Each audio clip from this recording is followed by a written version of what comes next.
causing dandruff. Get triple anti-dandruff power. Supercharged with Clear. Pang-marinade, Panggisa, pampasarap, ang daming ititimpla. Luto mo yan with Knorr Liquid Seasoning. Mula luto tong plato, sarap panalo. Luto tong plato, sarap panalo. Luto tong plato, sarap panalo. Luto tong plato, panalo ang luto mo.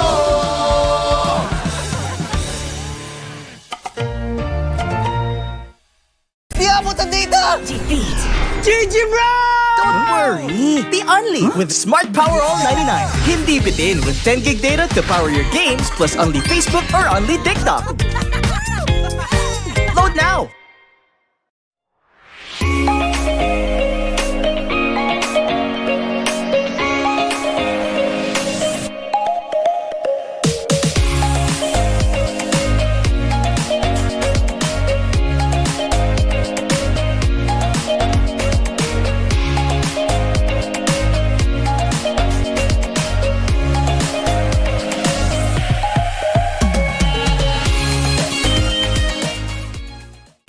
Enemy alert. Your scalp gets 1.5 times greasier, causing dandruff. Get triple anti-dandruff power. Supercharged with Clear. pang-marinade, Panggisa, pampasarap, ang daming ititimpla. Luto mo yan with Knorr Liquid Seasoning. Mula luto tong plato, sarap panalo. Luto tong plato, sarap panalo. Luto tong plato, sarap panalo. Luto tong plato, panalo ang luto mo.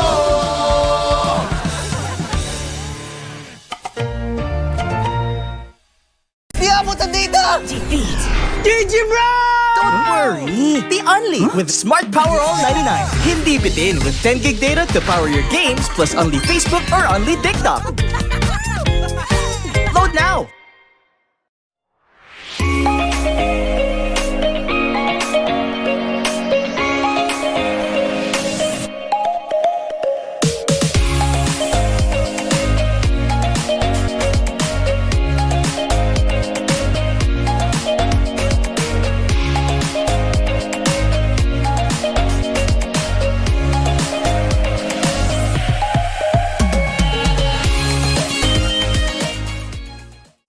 Enemy alert. Your scalp gets 1.5 times greasier, causing dandruff. Get triple anti-dandruff power. Supercharged with Clear. pang-marinade, Panggisa, pampasarap, ang daming ititimpla. Luto mo yan with Knorr Liquid Seasoning. Mula luto tong plato, sarap panalo. Luto tong plato, sarap panalo. Luto tong plato, sarap panalo. Luto tong plato, panalo ang luto mo.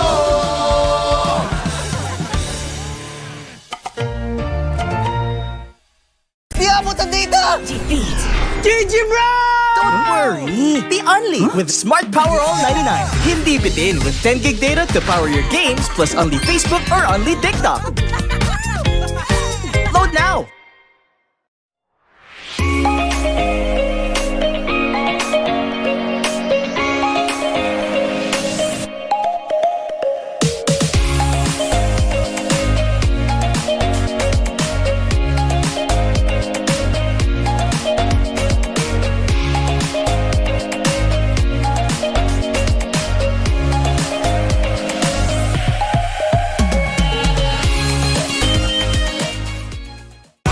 Enemy alert. Your scalp gets 1.5 times greasier, causing dandruff. Get triple anti-dandruff power.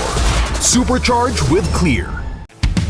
pang-marinade, Panggisa, pampasarap, ang daming ititimpla. Luto mo yan with Knorr Liquid Seasoning. Mula luto tong plato, sarap panalo. Luto tong plato, sarap panalo. Luto tong plato, sarap panalo. Luto tong plato, panalo ang luto mo.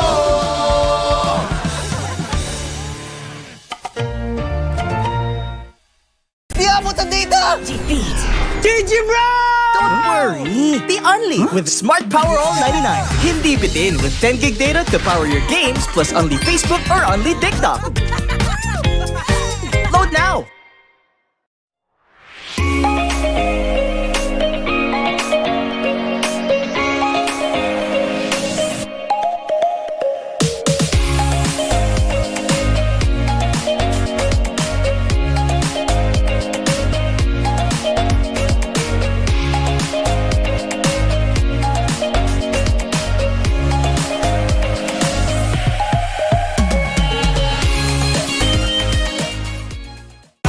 Enemy alert. Your scalp gets 1.5 times greasier, causing dandruff. Get triple anti-dandruff power. Supercharged with Clear. Pang-marinade, Panggisa! pampasarap, Ang daming ititimpla! Luto mo yan with Knorr Liquid Seasoning. Mula luto tong plato, sarap panalo. Luto tong plato, sarap panalo. Luto tong plato, sarap panalo. Luto tong plato, panalo ang luto mo.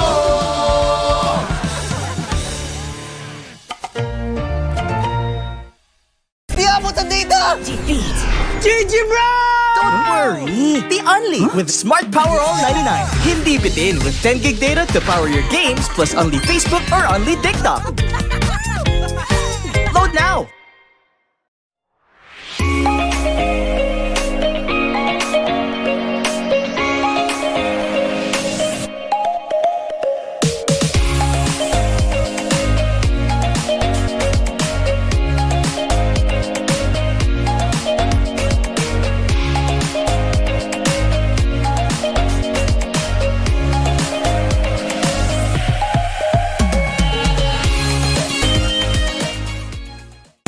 Enemy alert. Your scalp gets 1.5 times greasier, causing dandruff. Get triple anti-dandruff power. Supercharged with Clear. pang-marinade, Panggisa! pampasarap, Ang daming ititimpla!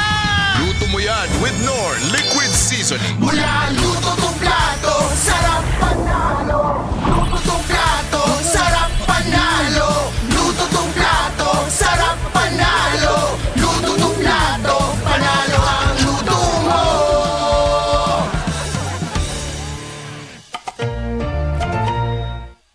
Di abot ang data! defeat, GG bro! Don't worry! The only with Smart Power All 99. Hindi bitin with 10 gig data to power your games plus only Facebook or only TikTok. Load now!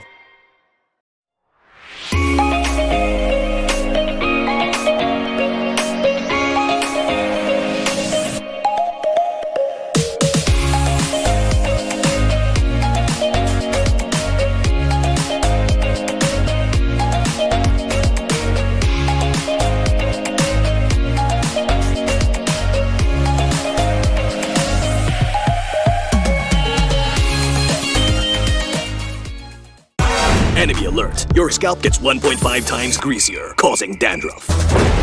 Get triple anti-dandruff power. Supercharged with Clear. pang-marinade, Panggisa! pampasarap, Ang daming ititimpla! Luto mo yan with Knorr Liquid Seasoning. Mula luto tong plato, sarap panalo. Luto tong plato, sarap panalo. Luto tong plato, sarap panalo. Luto tong plato, panalo ang luto mo.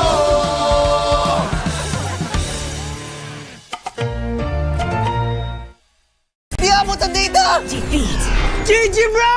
Don't worry! The only with Smart Power All 99.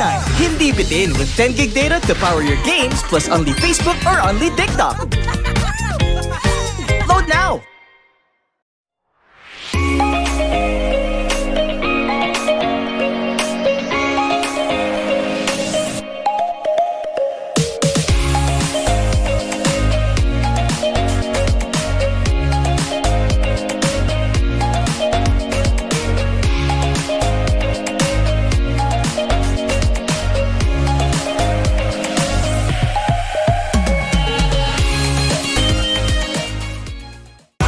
Enemy alert. Your scalp gets 1.5 times greasier, causing dandruff. Get triple anti-dandruff power. Supercharged with Clear. Pang-marinade, Panggisa, pampasarap, ang daming ititimpla. Luto mo yan with Knorr Liquid Seasoning. Mula luto tong plato, sarap panalo. Luto tong plato, sarap panalo. Luto tong plato, sarap panalo. Luto tong plato, panalo ang luto mo.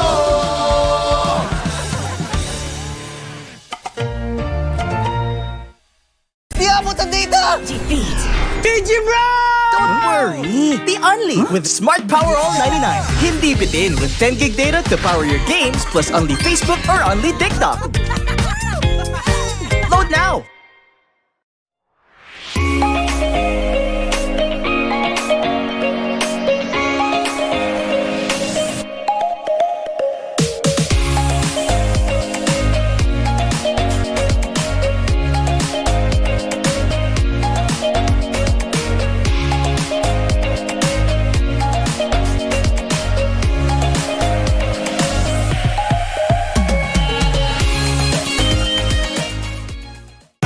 Enemy alert. Your scalp gets 1.5 times greasier, causing dandruff.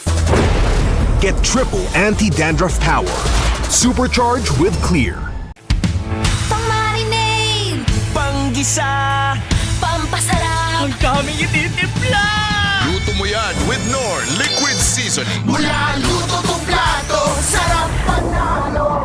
Luto tong plato, sarap panalo. Luto tong plato, sarap panalo. Luto tong plato, panalo ang luto mo.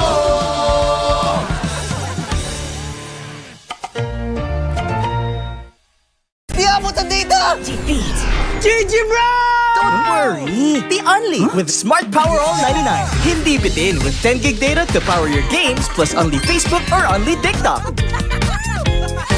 Load now!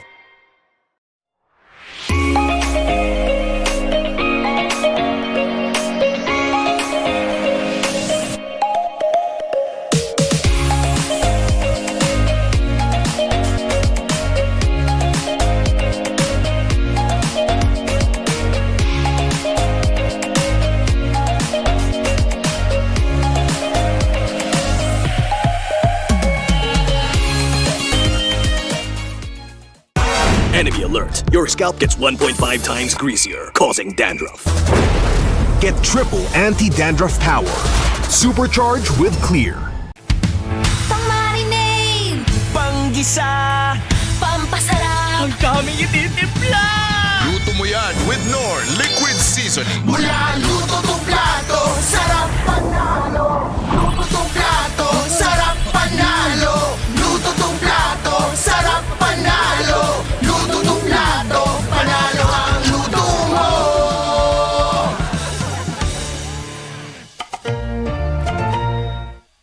Di abot ang data! defeat, Digibro!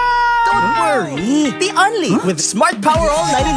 Hindi bitin with 10 gig data to power your games plus only Facebook or only TikTok. Load now!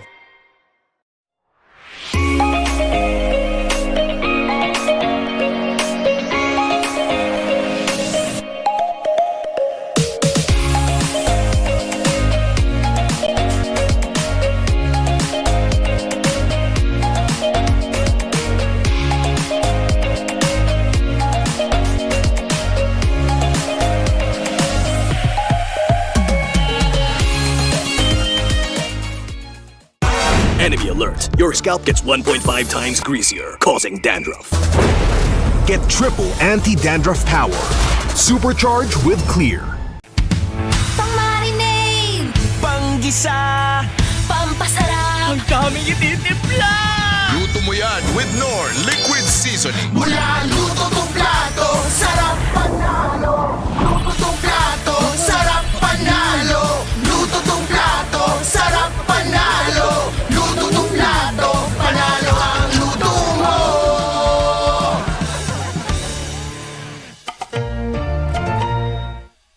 Di abot ang data! defeat, Digibro!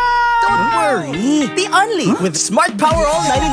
Hindi bitin with 10 gig data to power your games plus only Facebook or only TikTok. Load Load now!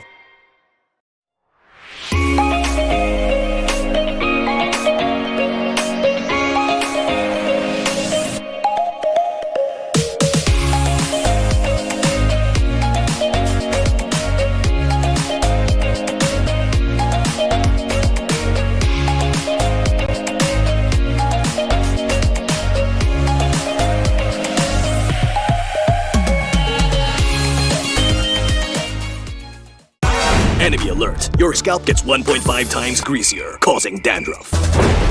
Get triple anti-dandruff power. Supercharge with Clear.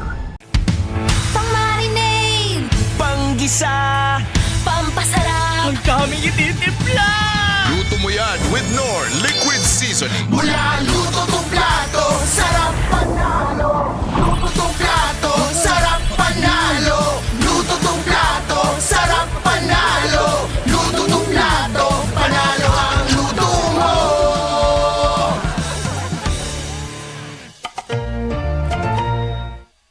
Di abot ang data! GG bro! Don't worry! The Only with Smart Power All 99. Hindi bitin with 10 gig data to power your games plus only Facebook or only TikTok. Load now!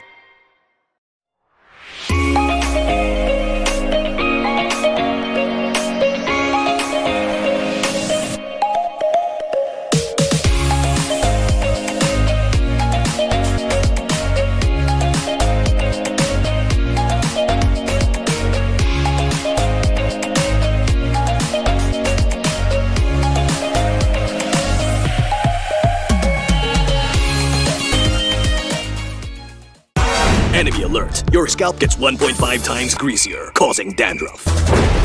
Get triple anti-dandruff power. Supercharge with Clear. pang-marinade, Panggisa! pampasarap, Ang daming ititimpla! Luto mo yan with Knorr Liquid Seasoning. Mula luto tong plato, sarap panalo. Luto tong plato, sarap panalo. Luto tong plato, sarap panalo. Luto tong plato, panalo ang luto mo.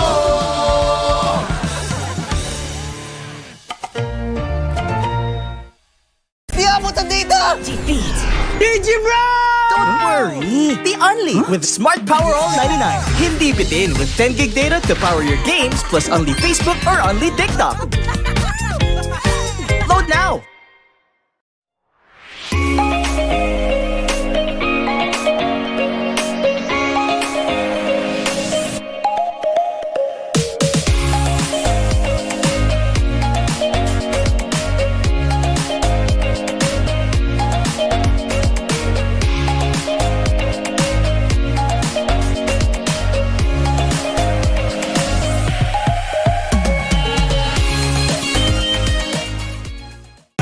Enemy alert. Your scalp gets 1.5 times greasier, causing dandruff.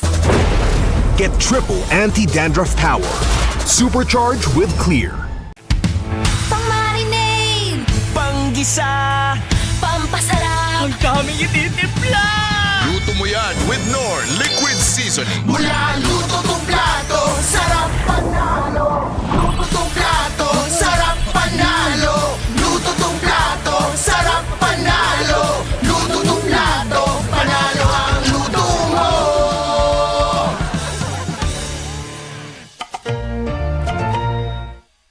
Di abot ang data! GG bro! Don't worry! The Only with Smart Power All 99. Hindi bitin with 10 gig data to power your games plus only Facebook or only TikTok. Load now!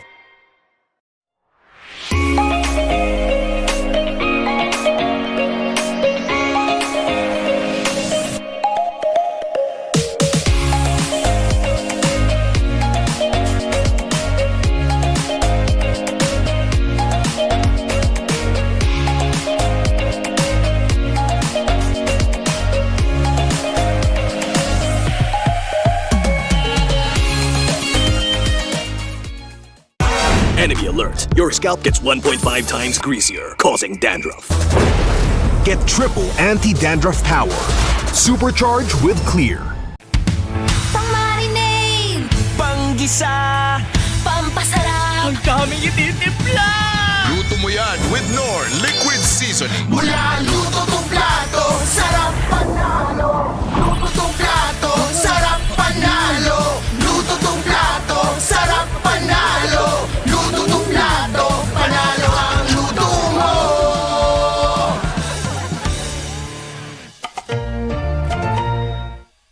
Di abot ang data! GG bro! Don't worry! The Only with Smart Power All 99. Hindi bitin with 10 gig data to power your games plus only Facebook or only TikTok. Load now!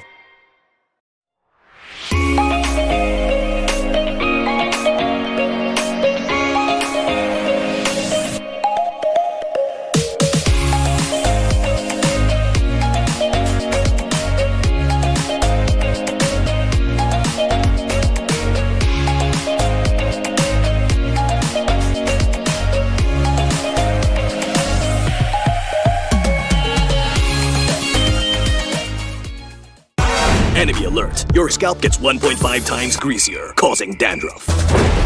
Get triple anti-dandruff power. Supercharge with Clear. Pang-marinade, Panggisa! pampasarap, Ang daming ititimpla! Luto mo yan with Knorr Liquid Seasoning. Mula luto tong plato, sarap panalo. Luto tong plato, sarap panalo. Luto tong plato, sarap panalo. Luto tong plato, panalo ang luto mo.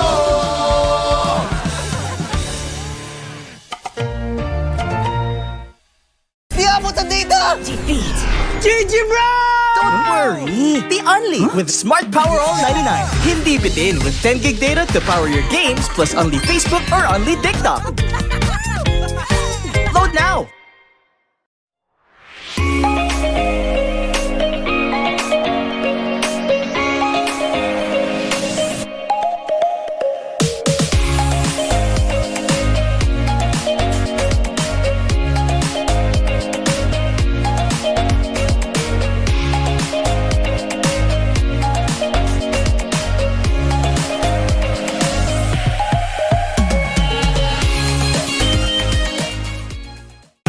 Enemy alert. Your scalp gets 1.5 times greasier, causing dandruff. Get triple anti-dandruff power. Supercharge with Clear. pang-marinade, Panggisa! pampasarap, Ang daming ititimpla! Luto mo yan with Knorr Liquid Seasoning. Mula luto tong plato, sarap panalo. Luto tong plato, sarap panalo. Luto tong plato, sarap panalo. Luto tong plato, panalo ang luto mo.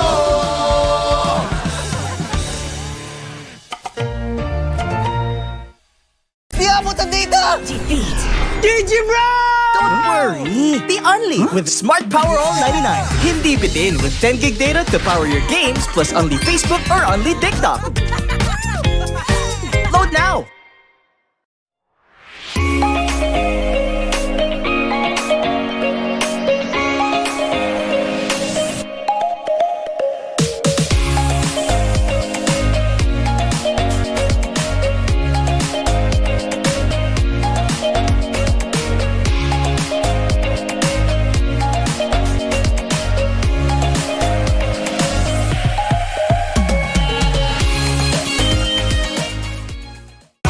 Enemy alert. Your scalp gets 1.5 times greasier, causing dandruff. Get triple anti-dandruff power. Supercharge with Clear. pang-marinade, Panggisa! pampasarap, Ang daming ititimpla! Luto mo yan with Knorr Liquid Seasoning. Mula luto tong plato, sarap panalo. Luto tong plato, sarap panalo. Luto tong plato, sarap panalo. Luto tong plato, panalo ang luto mo.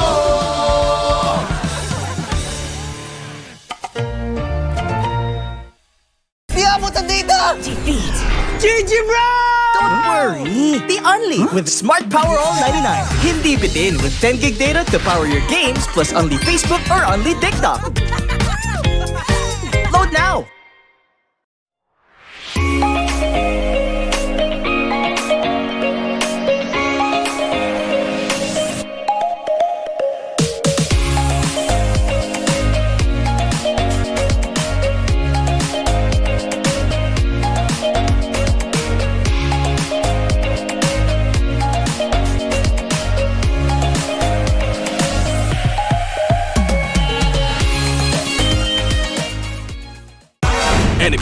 your scalp gets 1.5 times greasier, causing dandruff. Get triple anti-dandruff power. Supercharged with Clear. Pang-marinade, Panggisa, pampasarap, ang daming ititimpla. Luto mo yan with Knorr Liquid Seasoning. Mula luto tong plato, sarap panalo. Luto tong plato, sarap panalo. Luto tong plato, sarap panalo. Luto tong plato, panalo ang luto mo.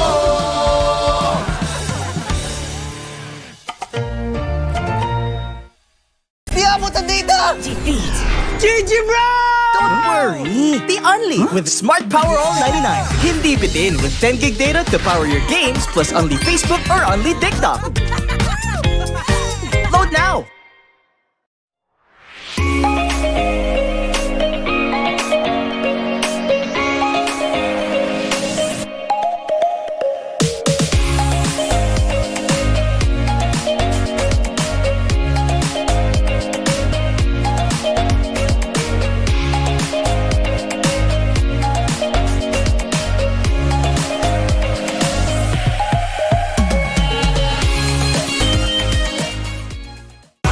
Enemy alert, your scalp gets 1.5 times greasier, causing dandruff.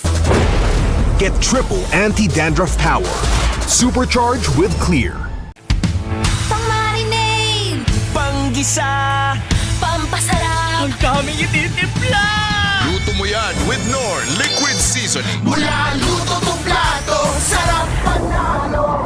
Luto tong plato, sarap panalo. Luto tong plato, sarap panalo. Luto tong plato, panalo ang luto mo.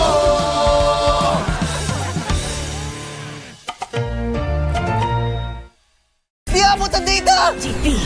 GG bro! Don't worry, the only with Smart Power All 99. Hindi bitin with 10 gig data to power your games plus only Facebook or only TikTok. Load now!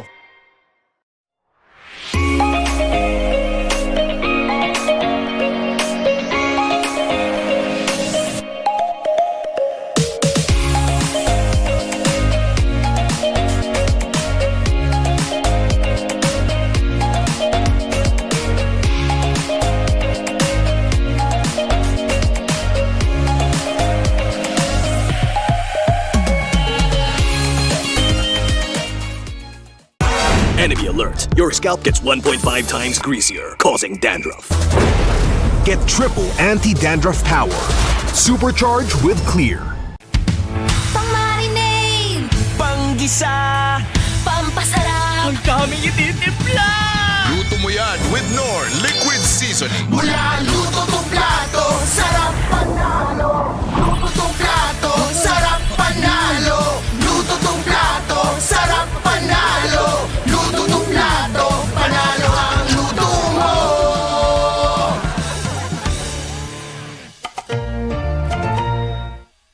Di abutan dito! GG bro!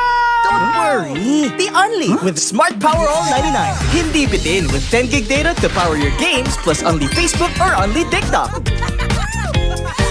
Load now!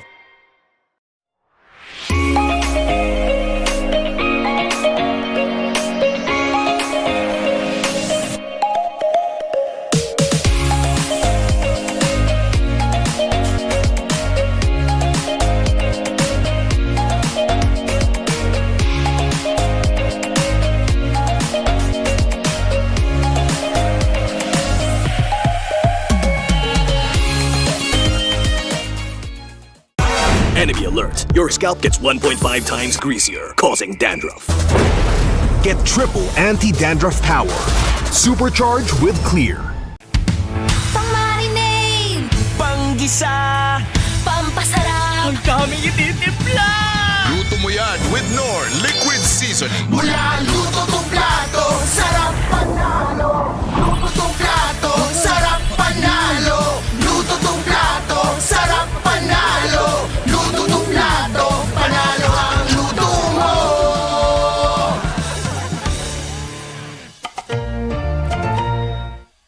Di abutan dito! GG bro! Don't worry, worry! The Only with Smart Power All 99. Hindi bitin with 10 gig data to power your games plus only Facebook or only TikTok. Load now!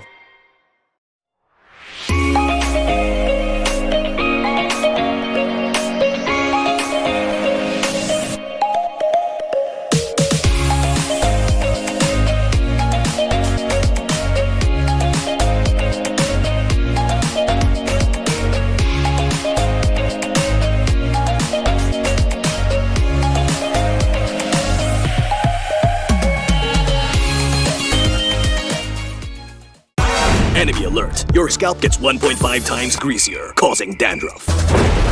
Get triple anti-dandruff power. Supercharge with Clear. Pang-marinade, Panggisa! pampasarap, Ang daming ititimpla!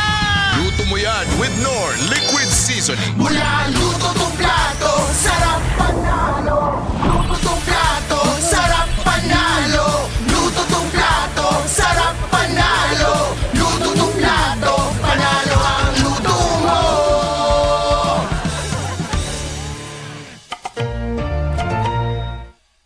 Di abutan dito!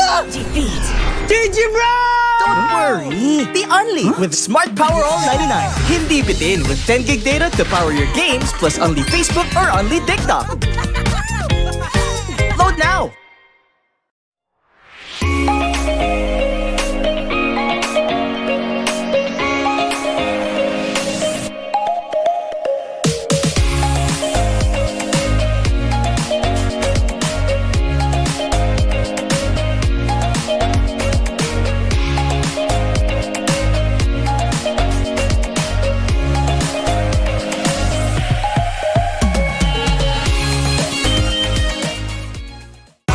Enemy alert. Your scalp gets 1.5 times greasier, causing dandruff. Get triple anti-dandruff power. Supercharge with Clear. pang-marinade, Panggisa! pampasarap, Ang daming ititimpla! Luto mo yan with Knorr Liquid Seasoning. Mula luto tong plato, sarap panalo. Luto tong plato, sarap panalo. Luto tong plato, sarap panalo. Luto tong plato, panalo ang luto mo.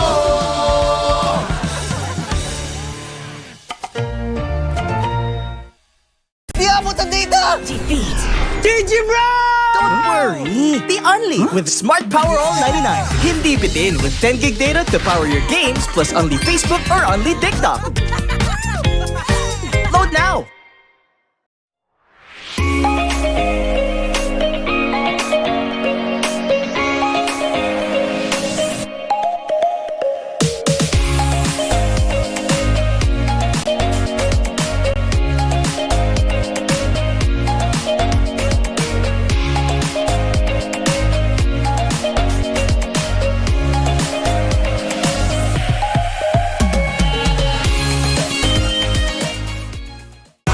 Enemy alert. Your scalp gets 1.5 times greasier, causing dandruff. Get triple anti-dandruff power. Supercharge with Clear. pang-marinade, Panggisa! pampasarap, Ang daming ititimpla!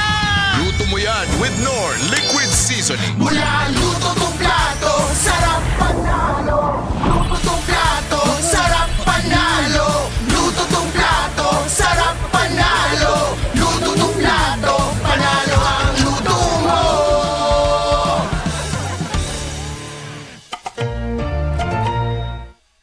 Di abutan dito! defeat, GG bro! Don't worry! The Only with Smart Power All 99. Hindi bitin with 10 gig data to power your games plus only Facebook or only TikTok. Load now!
Lakas ng Pinas, malakas Pilipinas, malakas kahit anong lane we become the monsters. Malakas Pilipinas, malakas face the golden sun and repping for the 3 stars. Look at us to the top, no ifs, no buts, winning any game para to sa PINAS. Di mo matitinag aming boses sa new level. Nasa kalye man o mobile, you know I become a legend. Listen, open fire, we cannot be winners, but with pressure like diamonds are made of. Switching the lane na parang gera, HP racing made a setup. Pagkakatang buhat ni Hilda, full dome SS parang Laila. Susundan ko ang iyong bakas, kasama pataas, tagumpay natin to dahil tayo'y malakas para sa Pinas. Nasa amin ang alas, hindi to atas, kinikilala sa taas kasi kami ang malakas para sa Pinas. Nasa amin ang alas, hindi to atas, kinikilala sa taas, ganito kami sa Pinas, yeah.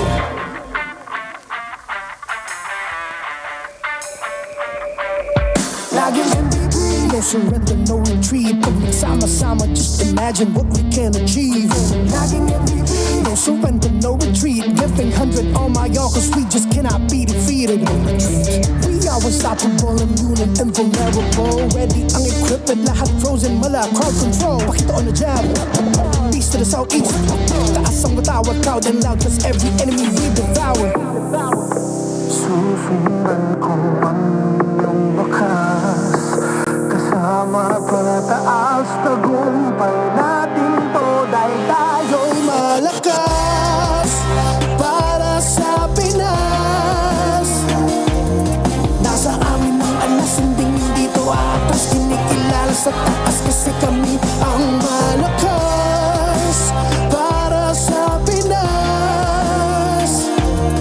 Nasa amin ang alas, hindi to atas, kinikilala sa taas, ganito kami sa Pinas, yeah. Lakas, Pilipinas, malakas kahit anong monsters.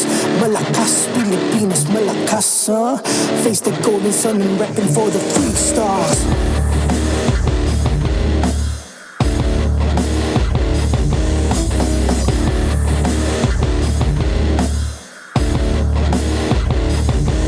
Ang lakas ng Pinas, we unite, we the stars. Ang lakas ng Pinas, we unite, we the stars. Ang lakas ng Pinas, we unite, we the stars. Ang lakas ng Pinas, we the stars.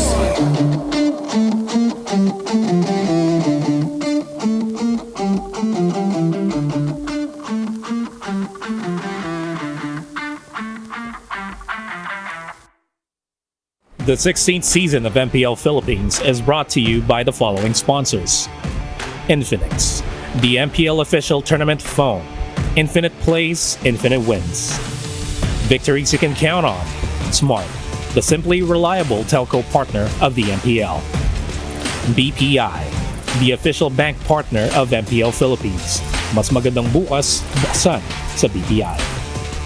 Our partner in esports, Clear Men. Power up your dandruff-free scalp. Supercharge with Clear. And Knorr. Pang-marinade, panggisa at pampasarap, basta may Knorr liquid seasoning, kaya mong iluto yan. Don't miss any MPL action by following our official Facebook and subscribing to our YouTube channel. Follow TLPH on TikTok for more content. Experience the lakas ng Pinas of MPLPH Season 16 action live at Green Sun Hotel. Grab your tickets now via the official MPLPH website. MPL Philippines is monitored and supervised by the Games and Amusements Board.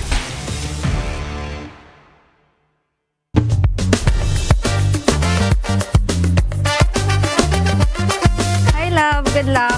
I love you.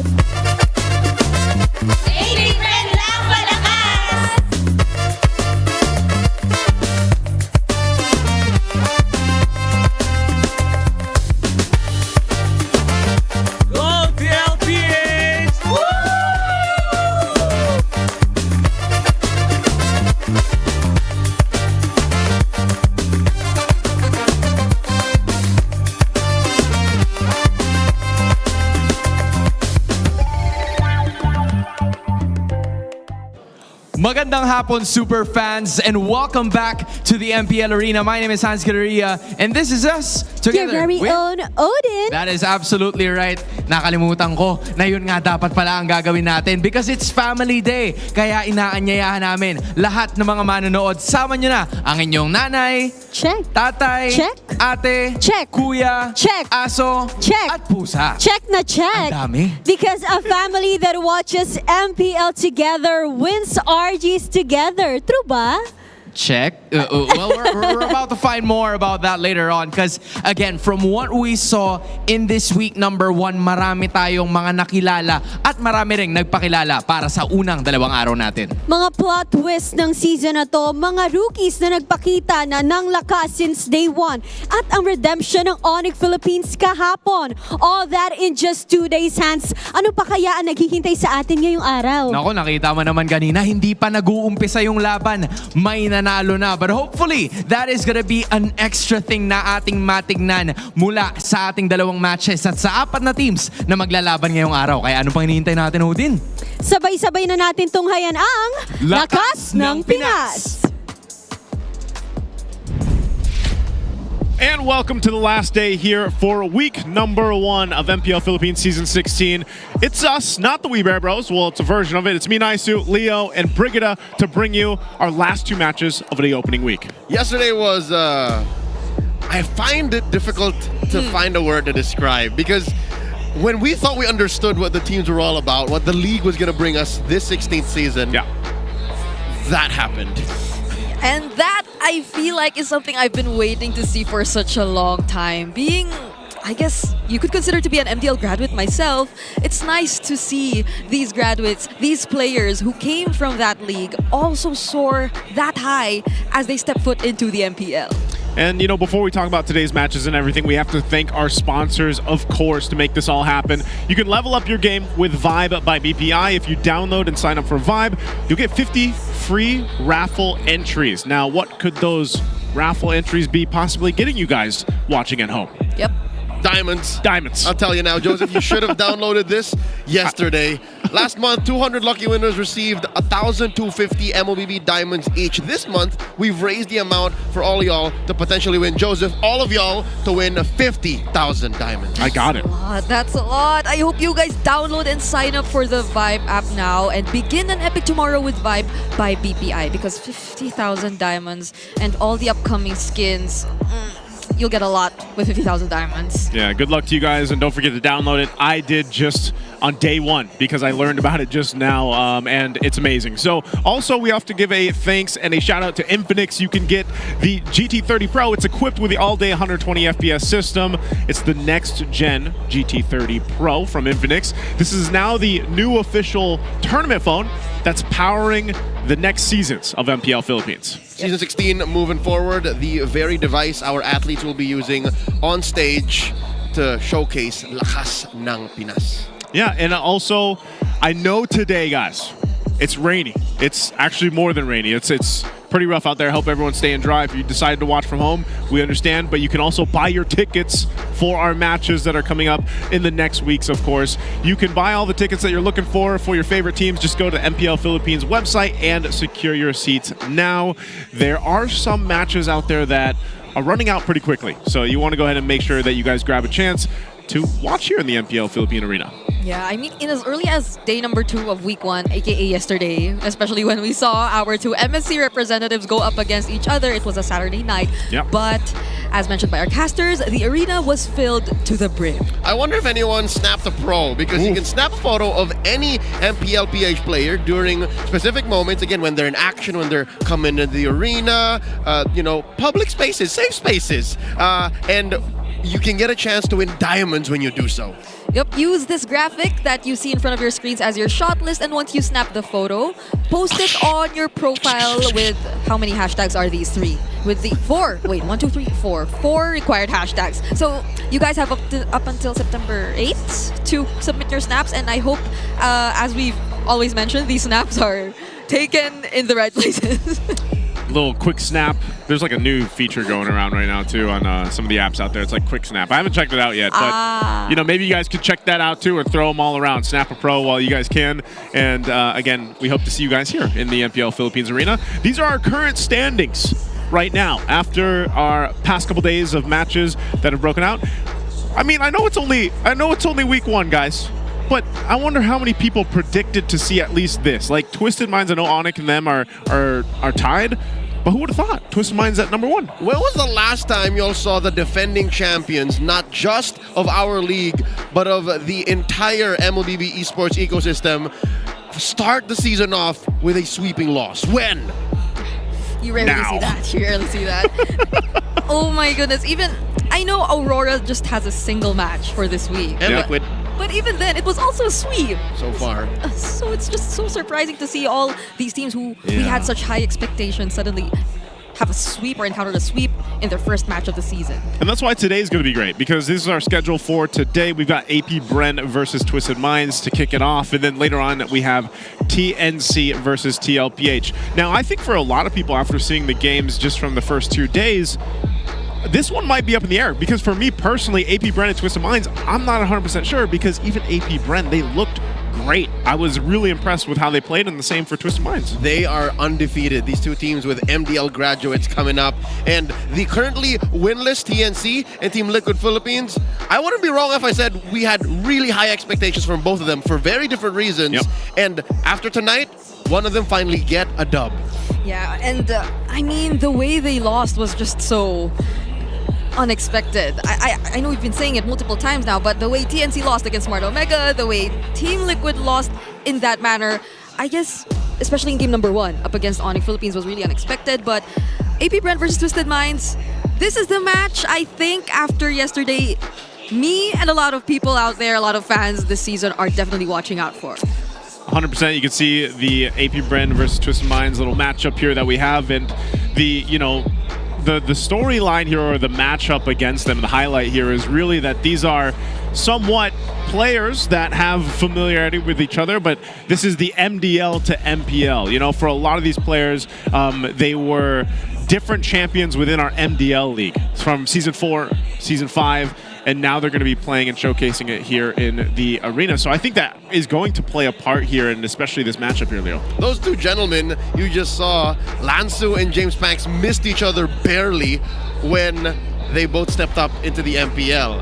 Lansu was last season's champion.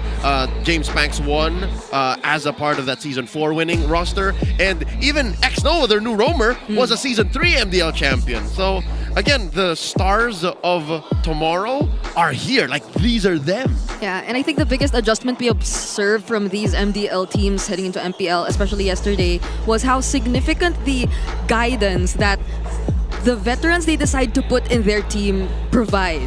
Because like, if we were talking about APBR and their recent campaign in Season 15, we all know it wasn't as successful. They definitely realized what they had to address in terms of their playstyle, in terms of a couple of things here and there. But when they decided to change their roster just a bit by having Aqua, by having no, it's not just a bit. I mean, they also changed their roamer and they also changed their XP laner. I feel like we see a completely different version of APBR. And this Onyx 9 Lives roster decided to do the same.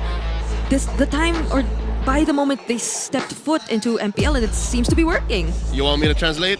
Yeah, you go ahead. Okay. I'll let you do it. All right. Thanks, Joseph. So Lansu here saying he wants to prove that he can keep up with those in the MPL. He wants to make up for it. He wants to really show that he deserves to be back on the stage of MPL, because if y'all remember, in Season 12, he was part of the Minana EVOS lineup. So he understands really what it means to have that bridge between these two leagues. Yeah, what was that? Was that a 10-man roster almost? Or like, there were a lot of them in Minana, so... Was that a good translation, Joseph? That was great, by the way. Thank you know, that saved me my nose bleeding. So That's him. Yeah, but yeah, you guys make a point here. Lansu was with us in season 12. There was some times where we had like some of those teams have the 10-man deep rosters, and sometimes you wish you got to see some of these players get a little more playtime. But with those big rosters, it's like how do you make that happen? By the way, the half heart. We need someone else to come in the split screen that we're used to seeing here. But what can we say is different from Lansu now? Now that we've at least seen a little bit so far, what's maybe the biggest factor that we see difference this time around instead of season 12? I guess it's the way that it seems like Lansu also found this lineup of Onyx Line Lives where he's really comfortable playing with, because we saw how good their chemistry was in their recent championship, and even when they had to change their jungler through MP the King, you still see that same level of gameplay that they're able to achieve and provide. You guys can let us know too, because we've got a question for the community out there. Which team will carry their momentum in week 1? Will it be APBR for A, or will it be B, Twisted Minds? Leo, do you feel like there should be a C here, or are you happy with this? Are you happy with these two? This is a one or the other kind of question. Yeah. There's no way to have C here, but I did predict that Twisted Minds would take this. Because again, their sweeping victory over Falcons yesterday was... That's a statement. I didn't see it coming. I didn't either. But hey, if I get this wrong, that means I'm consistent in being wrong. In being wrong. I threw mine out there and I was like, I don't really like to predict, but I did say that I think for this one, it's going to be Twisted Minds, because I was really impressed with their match yesterday. So, Brigitte, what do you think? I mean, yesterday I did say I put my faith in Twisted Minds, even when they were going up against Team Falcons, because the way they won in MDL was just too impressive for me, because that was against global ban system, so we saw how deep their hero pools were, and just trying to imagine how their planning goes on together with Bonchan, like being the mastermind all the time of all these weird, or maybe not weird, unique kinds of play styles. I feel like they just have so much to bring to the table, so yeah, I feel like I'm gonna go for Twisted Minds. So we're all collectively a hive mind right now.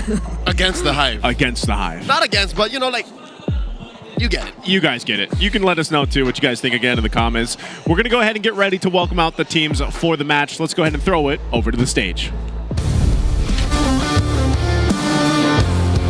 Buzzing for victory. This is Lord JM, James Banks, Aqua, X Nova, and Shizu. Give it up for APBR!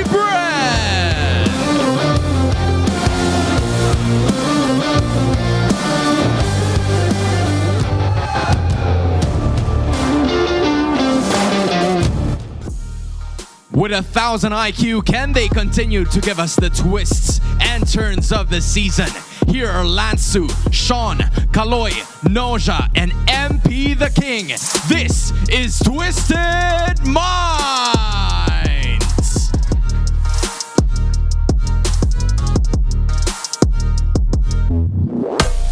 To oversee and uphold the tournament's integrity, guiding us through this match are our marshals, Chico, Joshua, Patrick, and Jeff.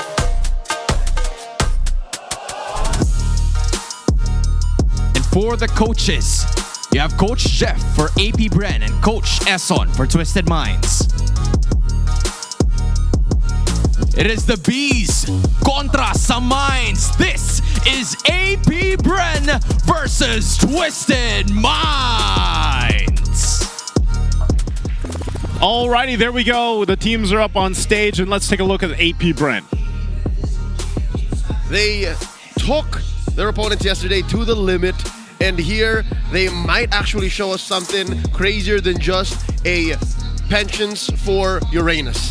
That might be something that Twisted Minds attack going into this bout, but I'd like to say, yesterday I was just an audience. Today I am blessed to be part of the broadcast desk calling an Aqua match. Hey, I feel the same way, man. I got to see Demon Kai in light on day 1, and now it's like, all right, now I want to see Aqua in action. And I'm excited, just as you are, Leo, to go ahead and see this breakout. Also, X Nova was amazing. I want to see how he plays today. Now, Brigitte, take us through and introduce us to Twisted Minds. Wow, I think a lot of Raiders are really happy with his return, but just the same, Twisted Minds, I have to say, I'm really watching out for both Sean and Kaloy in the mid lane. I think these two and their dynamics are going to play a huge role in how this game or the series is gonna pan out, because if you're excited to see Aqua up against, or Aqua together with Xnova, I'm just looking and wondering at how Sean and Kaloy will be able to go up against that, because they've been dominating the mid lane and controlling the mid lane so well in their previous series. I never would have guessed that's how you said that. That's how you said Sean. You know, that's not how I would have spelt it, but to each his own. You guys can go ahead and get ready to let us know too what you're looking forward to see which players clash it out. But I'll tell you what, Aqua has been someone that I've had my eyes on ever since he was a Raider, and then he's traveled, and now he's back here, of course, for this. And I think it's going to be a great matchup for both teams, because once again, some of that familiarity and also that synergy is still building for both these teams, and it's going to be showcased here. But before that, we get to take a look at the Smart Ping test. Kung sino pupunta ng venue, mag-jacket kayo, guys. Papang-avatar niya yan, Dad. Ayusin mo. ang landi kasi.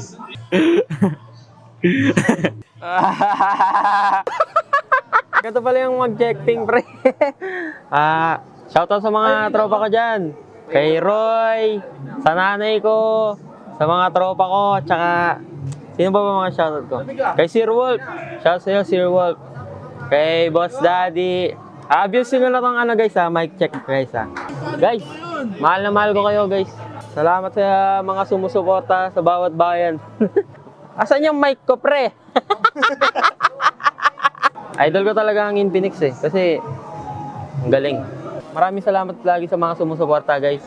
Kasi wala ako dito kung wala kayo. Kasi okay na sa'yo. Kasi gusto ko lagi minangaway sa akin Parang nabubus yung moral ko. Pero huwag niyo akong awayin, guys, kasi nasa humble era na tayo, guys. Naririnig ko sarili ko, okay lang yun. Normal lang yun. Inaan mo, There we go. That's once again, that's Nausea there, and Nausea, and that's the thing, man. Wow, that threw me off too. What a smart ping test. That was like a shout out ping test. Not anyone in the history of the smart ping test has ever done that. Like straight up broke the fourth wall and just went for shout out. It's so weird. Like Shizu was so quiet. Yeah. I mean, we all know he's quiet, but Nausea, on the other hand, seems to be a very vocal. I don't want to say noisy, but I love him. Hey, he's got a great laugh.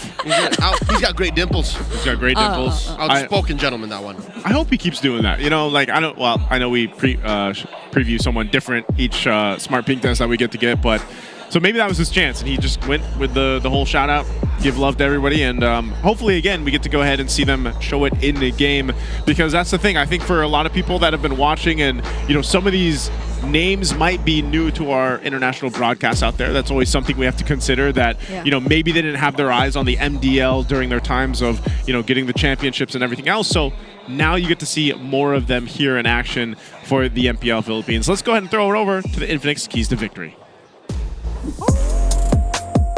Welcome to the Howl. This is Wolf presenting you the Infinix Keys to Victory. It's APBR going up against Twisted Minds, and for APBR, what they need to do to win this series is to force Twisted Minds to pick utility junglers. We know that MP the King eventually will pick up the utility junglers, but we know for sure that they're more comfortable with assassin junglers, as we saw that yesterday. So maybe if they challenge the hero pool and the strategy pool of Twisted Minds, they will have a better shot this game. Now, they also have to play catch with Xnova. We saw the Xnova game last night. We saw how good he is with the Kufra. And I think that for APBR to win this series, they have to ride that momentum. They have to utilize heroes like Kufra that will allow Xnova to set up the plays so that everybody from APBR can also ride that momentum and that adrenaline for them to overcome Twisted Minds. Now, for Twisted Minds, they have to watch out for APBR's flex picks. I'm a big fan of flex picks, and I saw how APBR was able to utilize it. It kind of felt like their draft was wide open. So if you're Twisted Minds, it's gonna be difficult for them to overthink, but I think it's worth it to always have a second guess on what APBR wanted to do in each step of the draft. They also have to play with a Twisted mindset. We saw this yesterday. I'm a big fan of this.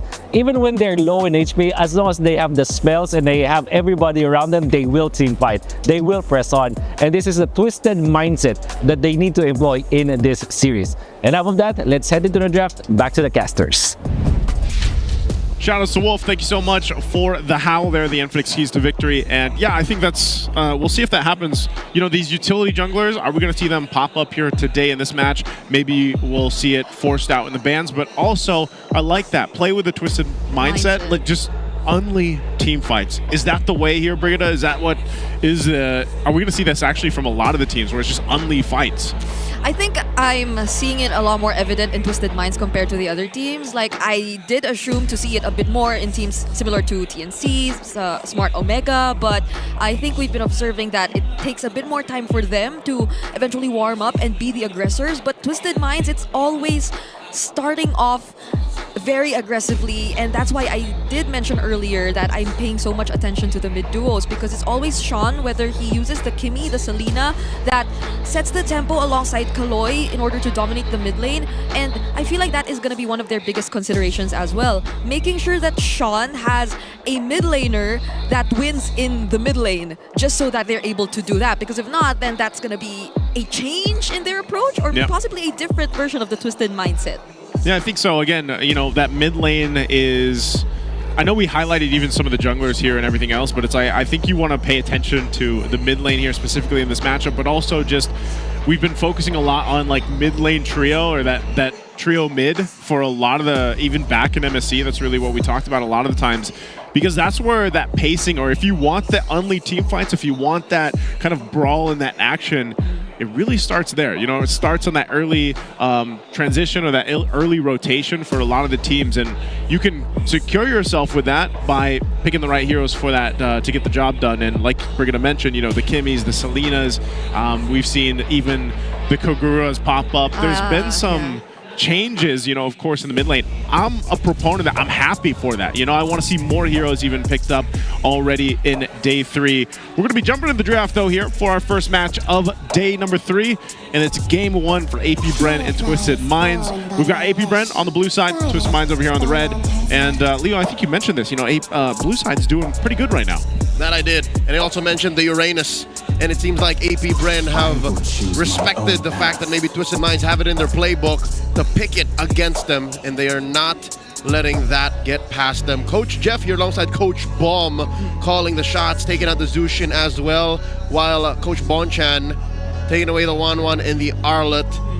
Still out there are the Lancelot, the Yi Sun Shin, some of these big ticket picks. Even the Farsa. I'd reckon in a team fight heavy kind of matchup like this, you'd like to get your eyes on, especially in the opening picks. Yeah, that's why I'm looking out for what Twisted Minds is willing to let go of for AP Bren's first pick, because even yesterday, Twisted Minds, they love being in the red side. This is where they got their 2 wins, or this is where they got their 2 wins just yesterday. So I'm not entirely surprised to see them stick with the red side, but just the same, AP Bren, whenever they're on the blue side too, they've been winning it out all the time. So now that the Yi Sun Shin's taken out, that leaves us with the Lancelot you mentioned possibly as the priority, or if not the Farsa, because I feel like Aqua, based on yesterday, he has this tendency to reserve his heroes for a bit later as well, because we saw his Valentina come into play yesterday too. It was such a great pickup up against the lineup that they went up against. So banning out the Lancelot. Baksha's still open, just saying. Baksha, CC even, if they really want to ensure that they get a winning matchup up against Lansu. But I think the Farsa too might be a consideration here if ever they do want to go for a more standard approach in terms of the draft. Yeah, I think Farsa would be great. Just because I was saying, you know, with that mid lane kind of focus right now, but you got a lot of great options for the first pick. Now, the Farsa box should still be in there. You could actually, I don't know if they would prioritize even an XP lane. CC's open. Yeah. She's been relatively really well. If we were in MSC, I would have said like Kalea, but we don't get to see the priority Kalea anymore. Yeah. Leo got it though. There's the Baksha. Yeah. So the Baksha. Maybe this is where they pick the Farsa first, because we've seen teams not really be afraid of a Baksha and still pick the Farsa anyways. So I'd say you can go...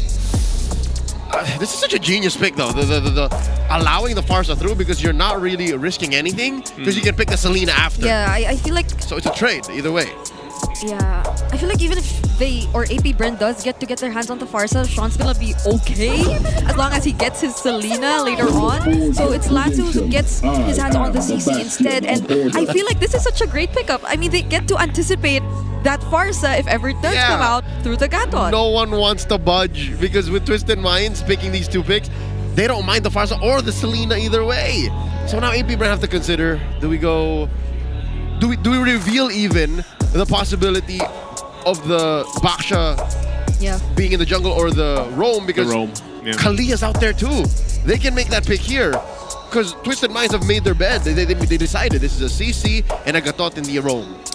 That's where the flex happens, you know. I mean, this is what, you know, we've seen throughout the days here with the Howl from the keys to victory with Wolf, is that flexibility they can go for. But they're going to go for the Moskov, the Selena. They're going to grab that for AP Bren. So this is control. Again, if the Baksha obviously is going to be planted there in the jungle, then you actually have pretty good control in the early game. But now the Kagura comes through. We've mentioned this hero a couple times as it's made its way, you know, in the first couple days. Is this good though? Like, is the Kagura a solid choice for Twisted Minds? I mean, if it were, or this is definitely gonna be a Gatot Roam, right? They could still play that same level of aggression because the pokes that could come in from the Umbrella, and then the Gatot Kacha just tanking everything and just making use of that passive to also threaten the opposing mid laners or roamer of the teams. I feel like it could really still be a huge factor in terms of how Twisted Minds could do that Twisted mindset. But I'm looking at who could their jungler be, because that is definitely where the bans are gonna be headed.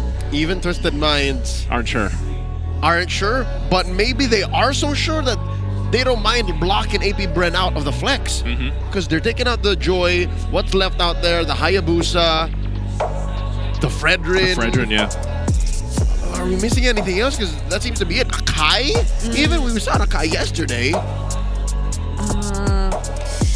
There's a... Is it too soon to say MP's gonna whip out Alice? Are we at that stage? I think based on how Twisted Minds played yesterday, it's more AP Bren that tends to bring out the flex. Yeah. Even in the hall, it was mentioned that it's AP Bren or Twisted Minds who should watch out for AP Bren and their flex. So maybe not. Like, I don't know what Bonchan's cooking, but maybe not. Like, I sense that Twisted Minds will be sticking with the more common junglers for now. Love how Coach Jeff here is blocking out one of Nosha's favorites, the Granger. And it will soon be a battleground. I assume that they will still attack a gold laner here. Yeah, narrow it down more. Take out what is this? The Claude? Yeah, the Claude, the Carry, Bruno options also Harith's still out there. seem okay. Harith would actually work really well for Twisted Minds if they do get that, because, you know, you get to play into the Kagura a little bit. We've seen that, you know, especially with itemization like Genius One to help that out, but a lot of good choices even for the gold lane. But I think maybe just take out the Harith if they don't want to deal with that. Yeah, because they might feel a bit more hesitant to pick it up themselves as well, since there's a Gatot in Twisted Minds Hold up. already. Wait. Well, why the glue if there's already... What are they seeing here that we... Is this the fabled gold lane CC? Oof. Is it? Are they looking at it that, hey, Nosha might still pick up the CC? Look at the... Even MP the King's like, hold up. Okay, there's a Harith like we were talking about. So it's not. It's... Yeah. Maybe it was just to be safe. You know what I mean? Like, but I don't know. I don't think they needed to ban out the glue, man. AP Bren out-twisted Twisted Minds. Twisting, or maybe their minds are twisted. Or do they just want to keep like a lot of the options still open? Hey, at least the jig is up. AP Bren has to reveal where the box is going here with picks 4 and 5. Yeah. We know that much. But while still Twisted Minds, yeah, they're holding on to us. Without knowing what Twisted Minds is gonna go for in the jungle, I mean, there's still a Hilda as well, but you might not want to go for that because you don't know if it's even gonna be an assassin jungler. So this might just be a Baksha roam and then the Esmeralda in the EXP lane. But the Fanny, left. Oh. Okay, so Not bad. I remember the Fanny CC, which happened in day number 1. And like, Yep, that Fanny folded. That Fanny folded and got Yo-Yo blitzed down. So there's the answer. The Hayabusa was open. That'll go in the hands of MP. So now we got the picture painted. And yeah, the box shot. I don't know if this was like just a last minute kind of idea. Yeah, you know? that plot twist kind of ended in a wet fart. Like we could have sworn there was going to be this five-head flex, but apparently it was really as is. Yeah.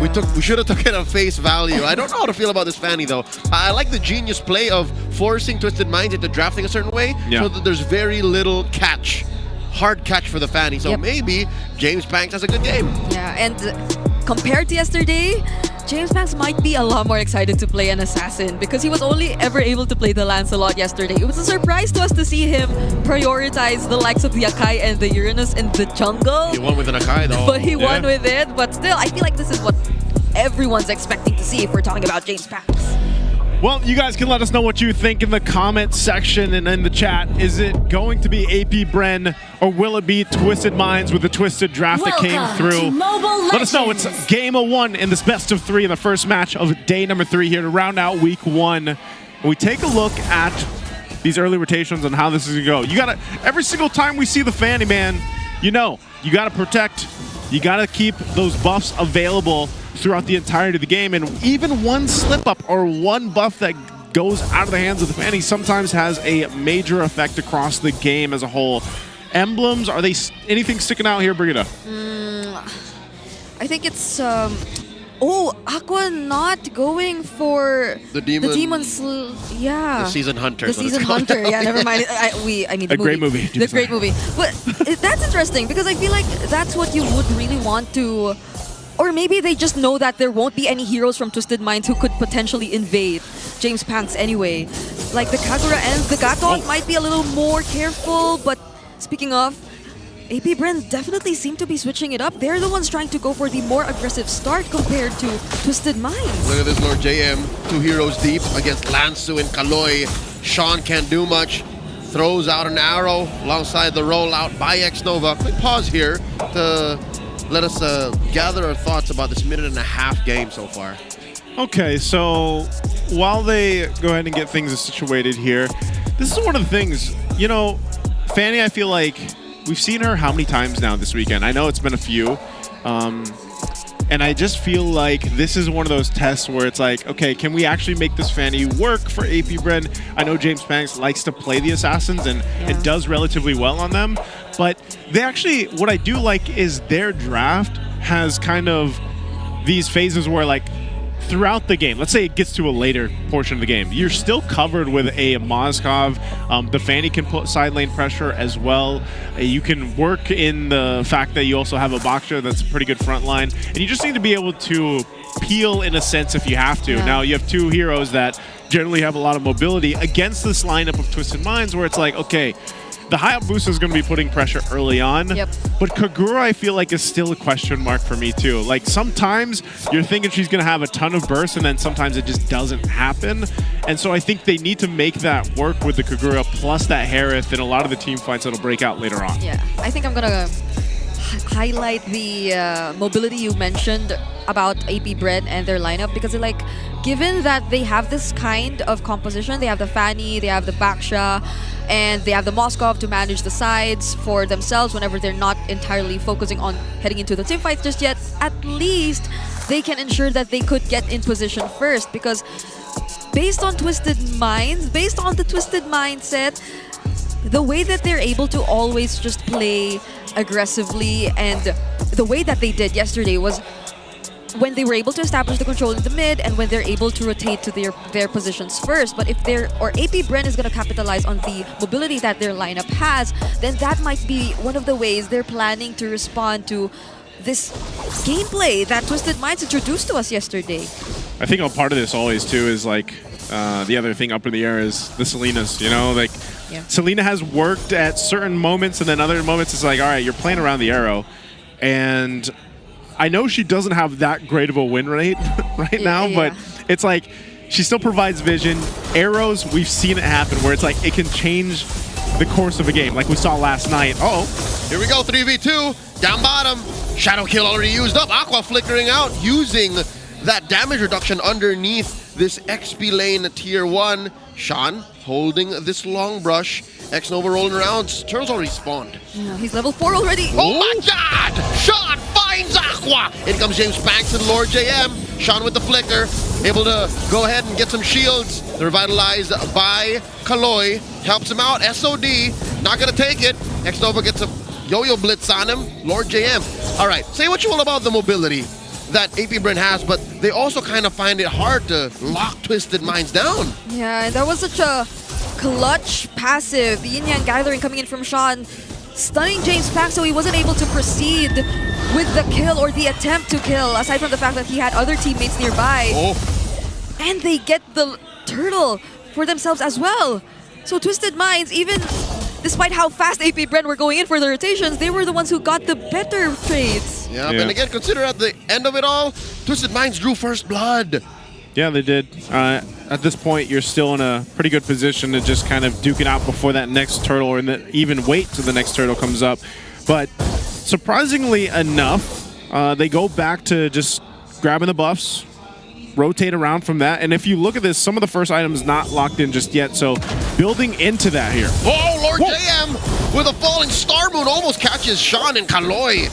But that's very, very slippery Kagura you're trying to lock down. Again, the story of it is Twisted Minds don't have as much map rotational speed, but APBR can't lock them down either way. Yeah, the cleanse or the ability to just use the Yurasho Umbrella Flea and get away, and considering Sean and the way he just positions himself on this Kagura, you just know that the level of mastery is there, up there when it comes to his usage of it. Oh, but they find him once again. Another way of just getting out of danger.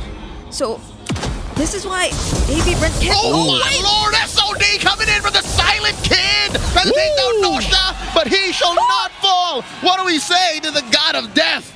Not today! Nausea, actually, I'm surprised he survived that and even stopped with that arrow being thrown out there, but, you know, good play. Good play up there to stay alive and not go down. Yeah.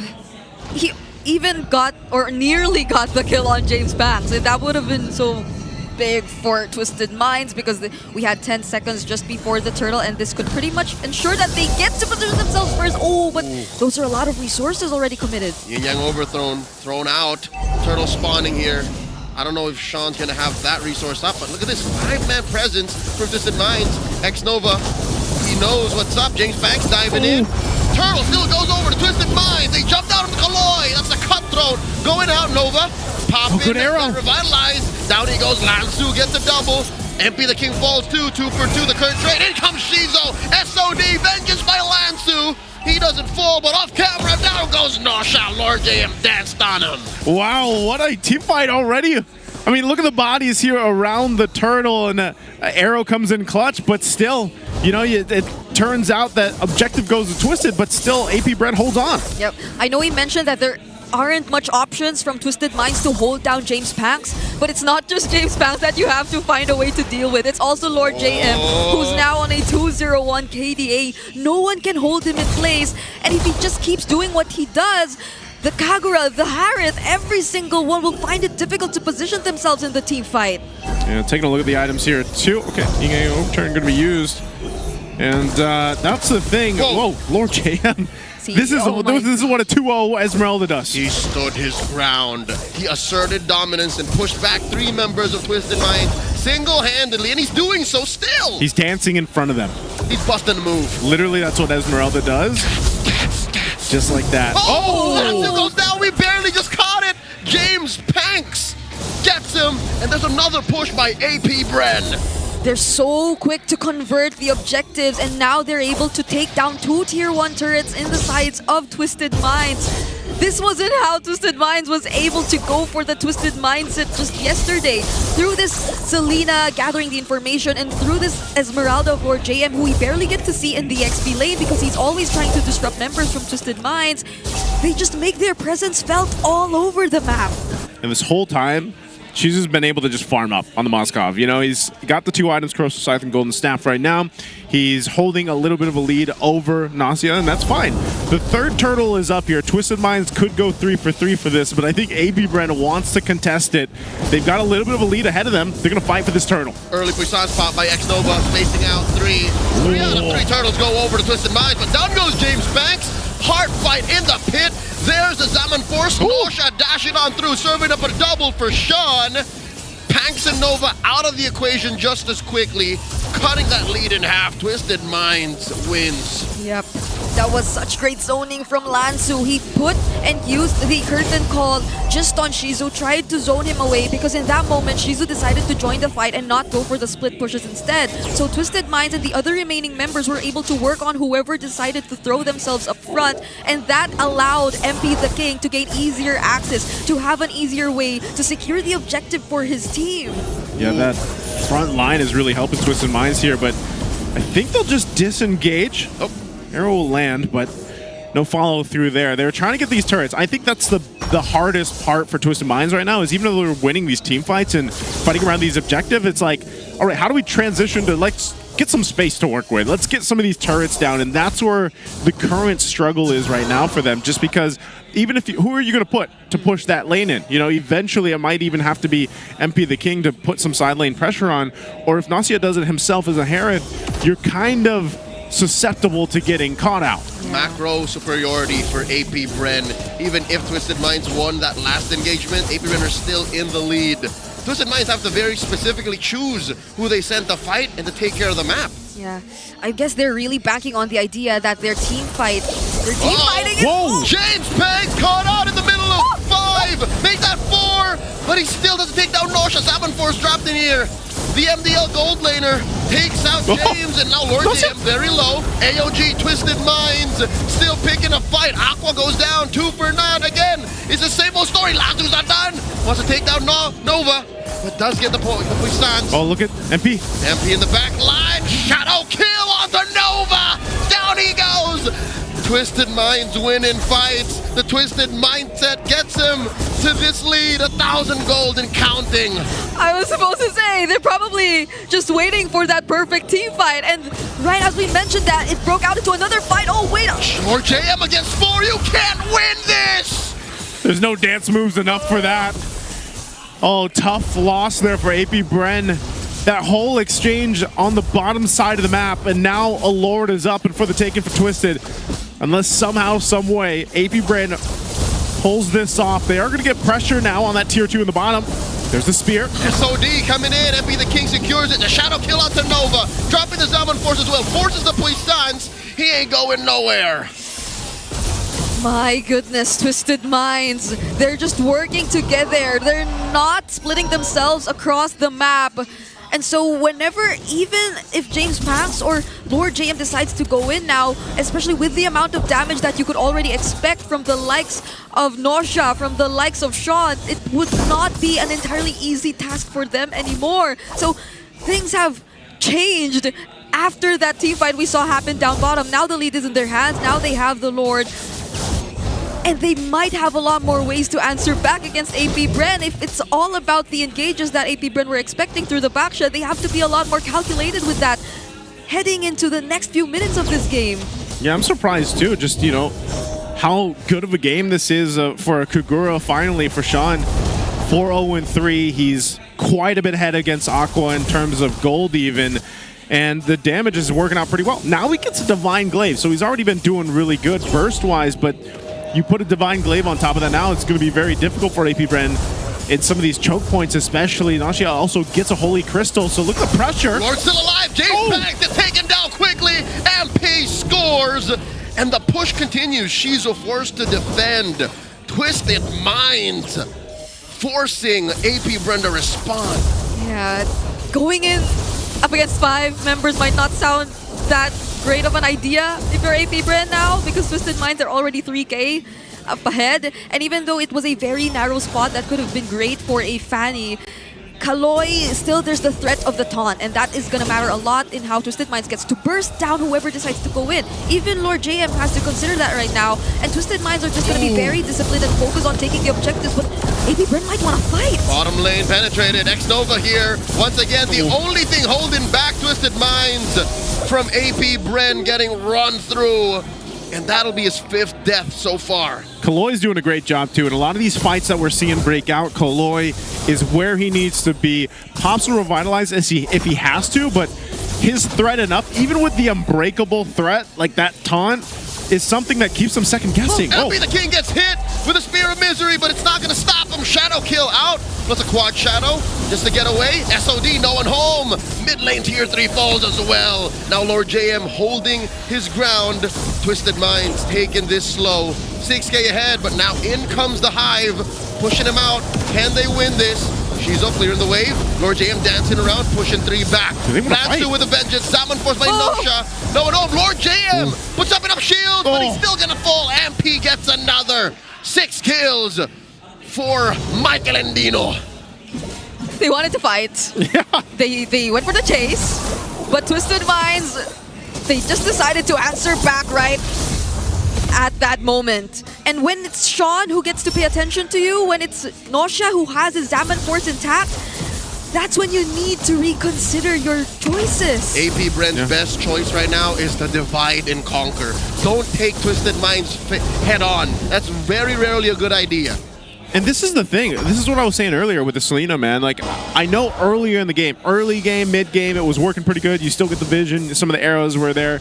But you see the distance between the Selena and then now the Kagura. You know, you're 3,000 gold behind just in the lane matchup alone. And the amount of burst damage value that comes from the Kagura from Sean in these fights are, you know, you can't really discredit it at all because it's such a big burst, and then you have a Divine Glaive now too on Nasha. So the synergy between those two heroes have been working really well, and I think that's what we're going to see more of when the Kagura does pop up. It usually works synergistically with another hero that is going to capitalize on that, or vice versa. So now Lord is here. They got one base turret for AP Bren. They're going to lose this one. We'll see if they don't lose the game if they stay in this. James Banks cleared that bottom lane. In comes Kaloy. AOG. Puissance by X-Nova. Trying his darkness, but he gets taken out. So does Shiza. Down goes Kaloy. Turning out for 4 and 5. And there goes the base. Twisted Minds. First on the board. The Twisted Minds take game number 1. They flipped a switch midway through and look at a decisive victory here. Many were excited for the Kagura, and here it is. So, one of the most successful Kaguras we've seen ever yet. And I'm surprised we saw it through Sean first, because like so much of us were expecting like the unique mid lane picks to come from Aqua, the Lilias, and all that.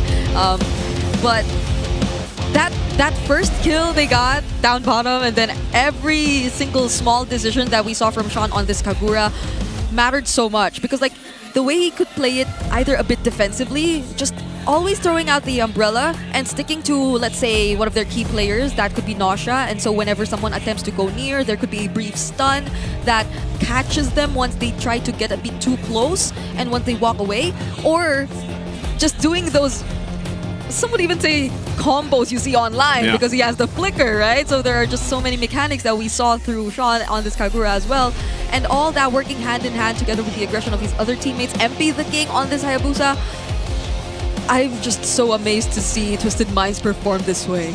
I'm not sure who MVP would be here, you know, because I think everybody really played their part.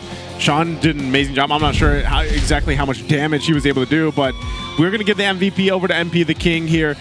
It's interesting because I feel like when we see MP the King, especially what he did yesterday, it's like, you know, people were questioning how's this going to work, like the synergy-wise, when you plug in MP the King into this lineup that came through for Twisted Minds.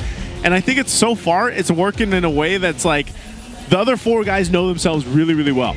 They almost as if they just know each other. They know how to be there for each other every single time. And MP kind of does his own thing because he plays the heroes that allow him to do that. But then he'll show up either capitalize on the damage that's done or, make his own plays, and the other 4 guys will follow through from that. So, I don't know. Maybe that's the case, and why we see some of the teams say, you know what, maybe make Twisted Minds play utility jungler and really put the test there for MP.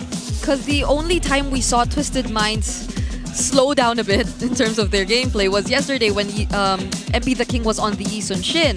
It's not entirely a utility jungler if you would consider it to be one, but it was a jungler who could not entirely do things on his own. So he had to rely a bit more on his teammates, but eventually again, yes, they still got the sweep yesterday. And this time around on the Hayabusa, very much similar to the Lancelot gameplay we saw from MP the King yesterday, he was just able to do other things across the map and able to penetrate the other members of APBR who were just a lot more further behind. So that is one of, I guess, the things we get to observe from Twisted Minds and how they're able to successfully play this Twisted mindset that they've been doing ever since their debut match yesterday. MP the King gave APBR no quarter. It was a catch-22. If they were to divide and conquer and play from the comeback, MP would have isolated you and killed you by himself.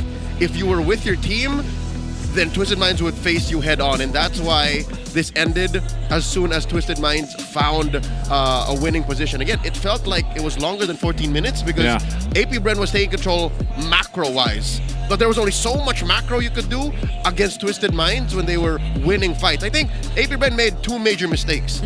They picked a fight mid-game, and then they chased towards the purple. Those 2 things almost handed the win to Twisted Minds single-handedly. Yeah, they wanted to take down Nosha so bad, like when that chase on the purple happened. Yeah. And you would understand why, but Aqua burned his flicker. He was too far away from his other teammates, and then the other respo came in from Twisted Minds. So the team fights that got a bit too split up favored them eventually. And so even though it was such a close fight objectives-wise, and the rotations seemed a bit more better for APBR in the early to mid stages of the game, what we're seeing from Twisted Minds now is that you don't get to really shut them down once you take away from them their signature play style in the early stages of the game. I think this game, very specifically, is more of Twisted Minds getting into APBR's head.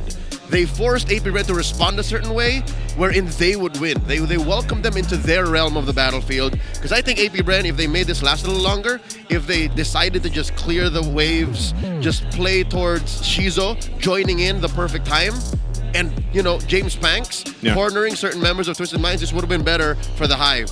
But instead, I think they got a little impatient, and Twisted Minds punished them hard.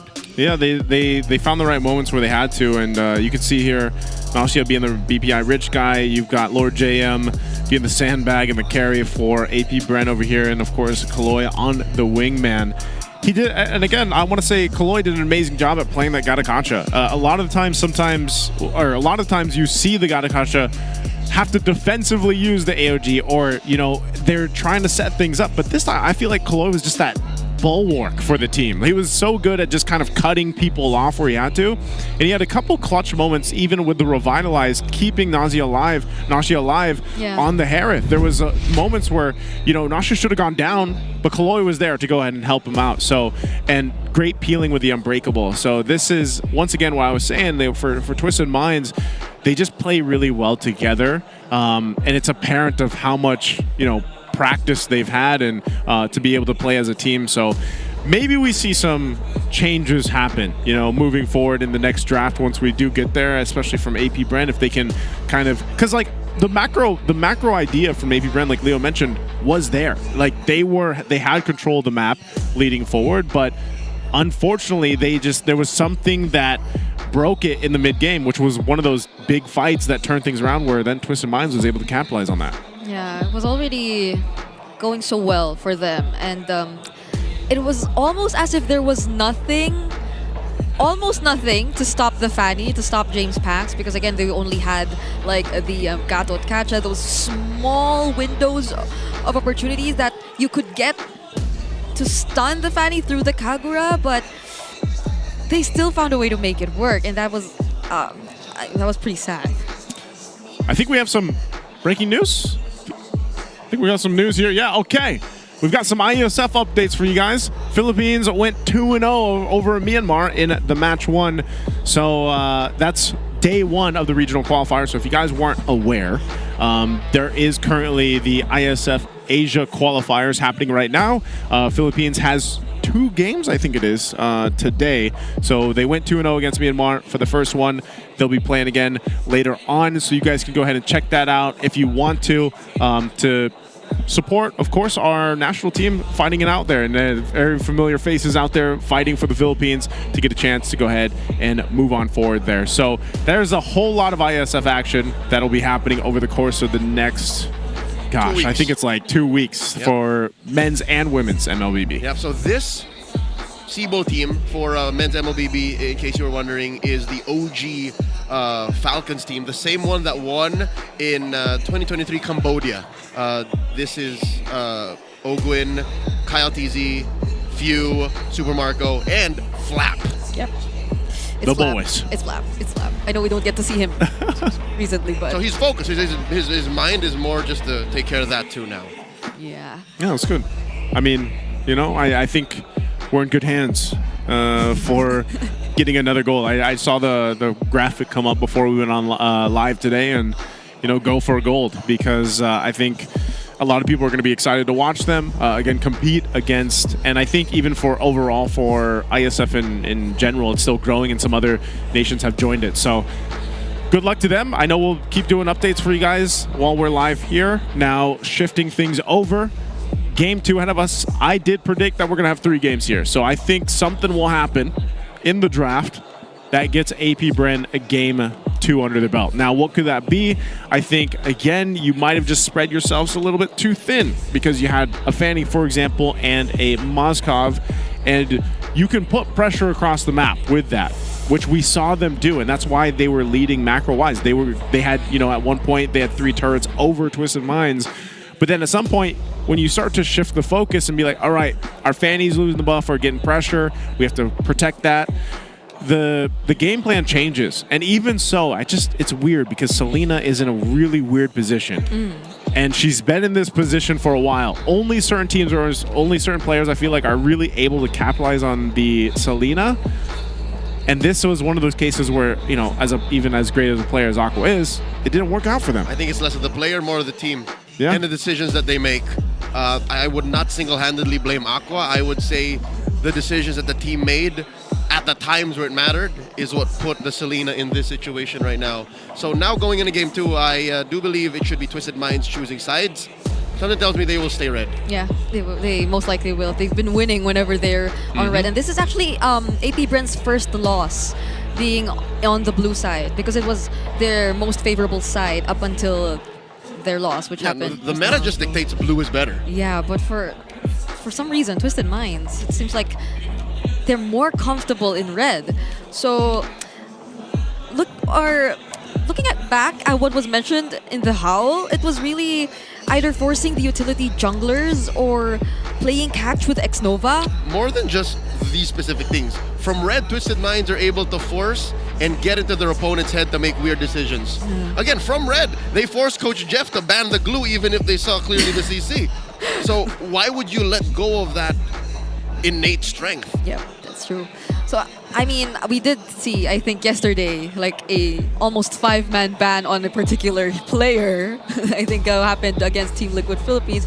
But I don't think that's going to be an option if we're talking about like forcing the utility junglers, like completely banning out all these assassin junglers just so they're limited, because there are just so many other power picks that you have to respect. That's why we see this trend of always banning out the Wanwans, the Lancelots in the red side, and then the Yi Sun-Shins. The more flexible bans are seen in the blue side, but even then, if it's gonna be Twisted Minds again on the red side, then if you just keep banning out all these assassins, then that'll just open up all the other options. The CCs again, what are the other There's just power a whole picks? lot. There's so many good picks right now. Yeah. The Jushin. Jushin is part of that lineup of Zushin, Wanwan, Yi Sun-Shin, Lancelots, Arlott. Those are the 5 heroes that are most likely gonna get banned. And when one of them comes through, they are a must pick. They are a blue side just lock in. It's weird because like remember for a time like Zetian, she's just gone. Yeah. You know? Zetian is only as in demand if you don't know how to answer a Yusen Shin, if you let it through, or if there's a Farsa that you really respect. Yeah. The Farsa Zetchen trades, I think were more evident in MWI. Not even. Wild card. Wild card. It was a wild card thing. And then it stopped. Like MWI, MSC, we no longer saw the Zetchen Farsa trade. She just doesn't deal enough damage is what I hear the players say. Yeah. Yeah, maybe she gets I don't know. Maybe she gets a buff at some point, but you can see it. Twisted Minds is going to be on the red, or on the blue. You got AP Bren on the red side. So they went with that. Fanny being banned out. I guess they just don't want to deal with it. Whoa, wait, hold up. Twisted Minds decides to go blue. They went blue. I think they're going for the throat here. I think they just want to end. This is a change for your Twisted Minds. And if AP Brand does go for the standard bans, then that leaves them with the option to pick up the Baksha for themselves this time. Yep. Or the likes of a CC Farsa. Because they banned out the Fanny and the Arlaw already. The Fulvius is still there. But in terms of priority, if it is going to be the Yisun Shin Lancelot ban again from AP Bren, then that, again, it's likely maybe the Farsa, Baksha, or CC. I think Twisted Minds are setting up the Lancelot first pick. Yeah. Because they're not going to use their last ban here on the Lancelot if it's open. They're giving AP Bren an ultimatum. Like they have to force them to choose to ban it out if it's open. Uranus is banned out, so I'll be taken out now. They still go here. Twisted Minds goes with the Baksha. So, in that sense, if they get the Lancelot first pick... Is this a Yusen Shin Lancelot trade? I think so. Because this is got to be a Zhu Shin. They're opening both of those junglers in this match? How long has it been? If not one of them, Zhu Shin. Yeah. So she's still out there. So, I wonder what the call is going to be for Coach Jeff. There's still the Farsas, the Lancelots, the Yisun Shins. Thorns remain. Okay. Should petals so they take out the Lancelot. But does Twisted Minds still want to prioritize the Yisun Shin? I don't think they want to go for that first. So they instead get the Ju Shin. So it's up to AP Bren on whether or not they want to get it for themselves this time. Because they have the option to pick up the Yisun Shin. And also Farsa? The Farsa? I'd be surprised if they didn't pick the Yisun Shin now. Yeah. Because like, unless it's gonna be, I feel like you need a bit more of a bit more sustain too if you are gonna go for the Yisun Shin. Although the CC is gonna be there for Lord JM if he ever does want to go for that too. Yeah. Because like Clydesdale's been itching for a real fight. Oh, we forgot about the Kaleo. Yeah, Kaleo was open. Farsa's there. So they don't get the Yisun. Let's hear from the crowd. Yeah. Make some noise. CC and they go. They don't want So it's suspense. We have to wait for what we're gonna see in the jungle. Still no junglers this deep in. But I like Twisted Minds' approach. Again, Twisted Minds, first three alone, they are a fighting lineup. Yeah. If Sean just is able to do all those things with the Kimi Salinas and the Kaguras, I can imagine him using the Jushin. I think I can do it better now. Yeah. Because if it's really about repositioning, affecting the opponent's battle lines while still protecting your back line, that's the perfect job for the Zushin. Yeah, and that immediate response of the Gatot into the Farsa as well. The CC is going to pose a threat to whoever gold laner AP Brent decides to pick up. Either way. But they go for the Harith, a much safer option, regardless of the other gold laner still out there. So it's probably going to be a focus on Nausea and the possible heroes that he can bring out later on. And for AP Bren, we have to pay attention to what James Pax can still bring out. I know the Fanny is still out there as well, but so is the Akai. Fanny got banned. Yeah, Fanny banned. Never mind. So she gone.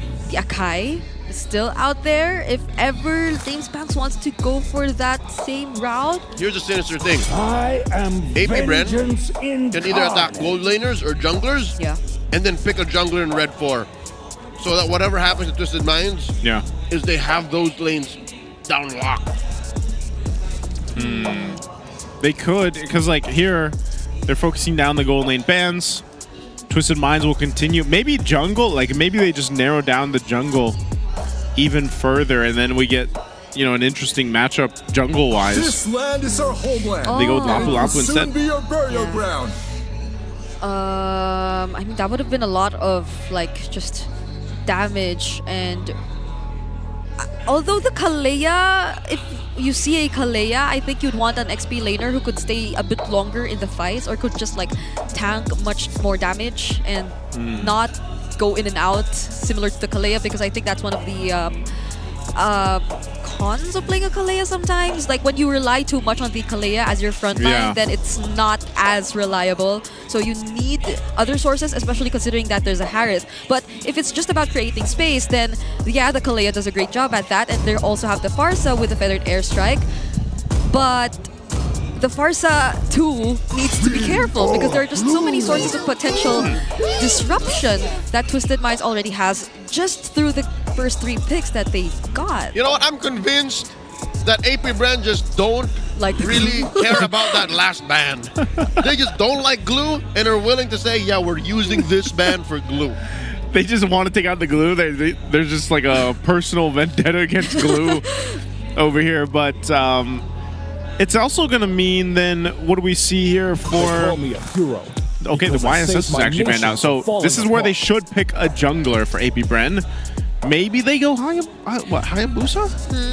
Do you really want to go Hayabusa against this though? I don't. Hayabusa. Yeah. Okay. One thing is they want to steal it away. Yes. All right, they go Hayabusa. That Farsa is Hayabusa is ninja meat. Yep.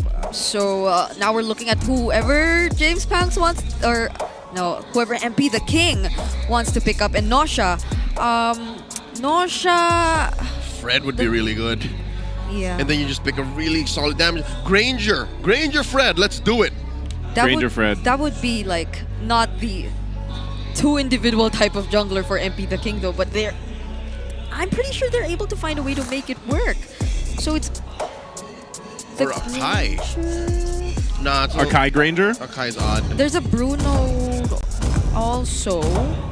If it's just about like the worldy and being able to, or maybe a magic jungler? I see lots of gray. Granger Roger. Hold up. Wait. MP the King on... It's MP the King on the Roger, right? Wow. From as far back as the Book of Aether, Roger Toll. What's going on? This is interesting. Coach Bon, he's bringing it out now? He's going back to the eras of MLBB. Like That's true. This was a Season 7 flavor right here. I'm not mad at it. I want to see I like seeing some of these debut heroes come up for the season, even in week 1. Now, what's the response here? What's the XP lane option for APBR? What are they going to put in the XP lane? Do they just go Esmeralda again? There's a Phobius. Yeah, the Esmeralda's still there also. Unless they want a bit more control too, there's a Madame. The only one. But they go for the Phobius instead. Yeah, a lot of dashes amongst Twisted Minds. What I'm worried about mainly for Twisted is the fact that their damage profile is so honest. Just build a Dominance Ice, build an Antikaras, and that's it. Yeah. You're good.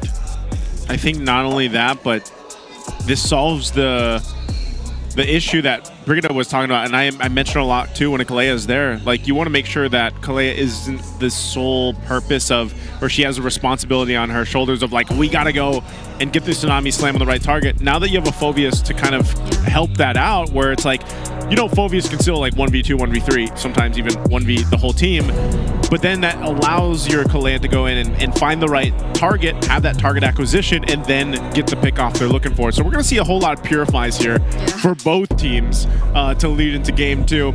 You guys can let us know who you think has the better draft for Game 2. Will we actually see a Game 3, or will this be a sweep for Twisted Minds? They've got a great draft. It's an honest draft. And then over, of course, for APBR, welcome. This is going to be an interesting one to make work. Now, the Roger, it's been a while since we've seen it, but for MP the King, this is, nothing out of the ordinary for him. Yeah.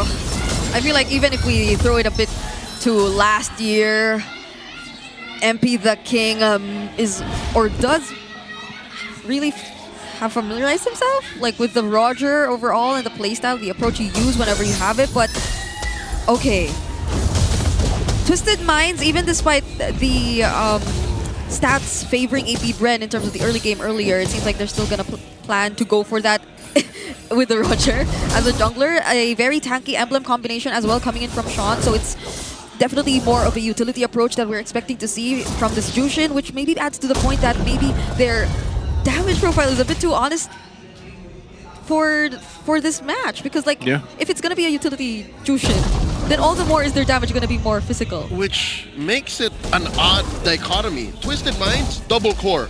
MP the King, Nosha, that's it.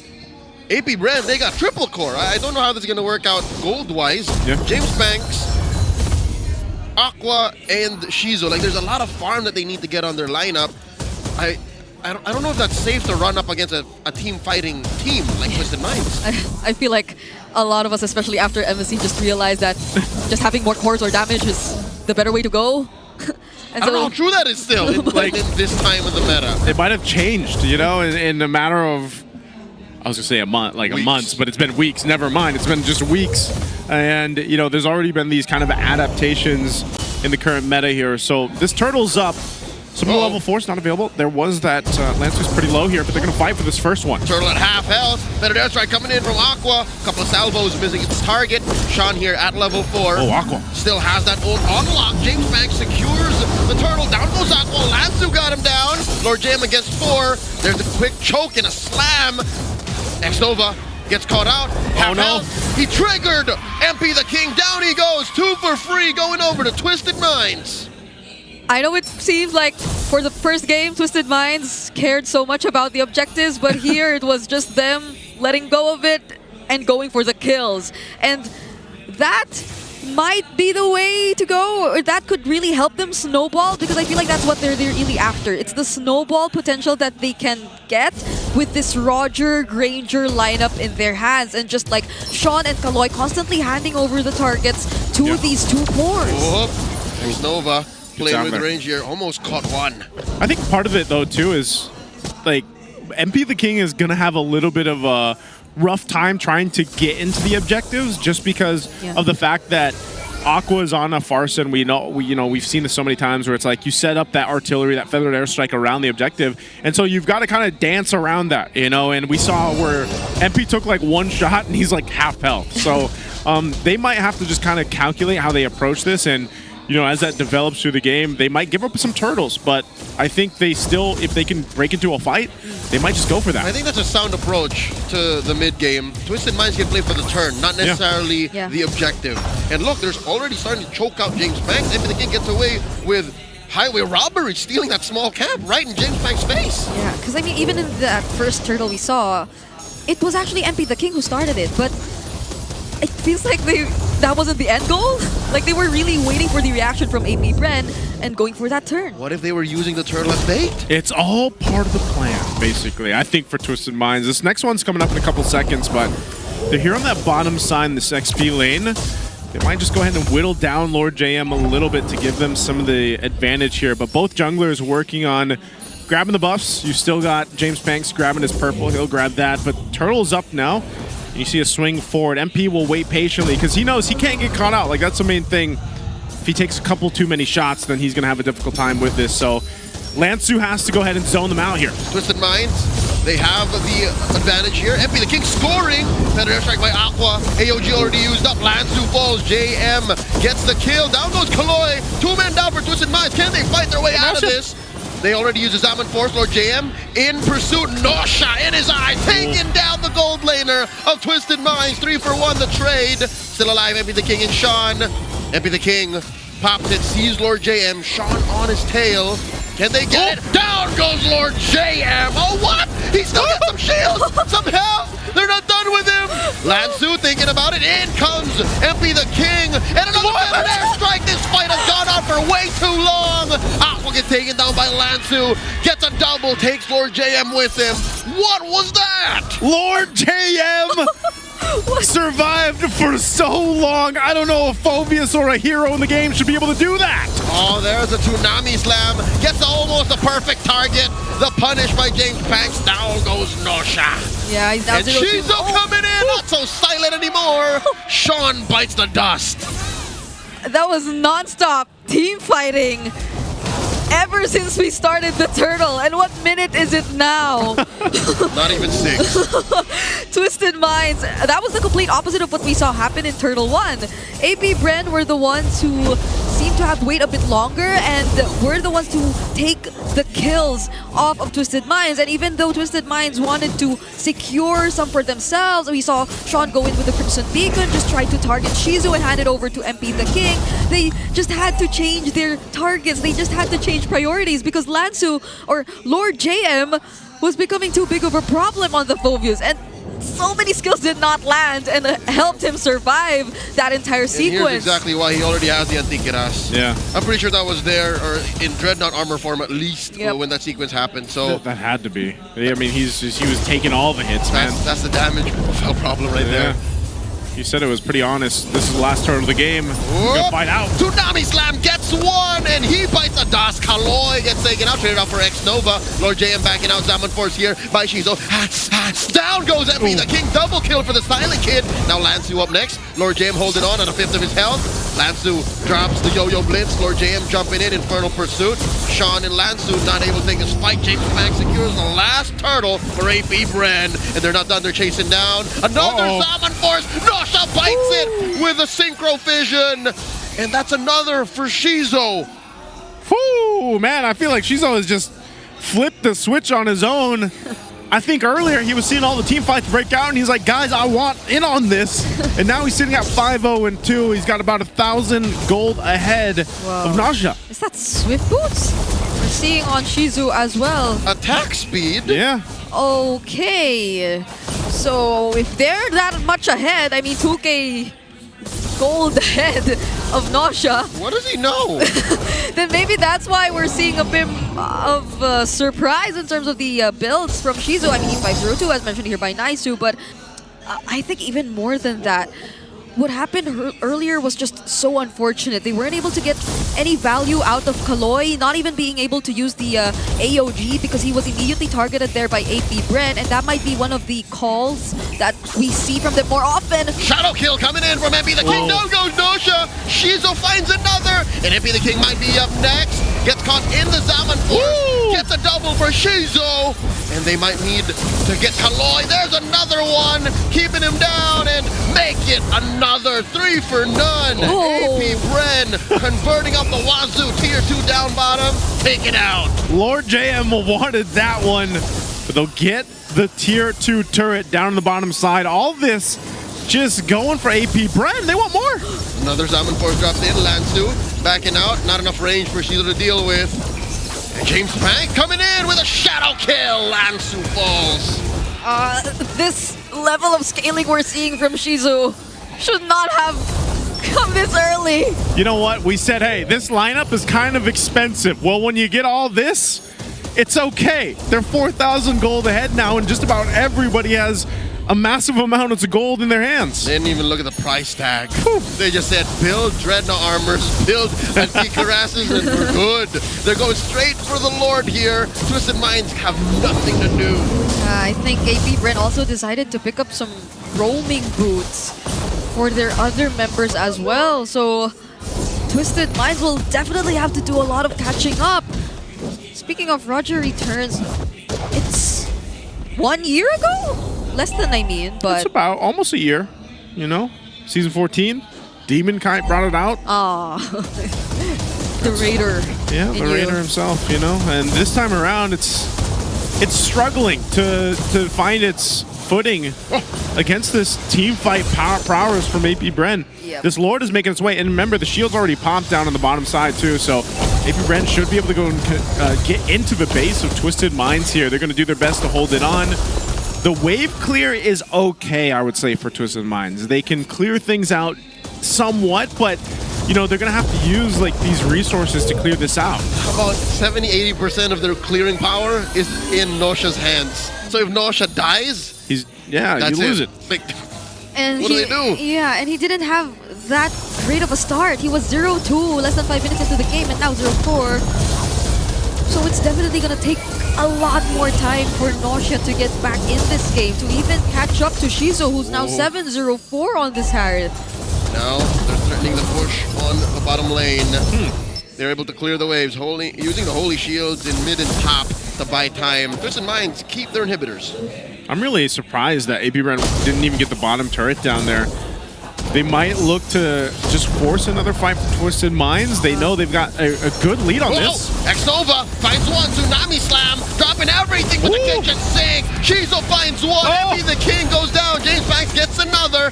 2 for none so far, and now Twisted Minds are going to struggle to defend. Sean here pops his ult, down goes that tier 3 down bottom. Mid lane still barely standing as James Banks clears it. Xnova gonna get his immortality pop. Lord JM down to the tail. Shizo in the backline takes down Sean. And Xnova gets taken out by Nausea. But it might be too late. Kaloy bites it. Nausea the only one left. Oh, he's the only one left alive, but he is still a threat to the low health bars of APBR unless James Banks. Shadow kill onto him. Spreads the love, but it will not be enough to stop the push in mid. Yeah, that could have been scary for APBR too. We'll take a look at the instant replay just to see. I feel like one of the most important things that happened there was, it happened before this, but that clutch AOG that came in from Kaloy as well, stopping James Banks from the aggression, that could have been something they could convert into more kills, and Nausea just keeping himself alive. I think that's one of the main things. If he went down, and we did mention that majority of the wave clear was in his hands, then that could have been different for Twisted Minds, but he stayed alive, he had the Sky Piercer, got one stack. A whopping one stack. Because he could have gotten more, but I feel like APBR were just too careful about it as well, so they weren't able to get much out of it anymore, but maybe Twisted Minds still wants to contest this. Looks like they do. This is a good idea. You're 7,000 behind. Twisted Minds, 2 turrets down, they'll just go ahead and at least show face to APBR, make them pull off the Lord for now. So they can't fully commit to it, but I think if this breaks down to a fight, you'll just see them get demolished here. Conceal's going to be used. Kaloy coming in, spacing out Aqua, James Banks, and Xnova. The answer, the better air strike. Down goes Sean. Shizo gets the kill. Look at the backline. Envy the King biting down on the Aqua. And here comes the rest of them. Down goes Kaloy. Shizo gets a double. Down goes Lansu as well. 3 for none so far. APBR. Holy Shizu. They're running it down. They're running it down mid, and APBR, like I said, Twisted Minds, I don't know if this is a fight you want, and now this might just be enough for APBR to take it to game 3. They don't have a wave though. Twisted Minds have their 2 cores left in the base. Nausea and Envy the King holding it down, holding hands. Feathered Airstrike coming through. 5 members of APBR want it. Xnova goes. But so does Twisted Minds base. We're going all the way to game 3. And just like we thought, we're going the distance in this one. A phenomenal game for APBR. The rookies are really showing up. I think we don't even get to call APBR entirely as rookies anymore, but for some they might consider them in a way to be, but these are literal rookies that we see in Twisted Minds, and both of them are just putting up such a great fight. But I still feel a bit weird about the Roger. More than just the Roger, the fact that they decided to go blue. Yeah. Because again, I get it. If you wanted to be more proactive, you wanted to really say, hey, we're going to finish the game. We're going to go for power picks. But they didn't go for power picks. No. They played a very red-like draft in blue. Like, that's what happened here. It's weird because, even at the start of it, it's like they had some good fighting pressure, when it came to the team fights. But I don't know if it was just one of those moments, like it was like a demoralizer, if that's the right word, when Lord Jam just like tanked for like days. And you can see here, Shizu, there's something about this build, by the way. There's got to be something about this build. My theory is the Swift Boots are used as a somewhat alternative to the Starlium site. Right? You get more basic attacks, but it's not as empowered anymore. But it wasn't as empowered anyway, so you're just really putting out more DPS at the end of the day. I don't know if that's worth it to replace whatever was there anyway. Well, what do you usually build on a Harriet these days? The penetration boots? Yeah. That's what I would have thought. Or like, the tough boots or the warrior? Like, really, this is a stroke of genius. And maybe they just had a bit more room to do that because, I mean, was just 2 ahead. Up against Nausea. Nausea, we did mention he did not have that great of a start, was 0-2, was constantly spotted out by APBR. Like, it felt like it was just so easy to gain access to Nausea, and that should not have been the case because he was one of those heroes in the lineup of Twisted Minds who just had to scale, who just had to farm because the damage was expected to come from him as well as MP the King. But I feel like they weren't able to pay as much attention to farming. This is Twisted Minds constantly looking for the fights, even during times wherein they probably should have not picked up fights just yet because they weren't fully equipped. And I feel like this was one of the most risky decisions they made, one of the most expensive decisions they made. That was a fight that not a lot of us expected to happen. I'd say it's risky in terms of opportunity cost. Gold-wise, this is a very efficient lineup. That's what scares me. That's what makes this feel weird is they should have known that they were on a timer. That if we did not roll in dough because of our opponent's golds in death, then we should know when to stop. But again, you're right, Joseph. There might have been a mental string cut when they couldn't kill Lord JM. Like, yeah, it's like, why won't this guy die? Like, what is going on? You know, and it just, I think also that had to play in the part of what you mentioned earlier, Leo. It's like the damage profile from Twisted Minds, it was too honest. And that one item, let's say it was the Dreadnought armor at that time, it's like that was enough to deal with the majority of the damage that was going to be dealt to Lord JM. And then you're able to just buy that much time on a single team fight like that. It's going to go ahead and like snowball up here. So you can see this. I mean, it was a rather quick game because it was just one moment where it's like all of a sudden, here's APBR with everything that they needed, because even if it's an expensive, quote unquote expensive lineup, they made it work because of how dominant the game was in the whole run of it. Yeah, even this early Twilight or that Twilight armor pickup from Lord JM. That was a second item. Yeah, it made things so much difficult for Twisted Minds. That moment where Xnova also got his immortality, so he just went in a lot more often, and Twisted Minds not having enough damage to burst him down already became a huge problem as well, because I feel like we didn't get to see the damage, especially from Sean. Yeah, even Kaloy's choice here of the Radiant armor, that's a little too optimistic. Against this lineup on APBR, I'd say I'd build an Athena shield. Yeah. Like, look at how much damage Shizuo did. 60,000. You know, I know he had a ton of kills too, like 11 kills here, but he had so much damage. So like a lot of those team fights that did break out, it didn't really matter who they chose. Like if they just chose anyone from Twisted Minds, it was like him and James Pank switching things up, where it's like they put enough pressure, or maybe it was even Aqua. Like Aqua was just able to go ahead and be like, all right, I'll just use my Feathered Airstrike any single time I want. I'll get any target that I want, and then we have enough damage to overload off of that, you know, and that's what happened here. I think in that last team fight we saw too, the curtain call was used on Lord JM and Xnova. So when Twisted Minds still decided to go for it, Aqua, Shizu, everyone else, the damage dealers were too free. And I don't know if it was the right call, because the curtain call AOG was committed onto those two frontliners who could just immediately reposition themselves and go for the re-engage or the punish, even the counter engage. So it did split up, but that was not what we were supposed to see from Twisted Minds and the kind of lineup that they drafted. It's a Roger, Granger. So I feel like they weren't able to play around these two heroes as much. I wouldn't say it would be better if it was Fredrin Granger either way. Yeah. Or even Akai Granger. It's just the way that that draft unfolded and the way that they made those decisions led to this. Like, this was going to be inevitable. Yeah, I think, again, obviously, BPI rich guy here for Shizu.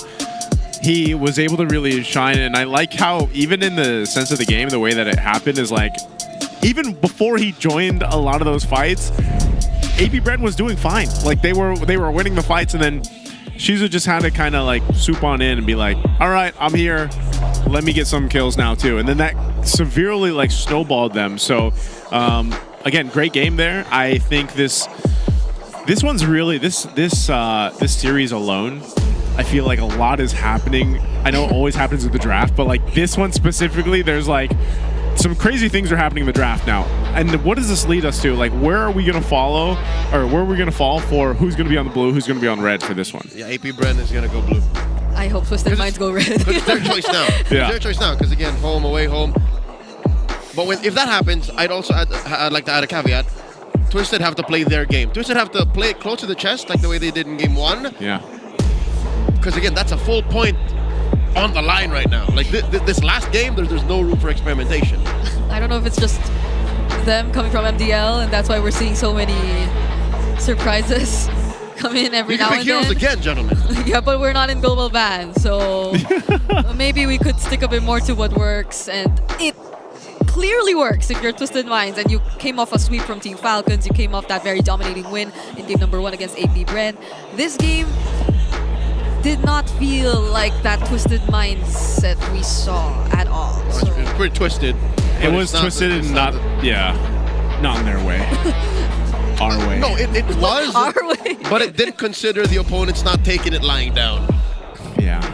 Because there's a clear winning image. There's a clear path to victory. It's just, you gotta assume your opponent will show some level of resistance, right?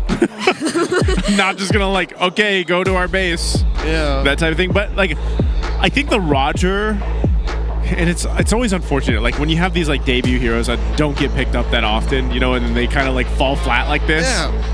This is why I said maybe they'll pick a magic jungler like an Amon or something.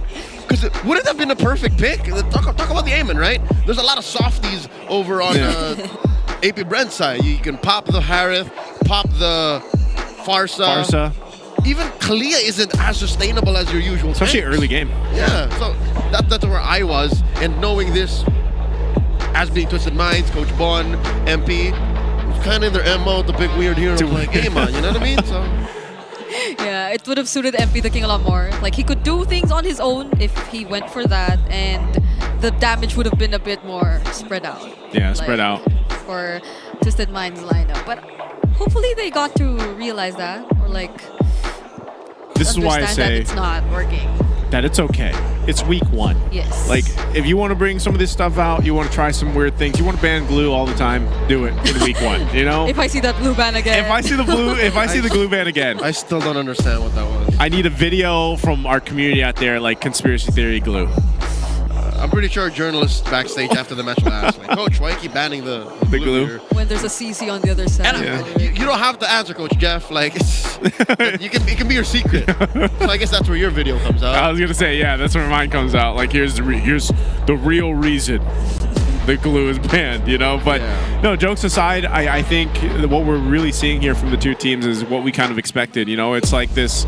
There's a sense of mystery, but also like the twists that are going on here. And I think either way, you're going to see that even for Game 3. As early as now, though, in Week 1, we have seen before where, especially if this is Twisted Minds that gets the W here, the win. Imagine, like, you know, in comparison to what we saw from them last season, like, this already gives them a great start heading into Week 2. And that's why we asked you guys in the community, and you can let us know once again, who is going to ride through the momentum? You know, is it going to be APBR? Or is it going to be Twisted Minds? Because now we're in that situation where it comes down to that one game. And having that momentum going into Week 2 is great for both the teams. I'm hoping, like, at this point, I'm just really hoping both teams play their game. So we get the most out of this do or die. Technically, I mean, they're going to meet again halfway through the season. But, of course, this is, I feel like, the earlier you get to rack up those points, the better, especially as you've already surprised pretty much everyone by putting yourselves up top and seeing the champions, like the stronger teams, quote unquote, down below. So like, if I were them, I'd want to keep it that way. So I'm just, that's what I'm hoping for, and that's what I'm hoping to see once we get into game number 3. Guys, I'm not sure, but like, maybe it's too early to say this. Like, I said this in MSC. I was like, this is the most competitive MSC we've ever had. I feel like this season it was up to the group, up to the playoffs. Okay, yeah, up to the playoffs. Well, I'll still stick by it because groups was amazing, you know. But how about now? Like, I feel like our season here for season 16, this might be one of the most competitive seasons that we have here. Oh no, you're not wrong, Joseph, because here, in a matchup wherein it's teams we did not expect to perform, are putting on 3-game cinema. Thorns remain. And then our champions are getting swept? Yeah. This is what we live for. All right, so we read the situation right. AP Bren decides to go blue. Twisted Minds now in red, banning out the usual suspects in the Lancelot, the Arla, and the 1-1. This does leave the Yuseshin open for AP Bren, or they can go Baksha again. I think, of course, if AP Bren still wants to go for the flex, then maybe the Baksha or Farsa would be the option. Farsa. Because, like, Farsa. I don't know. If it's Aqua or Sean, maybe, like, similar to what happened to the Yisunshin earlier, the Farsa might not be that much of a priority for these two teams. So maybe, like, that's gonna be me. But I still am gonna stay open to the idea that they might prioritize that. But it's more of maybe the flex power picks. Okay. Okay. Farsa first pick. I would say, makes sense. You can kind of build the lineup around this for Aqua. And even so, I think it's just one of those heroes that is a clear pick. Over on the other side for Twisted Minds, though, the YSS is finally open. So that will be locked in for MP, and then you got the Kalea still there too. So you'll want to watch out for what the XP lane option is going to be for Twisted Minds here. Yeah, the CC's still there. For Lord JM, if he wants to go for that. But if he wants to save the ZXP lane for later... I am not the only one. Oh my goodness, they go for Sophie's. I mean, after what happened in game number 2, I completely understand. AP Bear is just pressing continue. It's the same. They're loading a save file and picking up momentum from game 2. Even when they're in the blue side. They'll have to change X-Nova's pick though. Yeah. Which is okay, I think. If they can somehow find a way to let the Cho through. Okay, never mind. I wouldn't like the Cho anymore. This is signature Kagura into Farsa. Like, it was way back. No kick. But we know it works. So that's one thing they've already answered through this pick. And I guess still, in a way, is able to create space because you get to secure some vision. Wow, for the first... All right, now for reals, AP Bren can ban the glue. Yeah. Do it. This would make sense. Finally. And then they don't. Then it goes through, yeah. No! Then it'll really be a video to be made, but jungle options for AP Bren at this point. The Baksha is, I think if it's just left open, I mean, I know they banned out the 2 Baksha's good. assassins here, yeah. Fredrin's good. Baksha could work here. You're good. I like how Coach Jeff is considering a lot of these options with X-Nova because he's the one linchpin that could change the game. The mid-trio there it is. Needs a solid roamer. See, there he is. He's not even in 5 anymore. It's just banned for glue. I wonder why. That's something we definitely gotta ask them. But yeah, I'm also wondering why we don't get to see the Fredrin as much. Even yesterday, I feel like no one picked up the Fredrin.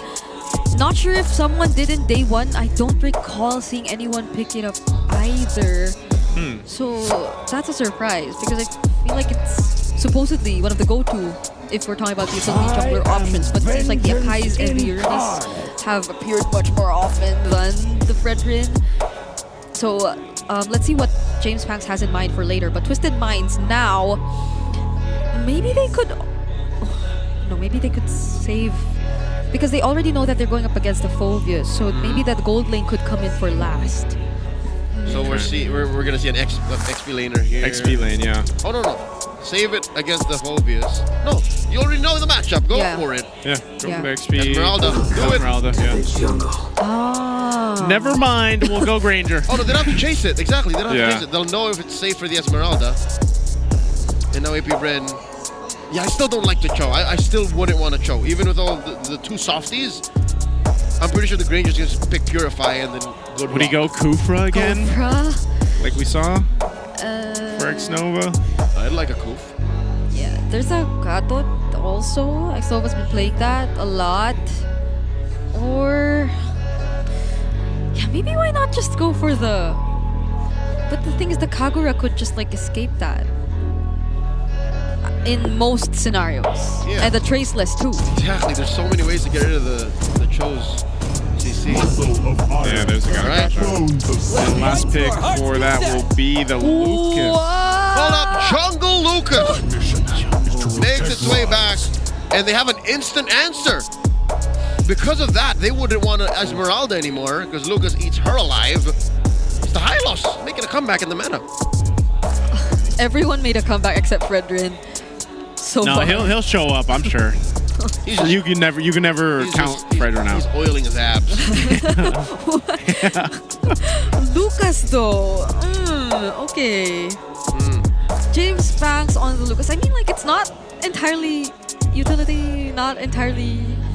It's just a rare It's a breed. fighter. It's a rare breed. Yeah, it's a fighter in the current meta game. So I wonder what APBR will be planning to go for, or what the plan is gonna be. Okay. So they have the. I mean, that's a lot of damage, if any, and they could play aggressive a lot more earlier, for sure, than Twisted Minds. But how does Twisted Minds manage that? Will they answer back just the same, or this time be much more patient and respect that their timers are supposed to come in a bit more later? Because I feel like that's what they failed to do in game number 2. Well, we'll find out. It's game number 3. It's the last one for this matchup here. Twisted Minds versus APBR. We've had a hell of a series so far, and it all comes down to this one for these two as they round out week 1. Aqua. Okay. Revitalize? Yeah, that's the early Revitalize we're seeing. In the mid lane, looking at the emblems. Oh. Look at Okay. this. Twisted Minds forcing James Banks out of his own small camp. They delayed him for a second or two here. Yeah, I'm not... I mean, I think even with a Lucas, though, like, he's just such a threat. Especially when he gets to that level 4, you're kind of surprised with the setup potential and the damage burst that he can provide. So, a lot of early action. One more time in mid. Aqua gets put down to about 10% health. Sean throws out an umbrella, draws first blood. That was... I gotta say it, that was an athletic flicker. Sean, good job. Goes in with the cleanup. A great play early on for the first blood. Yeah, whenever he gets the Kagura, the first bloods seem to be always for Twisted Minds. Earlier it was on the gold lane, now it's on Aqua. Still, like, equally valuable players, especially when we're considering the scaling that they should be doing overall. So this is the start of what could be the Twisted Minds. Here comes Twisted Minds taking out Aqua one more time. Nova didn't have a Revitalize to save him there. Remember what happened to Few yesterday? Yep. I think that's what's happening to Aqua in this game. You can't, I mean, it should make sense. You should be able to fly away from all that, but not enough. Gets caught out now twice in the mid lane, crashed down on. So this objective is up, but, you know, Aqua doesn't even have the feathered airstrike yet, so looks like they're going to go for this though. Nova just ran himself through 3 members of Twisted Minds, and Lord JM folds. There's no way APBR forces themselves onto this turtle. Look at Nosha spacing out James Banks and Aqua single-handedly. Twisted Minds takes the first major objective. Look at Sean and Kaloy, both 2-0-2. Could maybe be one of the most beautiful starts to the game that we've seen just yet. Oh, Shizu! Here comes Kaloy. I don't think Shizu saw them coming. Puts him at about half of his health, forced him home. Okay, he does get out, but yeah, as you were saying, Brigida, you know, you got the 2-0-2-0s here, and Sean could be on to another phenomenal game for this Kagura. And Kaloy, you know, getting this lead on Kalea, and I know Kalea, in a way, she hasn't been as dominant as before when she first, you know, arrived in the game, but you get a nice little lead. You can be a little more aggressive on some of these pulls in that she's going to go for, you know, and trying to set things up. You don't have to rely so much on Lancer to do that. So Sean even gets his early Genius Wand now, so that comes online, and this is going to go ahead and help that burst damage out even a little bit more against a squishier target like Aqua. Yeah, and Nosha's just always joining the fights. He's been double laning so early on. I feel like that's also why Shizu's starting to do the same, because they have to do a bit of catching up. Twisted Minds already 2k up ahead, and it's not just Sean who's already gotten his first item, it's also MP the King already securing that Hunter Strike. So I fear that what we mentioned was supposed to happen for AP Brand's happening for Twisted Minds. AOG coming in. X-Nova forces MP the King out of that turret range. Those I think boots. That feint single-handedly denied Twisted Minds hits on that gold shield.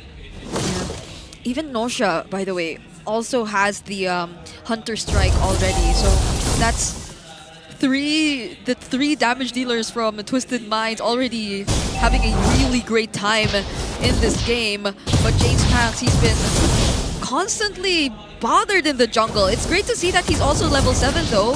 Not that far behind as compared to MP the King, but the way that Twisted Minds are just able to position themselves around their cores and just make sure that they get to secure whatever they need easily. It's just so hard for AP Brand. Mount Shocker reveals everybody securing that turtle. In comes the Glorious Pathway. Tsunami Slam taking down X-Nova. Nosha gets a kill. Now underneath the umbrella. Ella, down goes James Pax. I'm not going to survive either way. 3 for none. Can they add another? Shizo gets away with about 10 HP. Now Twisted Minds have ill intent for that purple. Oh man, they just get a whole lot. They get the turtle, they get this tier 1 in the mid, and they take the purple buff from AP Brent. Yeah, this is clearly a snowball. Yi Sun-shin. Even though it's a 0-0-6 standing, he's been very active in part of the fights. If we were to look at that instant replay, James Pax tried to go for it. The Unleash the Beast was there. The other members of AP Brent tried to join and support him in that fight, but they weren't as in sync, and Twisted Minds were just more prepared. They weren't as afraid of whatever engage AP Brent was trying to go for. Oh, MP the King. Mountain Shocker going no. over the side. In comes Lansu, closing off the exit, and now Sean takes him down. X-Nova trying to make face here, trapped between Lord JM. Now Lansu might not survive. What's MP the King thinking here? Lansu got about 5 HP, pops revitalized, and he might just actually do just that. Feather Air Strike by Aqua, putting him down, and Lord JM gets punished hard. Twisted Minds continuing the onslaught. Oh, they're still gonna go. They might be able to catch Nova here. Nova taking too many hits and will go down, and that's a turret too for Twisted. They get a whole lot up on the top side of the map. Nosha already has the Sky Piercer, so... Oh, wait! Here we go! There's a Beast Bomb throw now, taking down Nosha, serving up a kill to Shizo. Kaloi here might actually get taken down. That's another shutdown. James Pax, though, gets taken out by MP. So does Aqua. They were a little in too deep to that fight. Look at all the corpses laying astrew. Only fights. That's what we got. Only fights. They got a shutdown, though. That was on Nosha. Just as we mentioned, he already had the Sky Piercer and probably has a couple of stacks on the Sky Piercer already. But they handed over a kill to MP the King.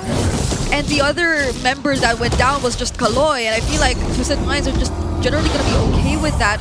Although it still doesn't change the fact that it went over, like that one kill went over to Shizo.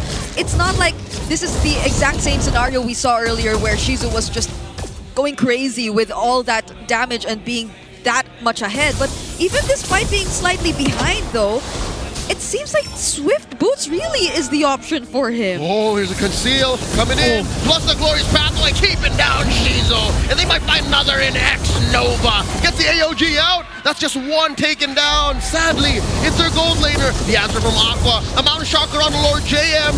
And that's the affiliate already taken out. Lord JM still alive. James Banks thinking about it, still taking his orange. AP Brand able to minimize their losses. Man, I'm surprised AP Brand, you know, they survived a couple of those instances there, but if Twisted Minds decides to go, especially having a Hylos there to drop down the pathway, that they'll find someone at least, or at least get a battle spell out or something from AP Brand. So ballooning the lead up now, 6,000. They're about less than a minute away from the slower to come up. Now, taking a look at the items here, too, there's obviously some difference between all the lanes, but that might be one of the things. You put the hope in that Shizu gets to where he needs to be. Maybe Aqua gets a little more damage, too, but even for James Panks, it's an instance where when he jumps in, even with that powered-up form, it's like he still just gets taken out so quickly, and that's what to expect when you have this kind of lead for Twisted Minds. Now a Malefic Roar is picked up for MP the King. Oh, yeah. It's not just even James Pax. It's also Lord JM. He doesn't get to stay as long in the fight. Whenever he decides to jump in with the Infernal Pursuits, he just finds himself bursted down by multiple sources of damage, be it through the umbrellas, be it through the bullets, the Rhapsodies that gets thrown out by Nausea. So there's a lot of damage that you could already expect from Twisted Minds if you get too far away or if you get isolated from your teammates. So that might not be an option for AP Bren anymore. And they do seem to be planning something here in the upcoming Lord fight. AP Bren thinking to contest. Twisted Minds responds in kind. Lanzu holding on to his glorious pathway. Might just be a dance. Yeah, they're gonna have to just dance for this one, but it might be a similar situation where it's like you're down this much. We've seen how some of the team fights go. Don't see you. You need to make it work. The jig is up. Mount Shocker shows everybody. No one protecting Shizu. She's able to back out. Better Dash Strike plus the AOG plus the Beast Unleashed. They do get the push, and that's enough damage. Down goes X-Nova. So does James Banks. No one from Twisted Minds save for their HP bars put down to very low. But no casualties for the MDL champions. 8K up! How did no one die? Yeah. That was the Feathered Airstrike, the AOG, and the Unleash the Beast all at once. And they also had the help of the Tier 2 mid turret. But they took down the turret right in time. So that was also able to save them from getting any casualties. And we're gonna see that instant replay in just a bit. Just look at how perfect the escape already was for Shizu. He wasn't taken down just yet, but MP the King just focused on taking the turret down first and then deciding to join the fight. So all these small decisions from Twisted Minds, they just mattered so much in how it all turned out. Man, if they weren't down the 8,000 gold that they were, that would have been a team fight for AP Bren there. They had the setup in that choke point so well. But unfortunately, you know, that's the difference when you get this kind of economic lead in the game. And so now for Twisted Minds, they'll be marching towards the base here. They got some shields to work through. They got a Lord going down the middle. And they'll take the Tier 2 out, bottom side. We'll see how they play this out. The clear speed for AP Bren should be at least decent here. They still have Shizu and Aqua that can clear this out, but the charge in from the Lord comes through. The shield will pop, and we'll see Kaloy using that conceal. They drop down the Glorious Pathway, though. And they're making their way. A wave in mid still going. Bottom lane finally pops. A third left, a quarter actually on AP Bren's mid lane inhibitor. I think we're approaching the point of no return. That's who's there. He's going to hold it together. There's the Feathered Airstrike. And there's the jump in. Look at the back line. MP the King. Followed by James Banks. The Beast Bomb already unleashed. And now James Banks falls. Down goes another for AP Bren. That's going to be X-Nova. And there's another Mount Shocker. Where's the stun? Glorious Pathway set in. The base is up next on Twisted Mind. Talk it. And there's a Tsunami Slam. It's enough to take Twisted Mind to the victory. And after a game 3 and an amazing series, Twisted Minds will get it done in a fast game. Everything happened so fast. That was a lineup who you would expect would take a bit more time, but Twisted Minds have done it in such a clean manner. They were just very assertive in terms of the objectives. They knew what their priorities were, and they just knew that they had to pay a lot of attention to James Pax and this Lucas, because again, we did mention and highlight that it could be a threat as well in the latter portions of the game. So when they were just able to lay out all these things, we barely saw AP Bren get to find at least a decent team fight. Yeah, they're going to take their bow here for AP Bren. Again, this is a team that has so much potential. I mean, they showed so many things here for us, and it's still looking very bright. Again, it's week 1 here. I can't wait to see how the adjustments happen for them, because, again, a great series.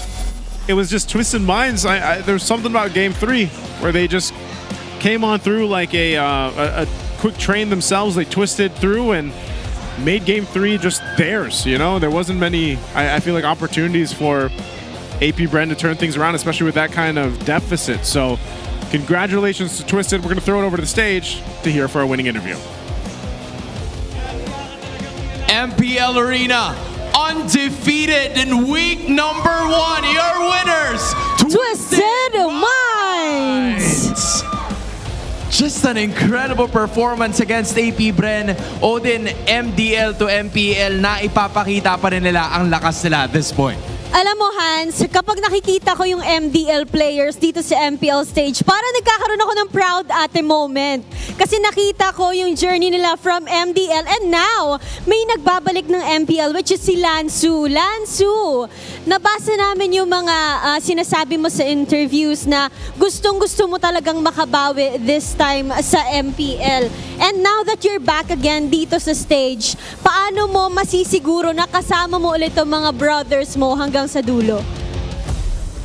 Wala yan, lakas kasi nila. Lakas kasi nila. Sabay priority talaga po namin yung kaming apat. Sayang po kasi yung chemistry namin eh. Sabay nasa tamang coach na din po kami. Wow! Grabe, si Coach Boncha na yan eh. Yan lang. You know, I want to know more about that. Coach Bon, you talked to me about why these players tila napamahal na rin sila sa'yo kahapon and now they've showcased what they can do in week number 1. Are we gonna be expecting more? Ito ba yung final form or consistent form na gusto mong makita mula sa players mo moving towards season 16? Siguro masyado pang maaga para sabihin na nasa final form na sila. Para sa akin, marami pa talaga silang i-improve. And kaya ako sobrang napamahal sa kanila dahil sobrang wala kaming problema pagdating sa outside the game. Napaka makalat, pero mababait naman. Napaka makalat, pero mababait. Alright, I like the idea. Coach Bon, if there is a team that you would want to see Twisted Minds face off against para magkaalaman kung ano na ba talaga ang power levels ng inyong kupunan, who would you wanna go up against and why? Siguro isa sa Onyx and TLID kasi syempre defending champion yung TLID, sorry. No worries, TLPH, Coach. sila yung defending champion so doon talaga namin mag-engage kung talagang kaya namin makipagsabayan sa defending champion or sa Onyx PH which is nakatalo kahapon sa TLPH. Well, that is gonna be something na abangan natin, Odin. And that's exciting to know kung ano pa nga ba ang makikita natin in the next few weeks. Pero dito, natutuwa ako sa kanila kasi para silang family.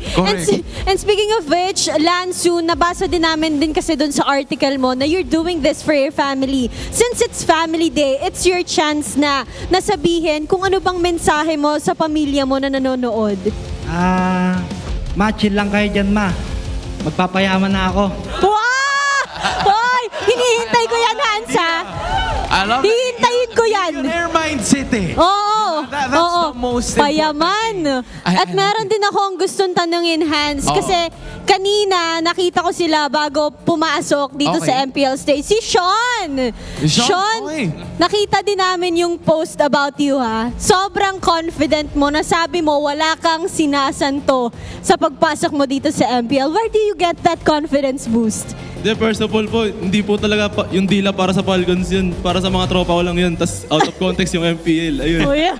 Di naman, no? Sorry. Pero nakita namin talaga na maangas talaga si Sean on and off the MLBB arena sa loob ng Land of Dawn. Sean, ano ba yung inspiration mo kung bakit malakas ang loob mo ngayon?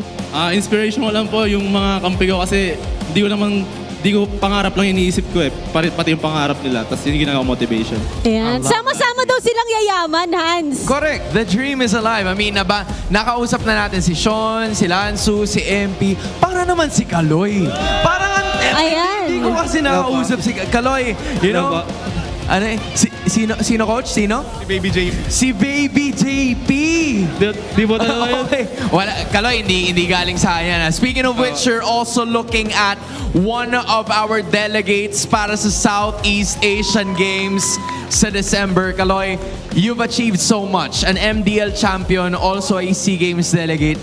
Nakakadagdag ba ng pressure yun sa'yo para mag-perform lalo ngayon na nasa MPL ka na? Siguro po, hindi po kasi confident na po ako sa sarili ko, sa teammates ko po. Lakas po kasi nila. You know, the confidence is there and I'm sure na maraming nanonood sa'yo na galing sa MDL that are also looking forward para makatungtong dito. Anong mensahe mo sa lahat ng mga nakalaban mo sa MDL at ngayon ay naglalaro to hopefully get that championship? Tuloy nyo lang yung pangarap nyo kasi makapunta rin kayo dito. Gaya ni Kaloy, they made it here and they claimed victory. Once again, your winners, Twisted Minds! Just an amazing performance from the Minds. You can even see them. Tumatalon sila palabas ng ating stage. That is how ecstatic they are with this victory. That's right, Hans. At sama-sama daw nga magpapayaman ang team na to hanggang dulo. And with that, we can't wait kung ano pa nga ba sasabihin ng ating mga casters. That's great. I love to have those kind of interviews. I know, been lost in some translation, but you guys can't deny the amount of love and synergy there is between the players there for Twisted Minds. And, we heard from Coach Bonchan himself, like he'd love to see how they fare up against either TLPH or Onyx Philippines for that true limit test. I love how in their first week alone in the big leagues, they know who they are and they know what they're capable of. Like, they're very confident. Yeah, and it's not just they confident in themselves, it's confident in their team, their group as a whole, even despite the new addition of MP the King. And this guy, Sean, on the Kagura, played it twice in this entire series, but this was where we definitely got to see a lot of his highlights, a lot of the more aggressive flickers ins. Oh my goodness. Even early on. I mean, that's where it all started, by this time you already had that early kill. But it's nice to see. Also for the Twisted Minds players there, like, I feel like they all have so much to say. And I like to see that because some players, they've been around for a while and it's like pulling teeth sometimes trying to get them back. Yeah. And not Sean. Not Sean. Sean's confident as hell, and I like that he made this Kagura work so well with the team here. It's been a while since we've seen a Kagura specialist in any pro league. Again, I'm throwing back to as far as... Who would the last specialist maybe be? Sans in MPL ID, or even as far back as Nicolette in NACT. Yeah. Like, those are the only real Kagura specialists that come to mind. Yeah, even if I think about it here in the Philippines, like, there maybe aren't that Haji would come to mind, but like I'm not sure if it's even him that's really one of the Kagura specialists because it's been so long. I remember there was a time where Kyrie was the mid laner for Onyx PH. Oh. And he stole a Lord with a Kagura combo. It's so weird to think that some of like these players now we know were former mid laners. Like even Edward used to be a mid laner. I'm surprised to find out that he was. I think in season 6. So 5 and 6, yeah. Yeah, but I mean these guys. Sean, like I'm glad to see they're meeting all the expectations, but nonetheless, I guess the idea was there for APBR. It's just that it was a bit too hard. It's a bit similar to the Roger scenario where like there were a lot more demands for the lineup to work, and then they picked some fights which were not as well timed. Yeah, APBR were so fixated on Shizo's performance in Game 2, which again, they're not wrong to do. They built the Harith the way they were going to anyways. But I think that Hylos was one of the main picks in the hands of Lansu that changed the game for him. Again, James Panks felt like a non-factor for the most part. Even Lord JM was wondering why he couldn't last underneath Twisted Minds lineup as much. And I understand now why Hylos is coming back. Yeah, he kind of like went off into, wherever Centaurs go, land, Centaur heaven for a bit. Centaur heaven for a bit, And somebody wished him back to life. Yeah, and he fits a very specific role in a lot of the team compositions that we see right now. And I mean, Glorious Pathway for a lineup. I mean, you saw how fast they were able to engage if they wanted to, and that also being able to just kind of cut off routes with the Glorious Pathway works really well right now in our current meta. So phenomenal series that we got to see there.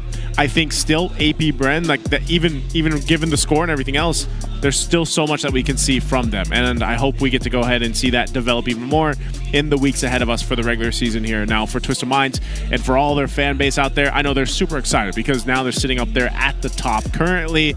Now for our next matchup, this is also going to be an exciting one to see what after what we've seen the past couple days, and especially yesterday for TLPH versus TNC. How will this fare? This matchup here. What do you guys think? I mean, quick thoughts. Are you super excited about this one? I'm nervous. Nervous? Yeah, I hope they get to redeem themselves in whatever performance they can because they both came from losses and people were expecting something else. They were. and I know you guys are too, because I guess in a way too, like even seeing that it was a sweep yesterday for TLPH against Onyx, like that doesn't paint the whole story. So if you guys didn't get to see that matchup yesterday, I highly suggest you guys go watch it, because it was a great one, and I'm sure they even learned a lot, just from that match alone against Onyx. So again, we have another match. It's our last one that's ahead of us here to round out week 1 already for the MPL Philippines. And I know you guys are excited about it, but we are going to be taking a bit of a break. Before the break, we're going to go ahead and throw it over to Wolf for the Howl. Let's see what he has to say.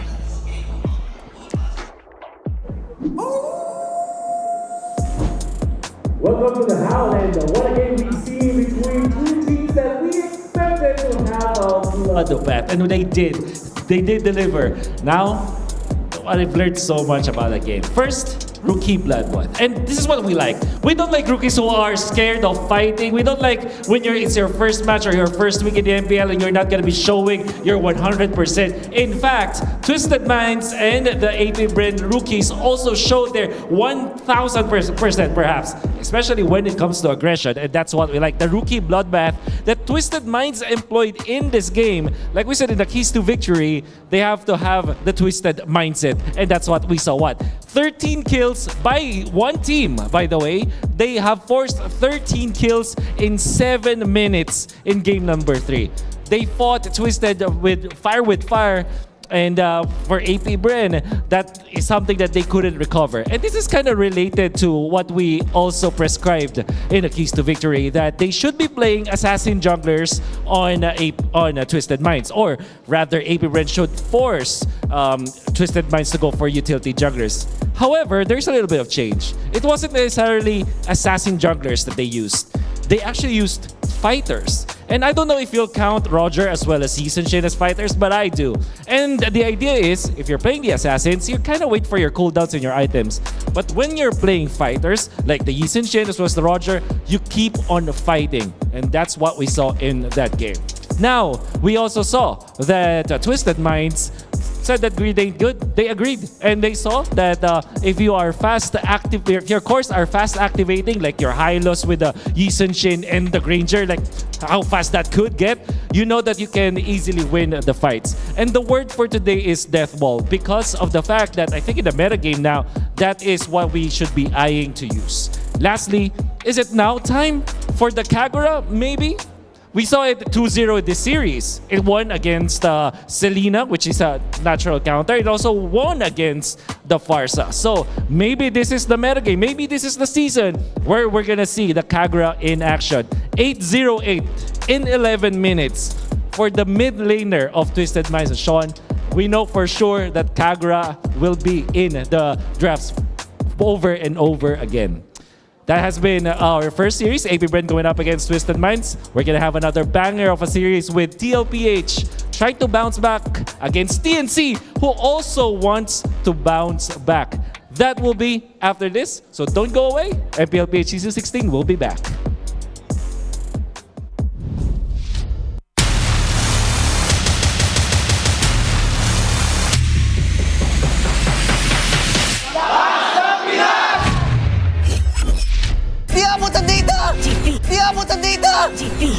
GG bro!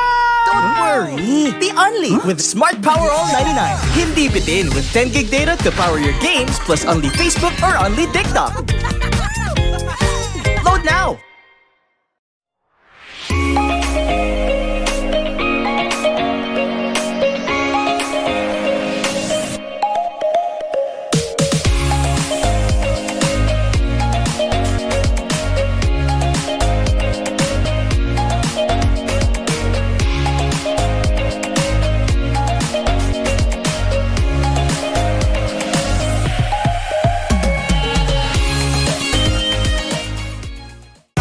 Enemy alert. Your scalp gets 1.5 times greasier, causing dandruff.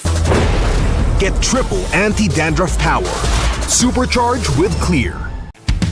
Pang-marinade, Panggisa, pampasarap, ang daming ititimpla.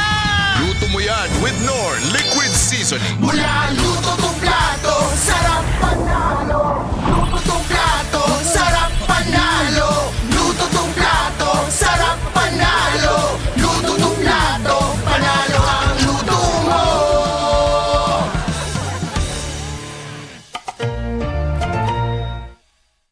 Kung sino pupunta ng venue, mag-jacket kayo guys. Papang-avatar niya yan, Dad. Ayusin mo. ang landi kasi.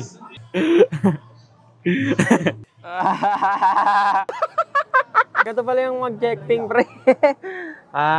Shoutout sa mga tropa ko dyan. Kay Roy, sa nanay ko, sa mga tropa ko, tsaka sino ba mga shoutout ko? Kay Sir Wolf. Shoutout sa'yo, Sir Wolf. Kay Boss Daddy. Abuse nyo na lang guys mic check guys Guys, mahal na mahal ko kayo guys. Salamat sa mga sumusuporta sa bawat bayan. Asan yung mic ko, pre? Idol ko talaga ang Infinix kasi ang galing. Maraming salamat lagi sa mga sumusuporta guys. Kasi wala ako dito kung wala kayo. Kasi Okay na sa'yo. Kasi gusto ko lagi minangaway sa akin Parang nabubus yung moral ko. Pero huwag niyo akong awayin guys kasi nasa humble era na tayo guys. Naririnig ko sarili ko okay lang yun, normal lang yun. Hinaan mo Di abot ang data! Defeat! DJ Bro! Don't worry! The Only with Smart Power All 99. Hindi bitin with 10 gig data to power your games plus only Facebook or only TikTok. Load now!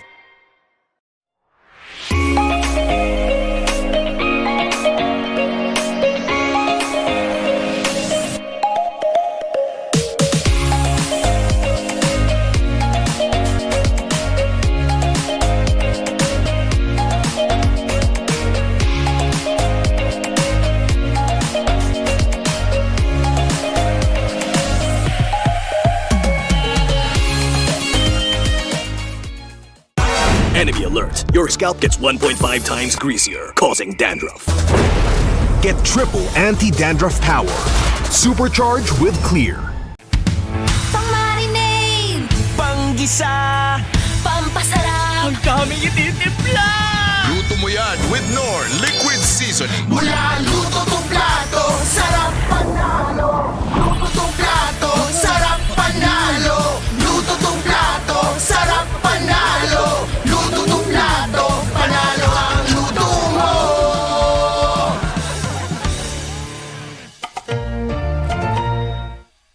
Di abot ang data! Defeat! DJ Bro! Don't worry! The Only with Smart Power All 99. Hindi bitin with 10 gig data to power your games plus only Facebook or only TikTok. Load now!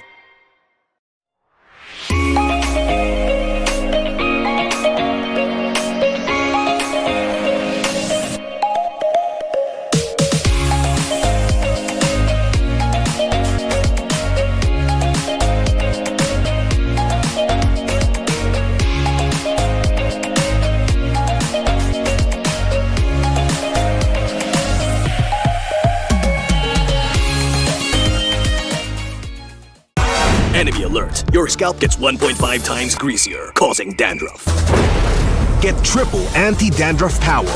Supercharged with Clear. Pang-marinade! Panggisa! Pampasarap! Ang daming ititimpla! Luto mo yan with Knorr Liquid Seasoning. Mula luto tong plato, sarap panalo! Luto tong plato, sarap panalo! Luto tong plato, sarap panalo! Luto tong plato, panalo ang luto mo!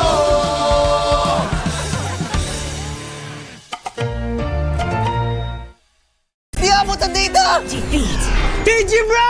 Don't worry! The Only with Smart Power All 99. Hindi bitin with 10 gig data to power your games plus only Facebook or only TikTok. Load now!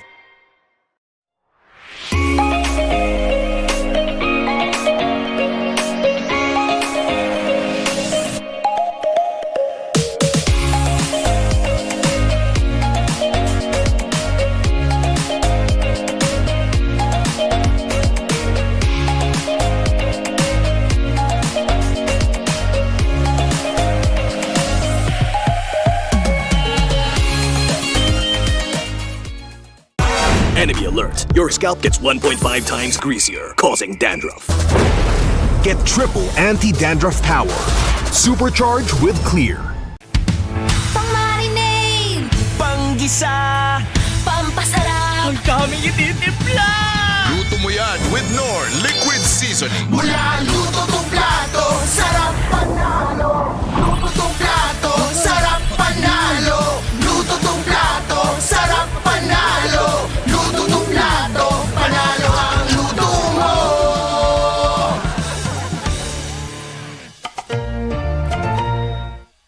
Di abutan dito! Defeat! GG bro! Don't worry! The Only with Smart Power All 99. Hindi bitin with 10 gig data to power your games plus only Facebook or only TikTok. Load now!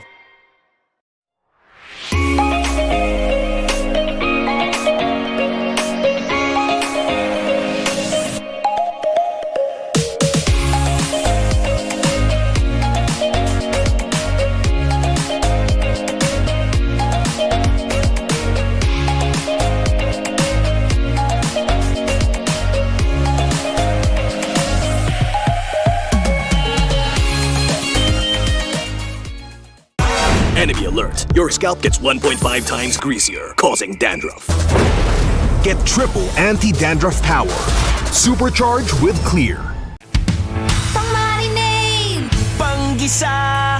pampasarap, Ang daming ititimpla!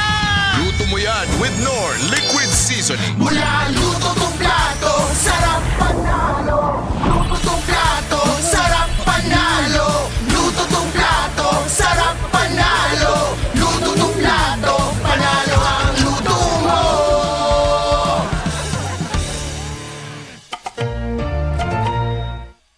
Di abutan dito! Defeat! GG bro! Don't worry! The Only with Smart Power All 99. Hindi bitin with 10 gig data to power your games plus only Facebook or only TikTok. Load now!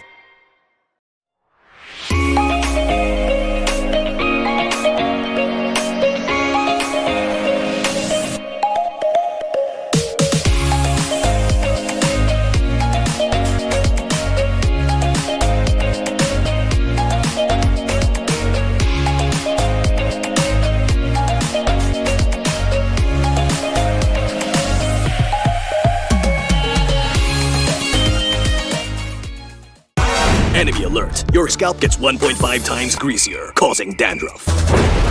Get triple anti-dandruff power. Supercharge with Clear. Pang-marinade, Panggisa! pampasarap, Ang daming ititimpla! Luto mo yan with Knorr Liquid Seasoning. mula luto tong plato, sarap panalo. Luto tong plato, sarap panalo. Luto tong plato, sarap panalo. Luto tong plato, panalo ang luto mo.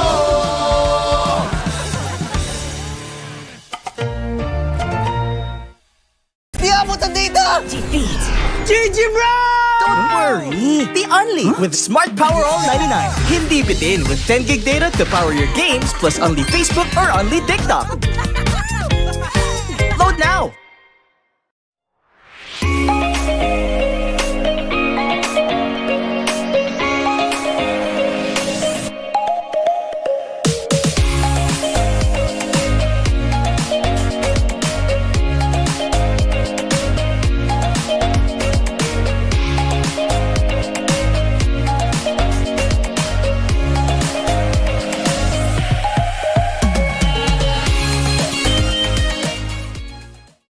Enemy alert. Your scalp gets 1.5 times greasier, causing dandruff. Get triple anti-dandruff power. Supercharge with Clear. Pang-marinade, Panggisa! pampasarap, Ang daming ititimpla! Luto mo yan with Knorr Liquid Seasoning. mula luto tong plato, sarap panalo. Luto tong plato, sarap panalo. Luto tong plato, sarap panalo. Luto tong plato, panalo ang luto mo.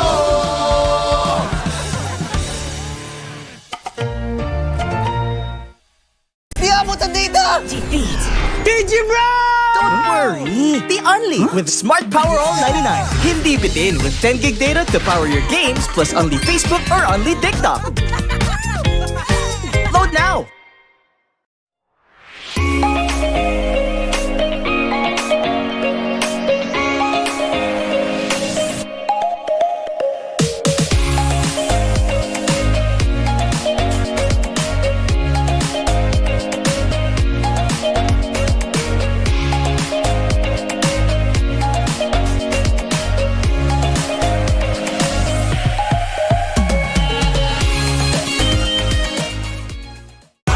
Enemy alert. Your scalp gets 1.5 times greasier, causing dandruff. Get triple anti-dandruff power. Supercharge with Clear. Pang-marinade, Panggisa, pampasarap, ang daming ititimpla.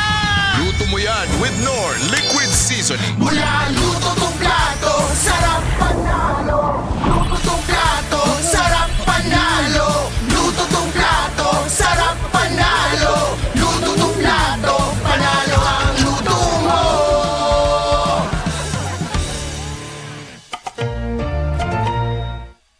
Di abutan dito! Defeat. GG bro! Don't worry! The Only with Smart Power All 99. Hindi bitin with 10 gig data to power your games plus only Facebook or only TikTok. Load now!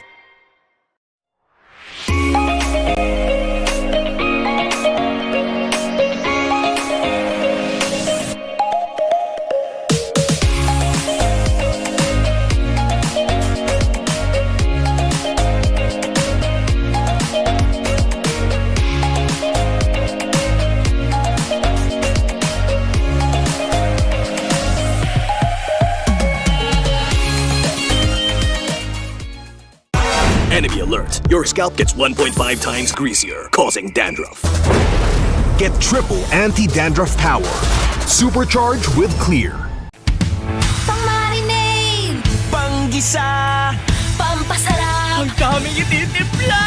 Luto mo yan with Knorr Liquid Seasoning. mula luto tong plato, sarap panalo. Luto tong plato, sarap panalo. Luto tong plato, sarap panalo. Luto tong plato, panalo ang luto mo.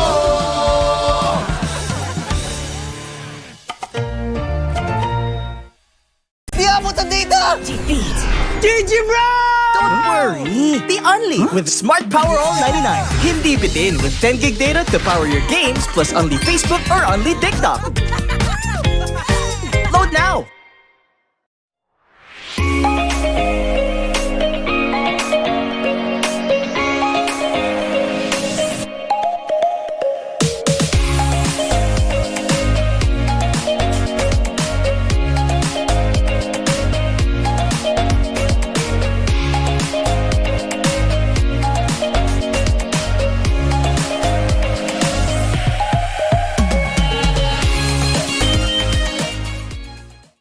Enemy alert. Your scalp gets 1.5 times greasier, causing dandruff.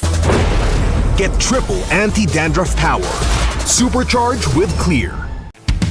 Pang-marinade, Panggisa, pampasarap, ang daming ititimpla. Luto mo yan with Knorr Liquid Seasoning. mula luto tong plato, sarap panalo. Luto tong plato, sarap panalo. Luto tong plato, sarap panalo. Luto tong plato, panalo ang luto mo.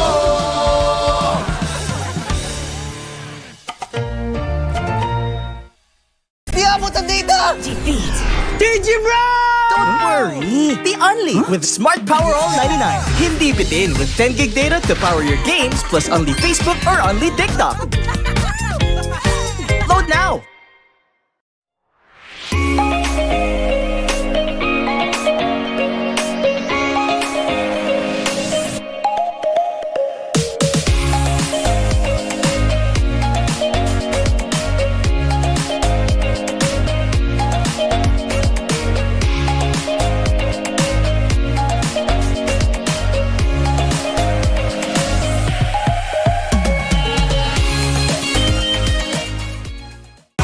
Enemy alert. Your scalp gets 1.5 times greasier, causing dandruff. Get triple anti-dandruff power. Supercharge with Clear. Pang-marinade, Panggisa, pampasarap, ang daming ititimpla. Luto mo yan with Knorr Liquid Seasoning. mula luto tong plato, sarap panalo. Luto tong plato, sarap panalo. Luto tong plato, sarap panalo. Luto tong plato, panalo ang luto mo.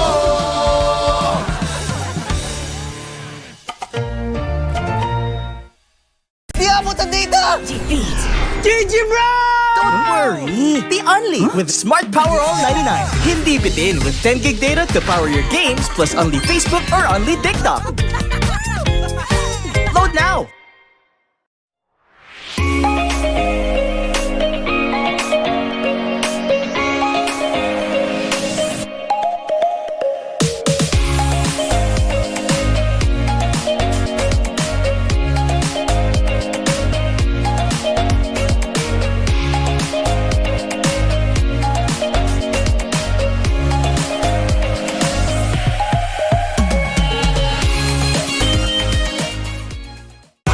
Enemy alert. Your scalp gets 1.5 times greasier, causing dandruff. Get triple anti-dandruff power. Supercharge with Clear. Pang-marinade, Panggisa, pampasarap, ang daming ititimpla! Luto mo yan with Knorr Liquid Seasoning. mula luto tong plato, sarap panalo. Luto tong plato, sarap panalo. Luto tong plato, sarap panalo. Luto tong plato, panalo ang luto mo.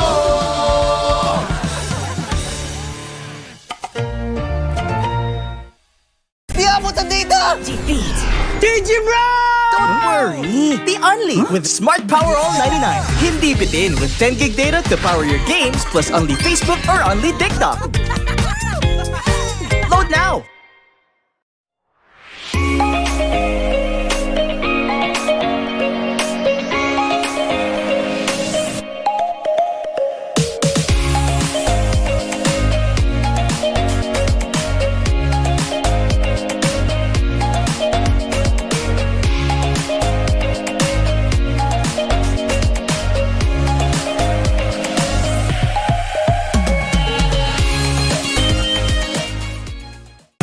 Enemy alert. Your scalp gets 1.5 times greasier, causing dandruff.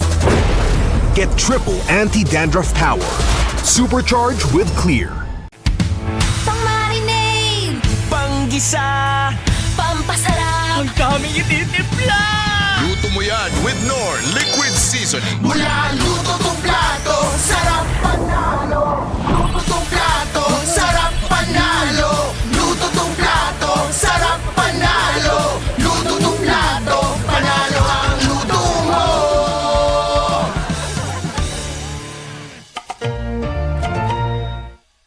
Di abutan dito! Defeat.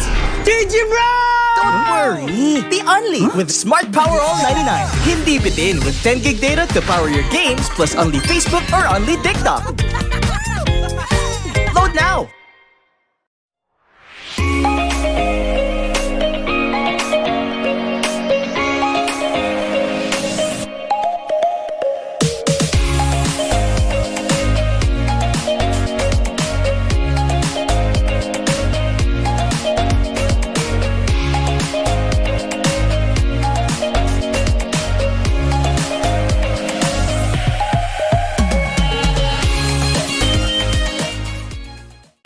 Enemy alert. Your scalp gets 1.5 times greasier, causing dandruff.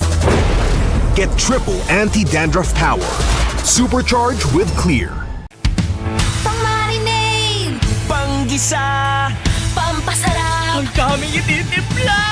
Luto mo yan with Knorr Liquid Seasoning. mula luto tong plato, sarap panalo. Luto tong plato, sarap panalo. Luto tong plato, sarap panalo. Luto tong plato, panalo ang luto mo.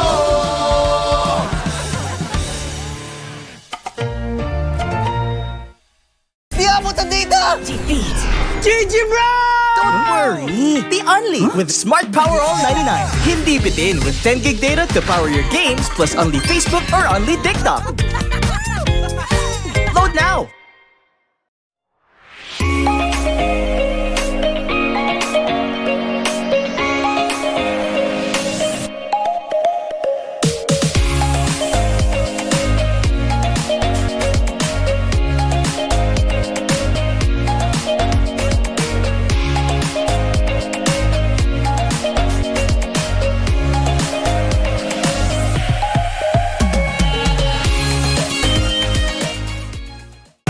Enemy alert. Your scalp gets 1.5 times greasier, causing dandruff. Get triple anti-dandruff power. Supercharge with Clear. Pang-marinade, Panggisa, pampasarap, ang daming ititimpla. Luto mo yan with Knorr Liquid Seasoning. Mula luto tong plato, sarap panalo. Luto tong plato, sarap panalo. Luto tong plato, sarap panalo. Luto tong plato, panalo ang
Malakas, Pilipinas, malakas kahit anong lane, we become the monsters.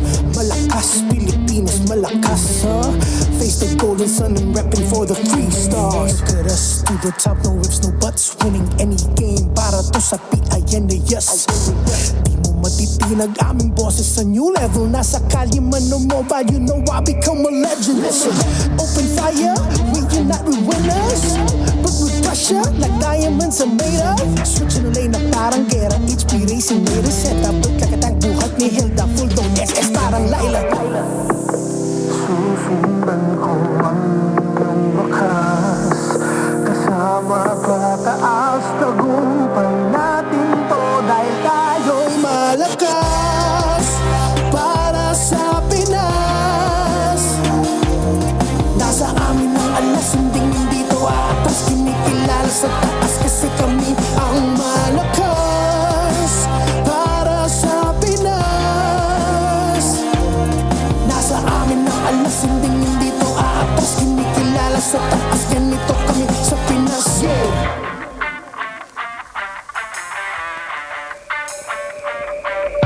Laging MLBB, no surrender, no retreat. Pag nagsama-sama, just imagine what we can achieve. Laging MLBB, no surrender, no retreat. Giving 100 on my all, cause we just cannot be defeated. We are unstoppable, immune and invulnerable. Ready ang equipment, lahat frozen, mala, crowd control. Pakita on the jab, east to the southeast. Taas ang matawad, proud and loud, cause every enemy we devour. Susundan ko ang iyong bakas, kasama pataas, tagumpay natin to dahil tayo'y malakas para sa Pinas. Nasa amin ang alas, hindi to atas, kinikilala sa taas kasi kami ang malakas para sa Pinas. Nasa amin ang alas, hindi to atas, kinikilala sa taas, ganito kami sa Pinas. Yeah. Malakas, Pilipinas, malakas kahit anong monsters. Malakas, Pilipinas, malakas face the golden sun and repping for the 3 stars.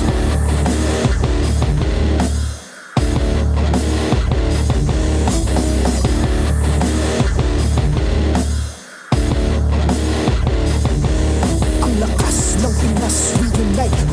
stars. Ang lakas ng Pinas, reunite with the stars. Ang lakas ng Pinas, reunite with the stars. Ang lakas ng Pinas, with the stars.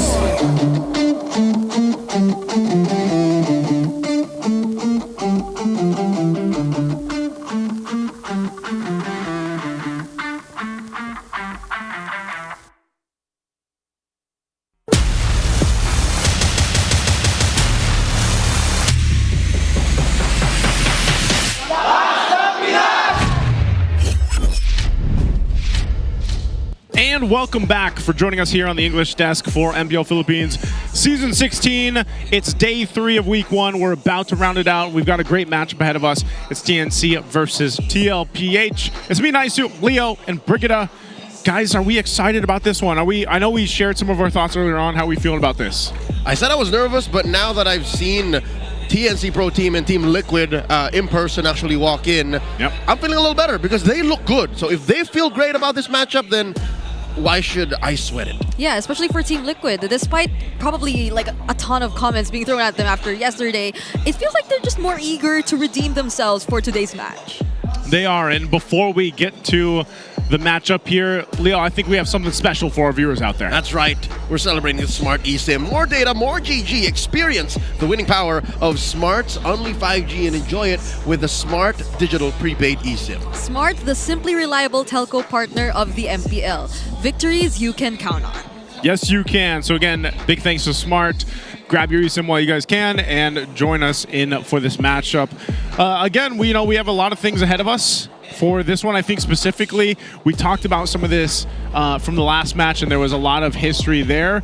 But before that, too, there's history of your own that you guys can make leading up to maybe one day being here, because you could showcase your esports skills and passion for gaming by organizing your own local tournaments through Project Esports for Everyone. Participants in this program will be provided with special access to tournament modes, in-game items, diamonds, and more. Yep, you guys can visit the MPLPH website for more information and how to apply. I think that's great, by the way. Keep giving these opportunities for aspiring pros one day to get to this point. Now, today's headline for us is, well, we're going to have to wait because this is the headline from our last match. As we were just saying, the Twisted Mindset stays victorious in week 1. Now, if you missed it, Twisted Minds, I think a team that a lot of people maybe did not expect to come into week 1 at the top of the standings here. They're currently 2-0. They denied the reverse sweep from APBR by staying true to their identity.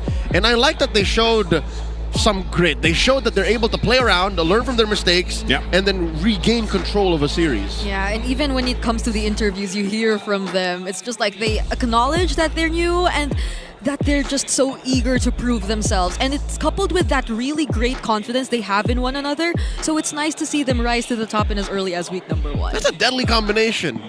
The self-realization of being new here and wanting to prove yourself with the confidence of knowing what you're capable of. I would like to just say that's confidence. It is. We just gotta have confidence in what we do, Leo, and I think you'll be there. That's the first step in a lot of the ways we approach life. So that's basically, I feel like, even when we talked about this earlier on, the winning interview, we saw how confident they were. So moving forward here to the last match of week 1, it's TNC versus TLPH. Little matchup here with our gold laners, Benny Cutie and Oheb. There has been so much discussion and debate online, offline, everywhere line about the gold laners, man. And Oheb being one of them. And I feel like Benny Cutie in a way too. Like, some people have already shared a lot of their thoughts on Benny Cutie's first showcase here in week 1. I think, I know there's, anytime we watch TLPH play, by the way, you can pay attention to so many lanes. Is this going to be the one where we focus on the gold lane? Ooh, as much as I'd want to say that I do have a lot of focus on the gold lane, and I feel like they are definitely going to be one of the standout players for this match, I personally, for TNC, I feel like I'll have my eyes on Chaknu. Like, this is just me, especially considering what we saw from them previously. And then for Team Liquid Philippines, maybe... Oh yeah, so maybe that's it for me, the Roamer matchup. The Roamer matchup is, like I said, you can pay attention everywhere here. But for our headline, specifically for this one, we have to watch out for the gold laners. It's chasing gold, and it's Benny Cutie and Oheb, like we mentioned. You know, with both of these players, they have so much history between themselves as a 1v1 matchup in the gold lane, but also for the teams that they have played on up to this point. And the big thing that about gold lane, and this has not changed at all, like really for the most part, is they are activated by the team, you know? Like, we get to see the gold laner shine usually later in the portion of the game, but the most, I feel like the gold laners that we pay attention to the most, they're making their own plays 1v1 with the gold laner. And that's why I love like the comparison between the gold laners, because they make the 1v1 in the early game between themselves. It's no secret that the game is a team game, but scientifically and logically, about 10 to 15% of the game is played alone. Yeah. That is just the truth of being a gold laner in MLBB.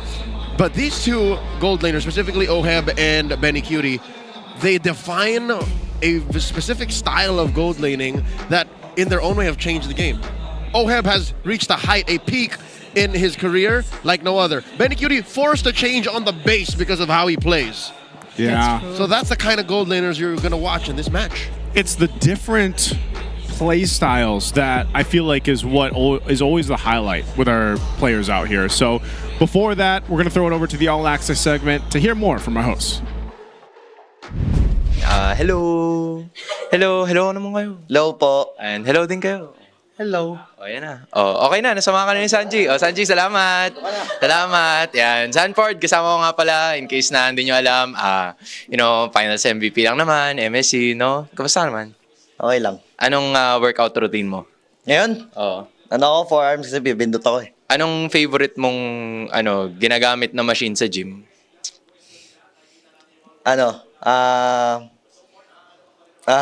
Lat pull down. Lat pull down. Okay. Tatanungin pa ba kita kung anong preparations nyo? Champion kayo, di ba? So most likely parang sinasabi ko ba na sila dapat ang maghanda sa inyo? Or ano bang mindset nyo heading into the season? Rookie ulit kami. Para gigil ulit, yun. That's interesting. Parang sobrang familiar na kasi ang mga tao sa mga mukha ninyo to the point na kung ikaw magiging rookie ka ulit, anong IGN mo? Kasi yung Sanford medyo veteran na eh. Anong IGN mo ngayon? Tagalin natin yung Sanford lang. Ford lang. O sige, pwede. I like it. Ford. Eto na, Ford. Base sa mga nakalap na impormasyon, eto ang magiging moment mo for today. Anong rules nito? Rules niya. Lakad lang. Rules kailangan pa na. Ginaganon pa yun eh. Hindi, taas mo na yan. Taas mo na, taas yan. Taas, baba. Okay na. Ang ganda yan. Game. Bibilang ba ako? 1, 2, 3. Wait. 1, 2, 3, game. Eto na. Nagkakaano na. Pero na ulit. G, anong favorite mong number sa electric pan? 2. Sanford, anong favorite mong hero sa ngayon? Arlot. Kamusta ka naman, Sanji? Sanji. Ayun, Sanji. Hindi, Sanji. Anong favorite mong ulam na may sabaw? Ulam na may sabaw, sinigang. Anong favorite mong ulam na may sarsa? Sarsa, adobo. Anong pinaka-gusto mong pinay... Yes! Maraming salamat, Sanford. Lakas ni Bossan. GG's. Good game. Balikan natin sa casters. All right, I've seen this a couple times now, and Leo, I think we need to challenge Hans to an arm wrestling match, man. You know what? I'm not so sure if that's a smart idea. Number one, he's got a sleeper build, and number two, he's taller than most people would agree. Because it's stage magic what we're seeing, but none will acknowledge that he's like a 6'1", 160-pound tall man. I think the stats don't apply to you. You're a behemoth. You are of biblical proportions. That is different. It's different, but I don't know. I feel like for all the teams, eventually we're gonna have to have like a montage. Maybe there's one player out there that also has a sleeper build and is going to beat Hans. Oh, so is that what we're waiting for? Like whoever is gonna be able to beat Hans ever in an interview? I think you're gonna have to call on Team Liquid's photographer Eugene to try. Guy was a legit fighter. Yeah. I love how Sanji was like, unofficial for that. You know, I don't know. Maybe he got scientific. He got scientific with it. But we're gonna go ahead and ask you guys what you think with our community poll here. The classic poison. Can an old recipe work in a new era? Yes, no, maybe, not yet. So, what is the classic poison here? This one's stumping me. Okay. I think this is a callback to the execration time of Benny Cutie, Chaknu, and Etumax being together. Okay. And I think it's also where the entire timers or the Omega poison originated. Although, should I answer this? You can answer it, Brig. You know. Okay. Throw your answer out there. C. Maybe? Maybe? Can we just remove the maybe? I think it's D. I think not yet. Not yet. You give anything a set amount of time, it's going to work. As in like week 1's too early? Yeah. Check in after week 4. That's being very generous. I give TNC ideally like week 3. If by week 3 it's not working out, you have to do something drastically different. Yeah. I think week 4 is always kind of like our standard measurement of how the teams are doing. Checkpoint. Yeah, like the checkpoint, you know. And then things really take off like second half of the season. Now, for this, I do want to say, for me personally, this is just my opinion, like when I saw TNC play the first game, I was a little underwhelmed because I don't know. I guess I came into the opening week and I thought there was going to be a little bit more from TNC. Are you saying no? Yeah, I'm saying no. Right now, I'm saying no. Okay. But I think the same could be said for TLPH yesterday. You know? So I don't know if you guys agree with me. We'll find out because right now we're going to go ahead and get ready for this matchup. We're going to go welcome TNC and TLPH to the stage. Can an old recipe work in this new era? It's 3Mar, Saida, Lancy, Chaknu, and Benny Cutie. Phoenix Army, this is TNC Pro Team!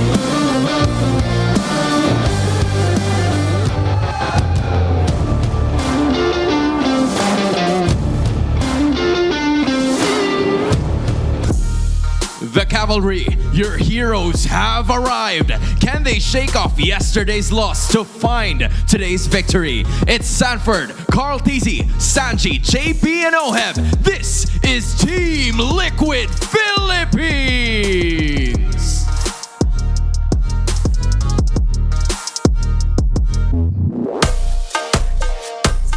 To oversee and uphold the tournament's integrity, guiding us through this match are our marshals, Joshua, JJ, Patrick, and Jeff.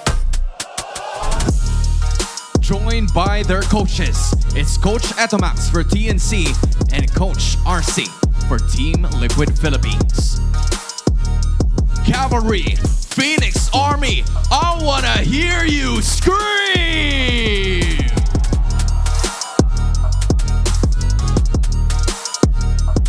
And there we go, ready for this matchup here. This is going to be TNC. Leo, take us through. So on day 1, TNC went all the way against Smart Omega. So despite Joseph being underwhelmed by what he saw, I think they're a diamond in the rough. I think you just got to let them find their footing in the current metagame, give Coach Etomas a chance to cook, and then maybe the poison kicks in. This is one way to benchmark if that can happen against the champion of not just the league, but the most prestigious event so far in this calendar year, MSC. They're facing off against Liquid.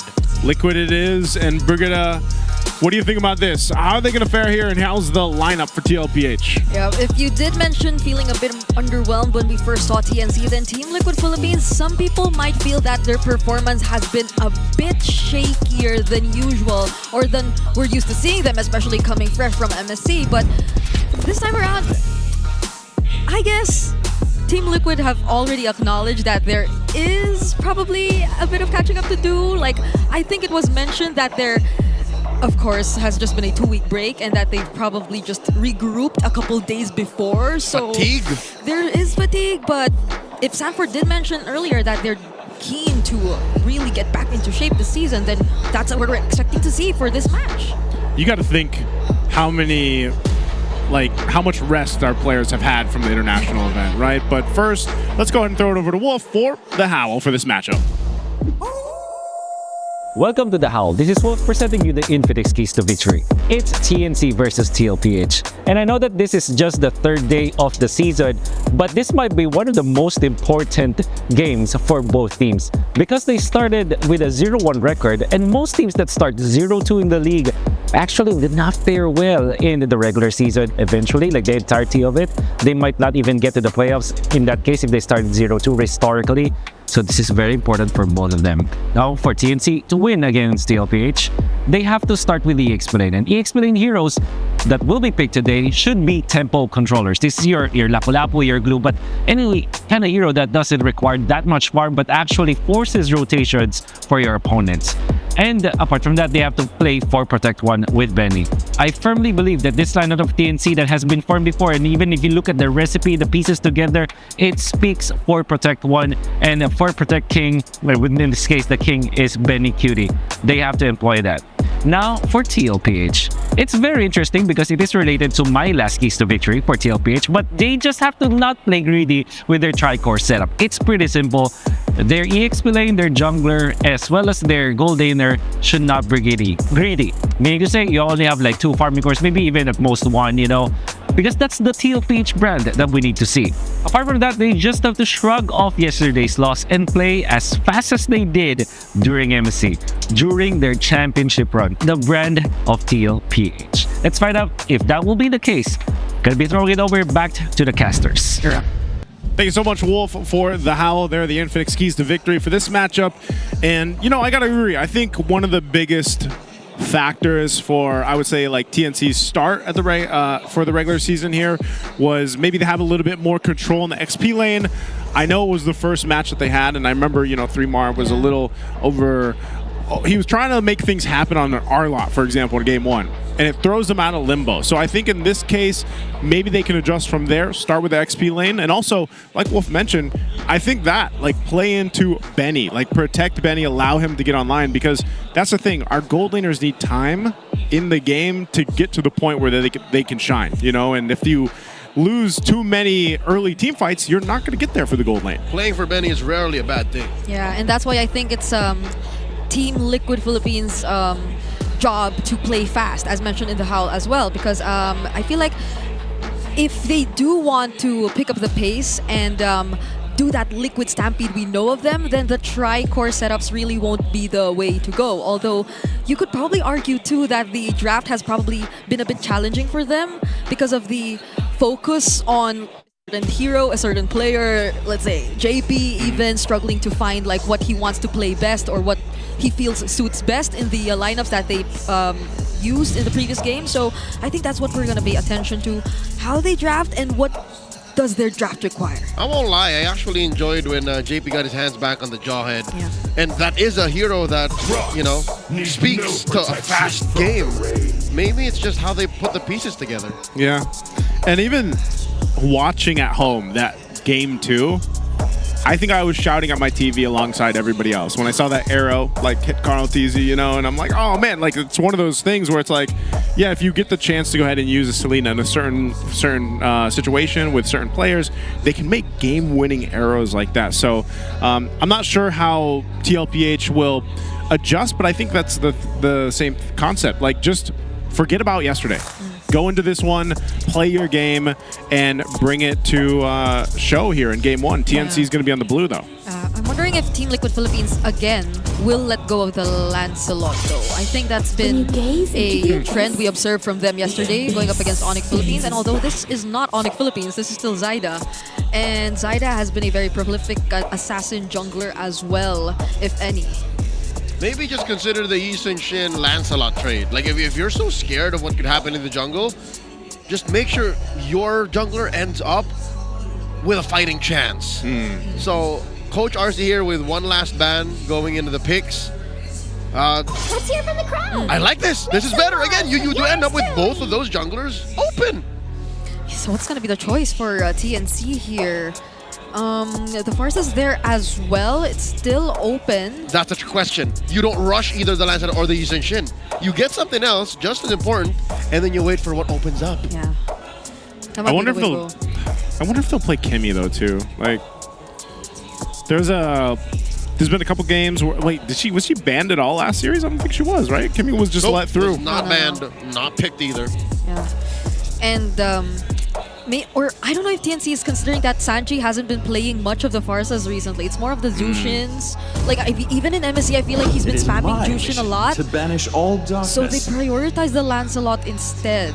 And that might be my next question. Does Sanji pick it up here, even though there is an Arlot on the opposing side, or does he stick with those mages that he seems more comfortable The with? Lancelot, yeah, because the Lancelot can just puncture his way onto you, burst you down with a full combo, and get out. Yeah, you know what? Yesterday, they didn't Kimmy, but they did Valentina. Yeah. You know what? Even the Valentina was kind of a question mark there. Yep. I'll be honest with you. Yeah, because I mean, in that game, it was like, whose ultimates were you really going to take? It was probably like the Hylos, you know, maybe the, I don't know, the Blazing Duet that they had yesterday against the Quad. So there's Hylos and Farsa, though, is what TLPH will pick up here. And, you know, this does, I feel like the Hylos, we just spoke about this last match. Like, he fits right now currently. You bring him back, and hopefully it's also enough to go ahead and help protect, I would say, Sanji on the Farsa. Yeah, and I guess it's also still a flex. So they aren't necessarily going to run out of options later on between the EXP or the roam role. But recently, or even the previous series, I think it was EXP. EXP Hylos. In the hands of Lansu. Yes, it was. And it was such a quick blitz pick, too. They knew exactly what they were doing with it. TNC locking in the Granger and the Gatot Kachaz. These are all heroes that we know are good in the current metagame. Does Liquid let go? No, they don't. All right, I love it. First phase closed up. Wow. Solid picks both sides. It's just in an order we didn't expect. Yep. Because TNC just clearly said, yeah, we want the Lance. Yeah, and these are just so much ways to reach the Farsa. We don't even know who the gold lane is going to be just yet.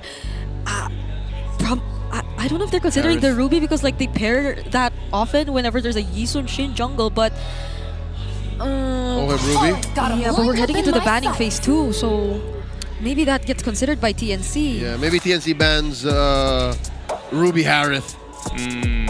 Ruby Harith. Or Harith Moskov, and then they dare Liquid to pick the Ruby. Yeah. Funny how TLPH did ban the Kimmy out.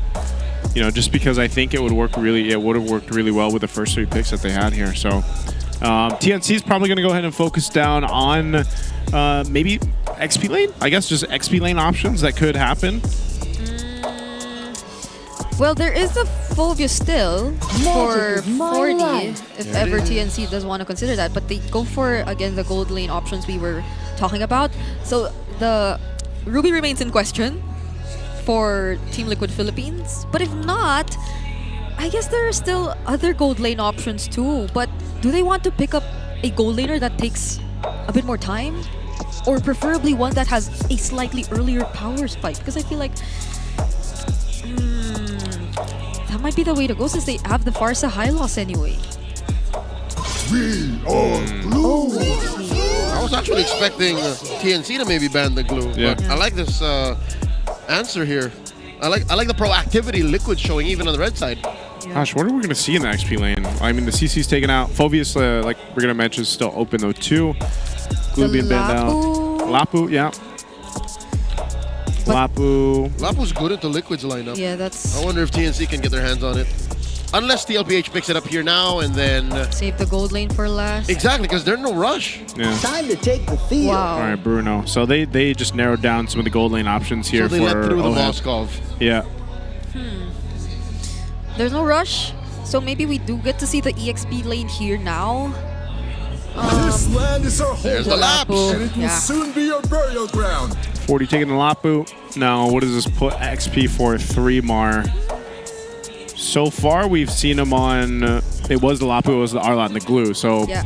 Does he Esmeralda? Does he Esmeralda? Uranus is open. Is this one of those weird times where you actually Uranus? Or do they want a bit more crowd control also? Although it doesn't really matter because it's a Lapu, and that can... or the Lapu can immune himself for like the majority of the time. That's why Esmeralda might be good. Yeah. And that would... technically, that would fit the keys to victory, you know? At least You get the Esmeralda, you help with some of the control and some of these team fights, because then Chaknu doesn't have to be the one doing most of the setups. But the Phoveus was open, so they'll go the Phoveus, then they'll take the Valentina here. Oh my god, the Valentina has so many picks for ults. Even the Mountain Shocker would be great. They have so many ways to gather information. I'm not sure if you still want a Ruby, if there's already a Valentina in TNC's lineup.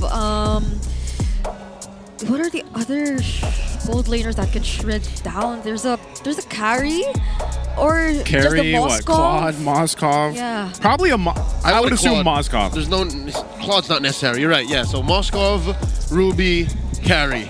Yeah. Either of the three. Hoyab seems to be thinking about it right now. Where'd Irithel go? Yeah, true. Yeah, it's gonna be the Moskov. I just sort of like makes sense. Put some pressure, and again, you can never count out the Spear Destruction. So that is the choice for TLPH here.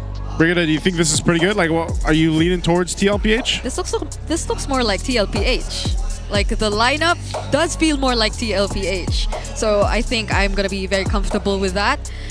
TNC, on the other hand, though, the Lancelot.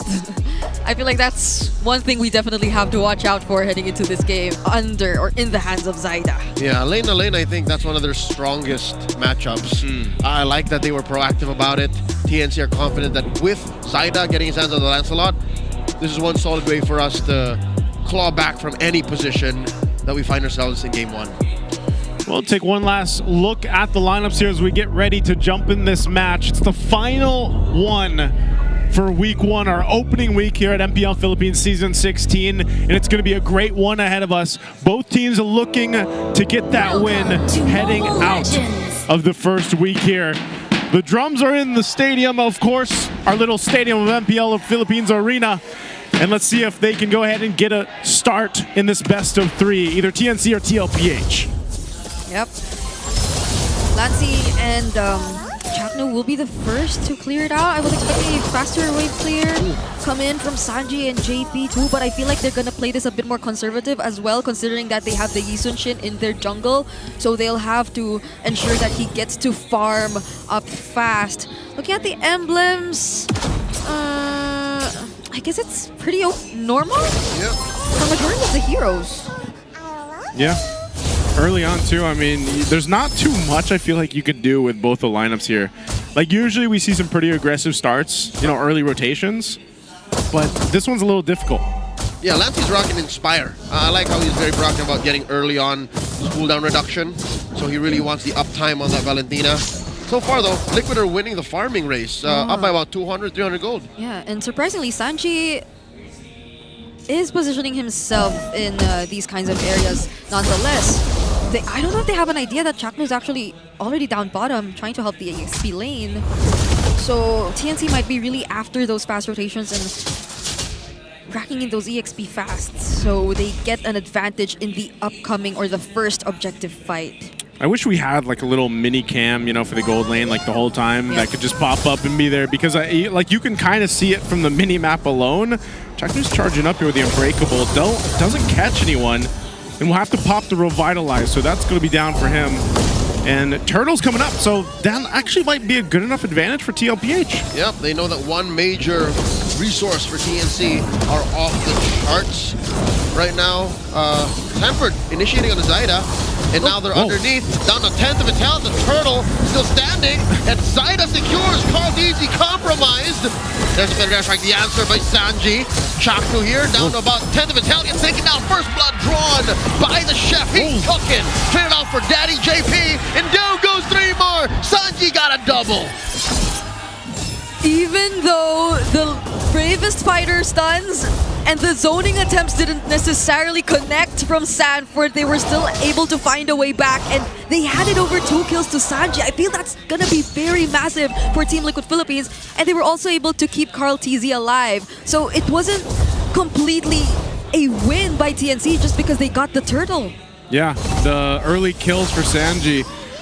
This is one of the things, you know, Farsa early on, Artillery Mage is going to be really tough to work against, just because of the fact that now when the Feathered Airstrike is dropping down early on and he gets his first item earlier than everybody else, it's going to be tough. But also, that team fight was a little weird. I mean, it just seemed like everything was kind of either mistimed or they just kind of juked each other out, that nothing was really landing until eventually a fight just broke out. You know, even the Spear Destruction went through. Pushed Liquid out of Retribution range, but TLPH played for the post-take. They played for the turn, which is very good given that Chaknu had the Revitalize off of cooldown. It was better this way. Now 1v1 now bottom. Sanford versus Tremor. In comes Zyda. I wonder how Zyda takes this. Sanji with a air strike up top. Benny Cutie force a sidestep 4v2. I think Liquid wanted more from that rotation. Sanford he seems fine. So both across the map, a play was trying to be made for both sides, but neither makes it happen. You can see this in early glowing wand over here for Sanji for the first item that go ahead and help with some of this sustainability from TNC. Now this is another objective fight for both teams, and we'll see them reset for this.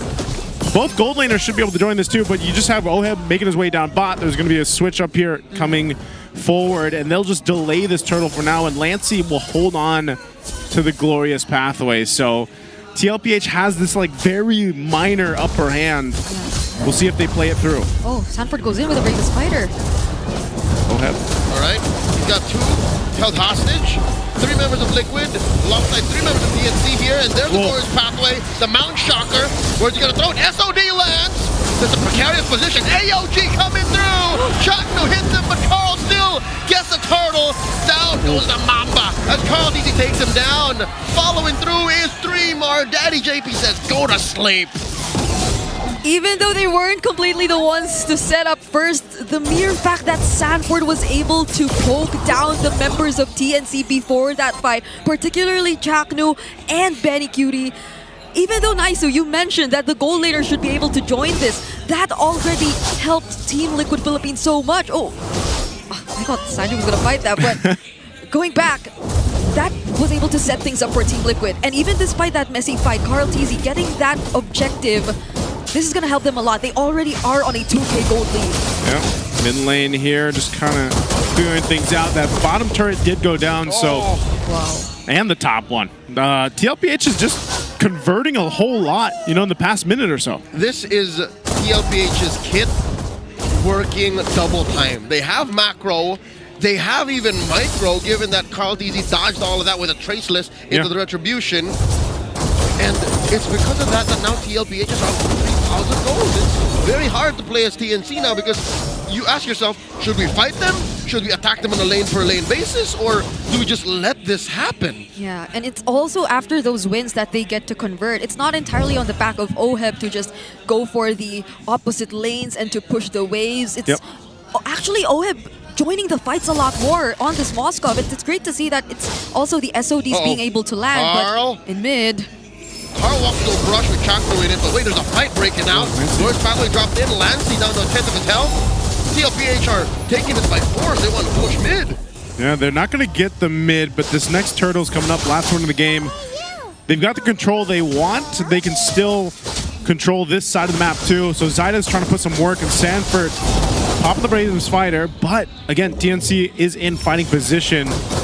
Conceal was used too, so Lancey holds on to this glorious pathway. This might help them secure this last turtle if they can.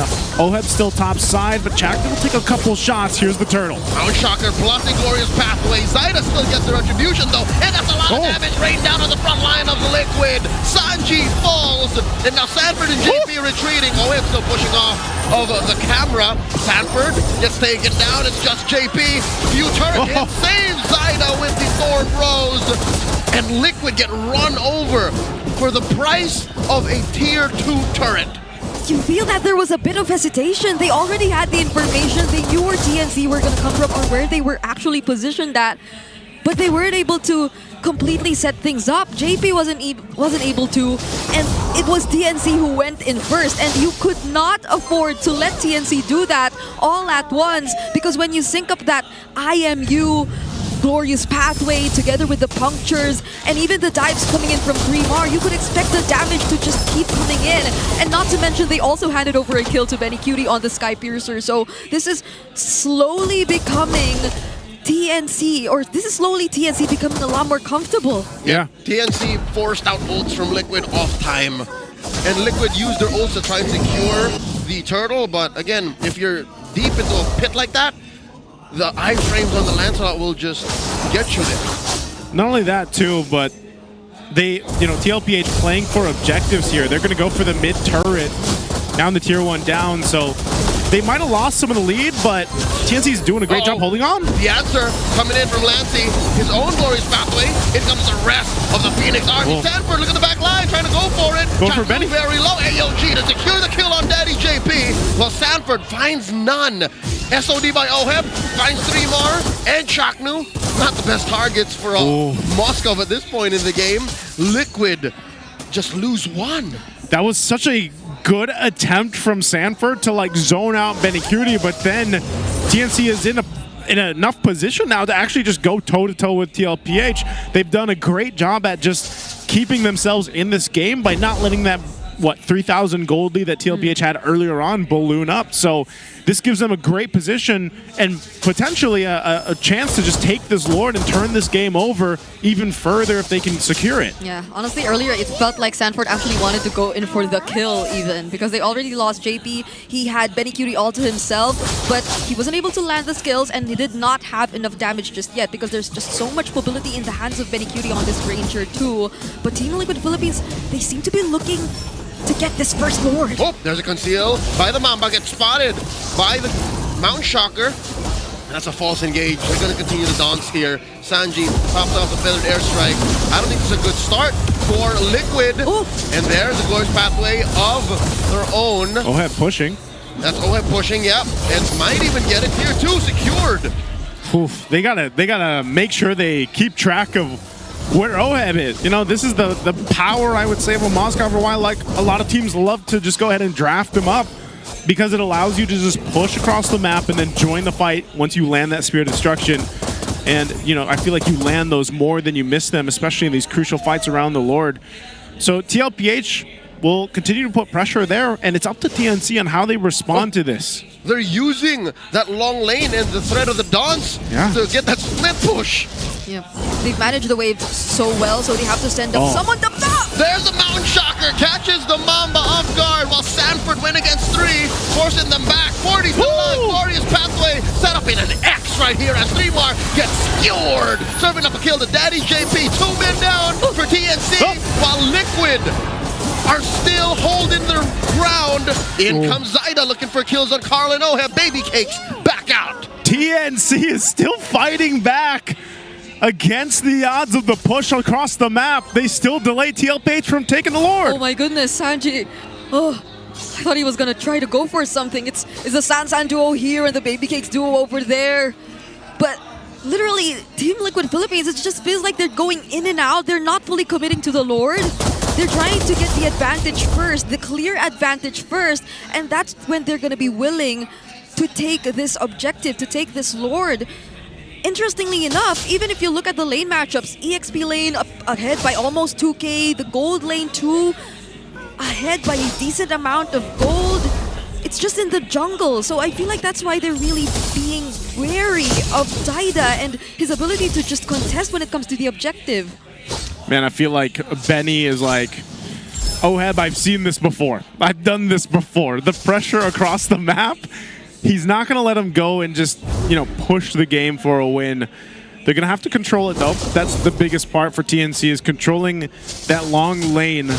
And this Lord has been delayed for a while, so I'd say TNC's doing the work. They're doing the job that they want to. Zyda's still a threat, and Sanford has been putting in the work to just go ahead and play on this side of the map to keep them from having that angle. The conceal's going to be used. TLPH, Mount Shocker there.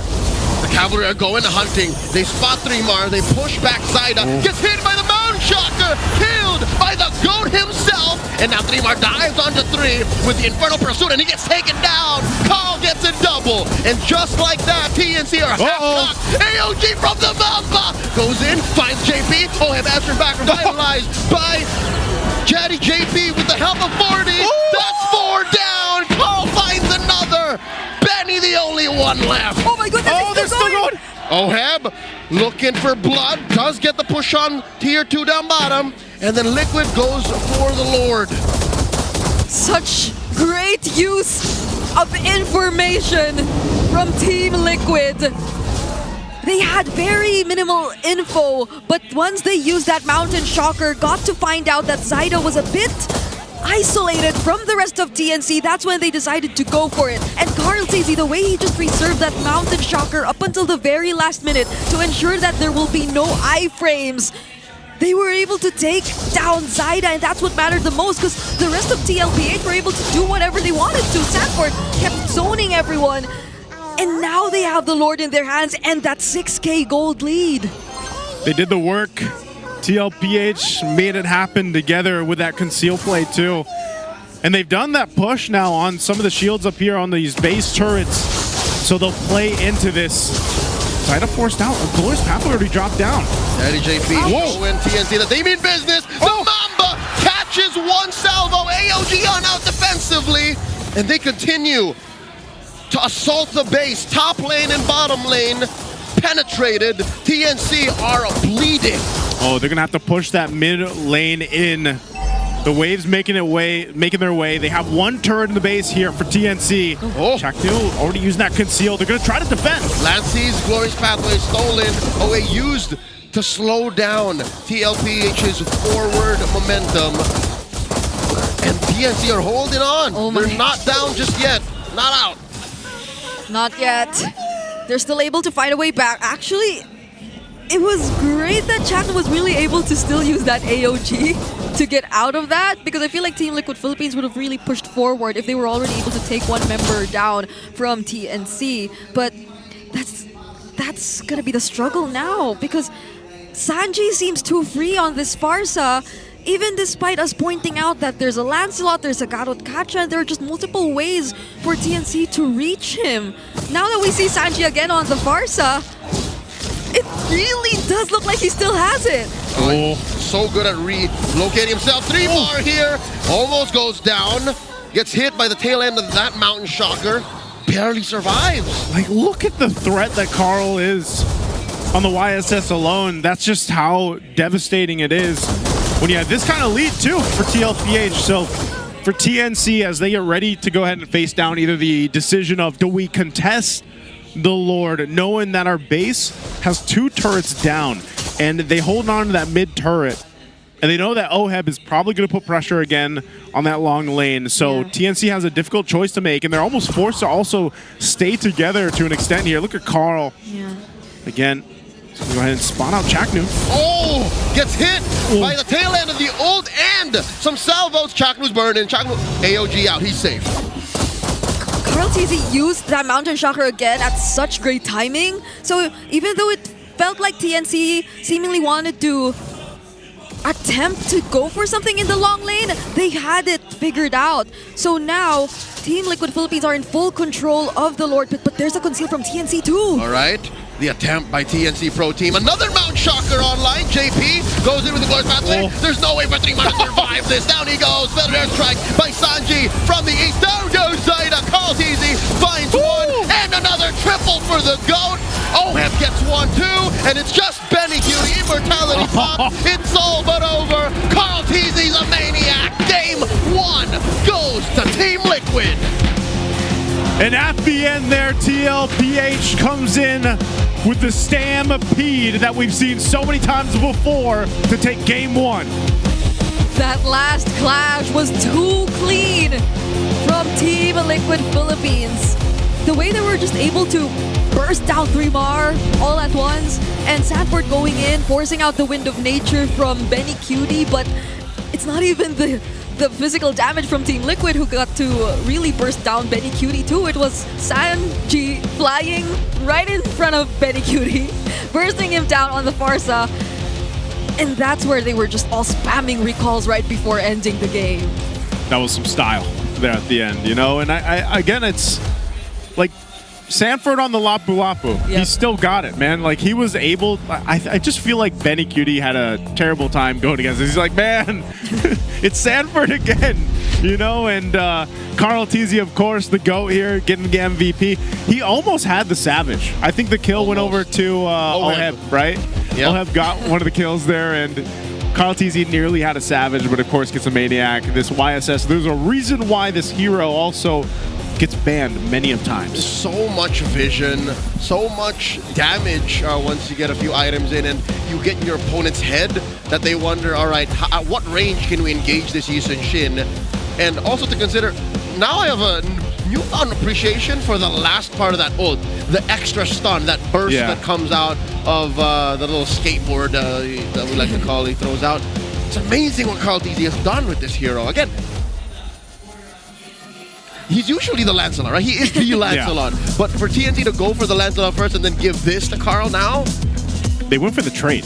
Yeah. And they end up regretting it. They end up regretting it, man, because the YSS here, as we see from the MVP highlights, there's so many good fights, but like I do want to say that TNC did a pretty good job at these team fights. They knew the game plan, and they even at one point turned around the almost 4K gold lead that TLPH had at one point. But like you mentioned, Leo, I think it was just maybe a power spike where like YSS just gets to this point where he is alone enough damage to put a threat on even the tanks. More than just the power spike, I think it's the utility. Because what other hero allows for you to do this at such a small amount of time? Again, the Howl by Kaisam Wolf of Puerto, he said, Liquid play fast. They didn't exactly play fast. This was a relatively longer game in the grander scale of things, but they made decisions fast.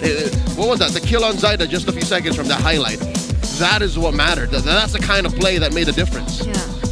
And I feel for TNC, the reason why it turned out this way too was the decisions they made didn't seem as coordinated, or like some of them went in at or not even some of them. I feel like all of them went in at different timings. Yeah.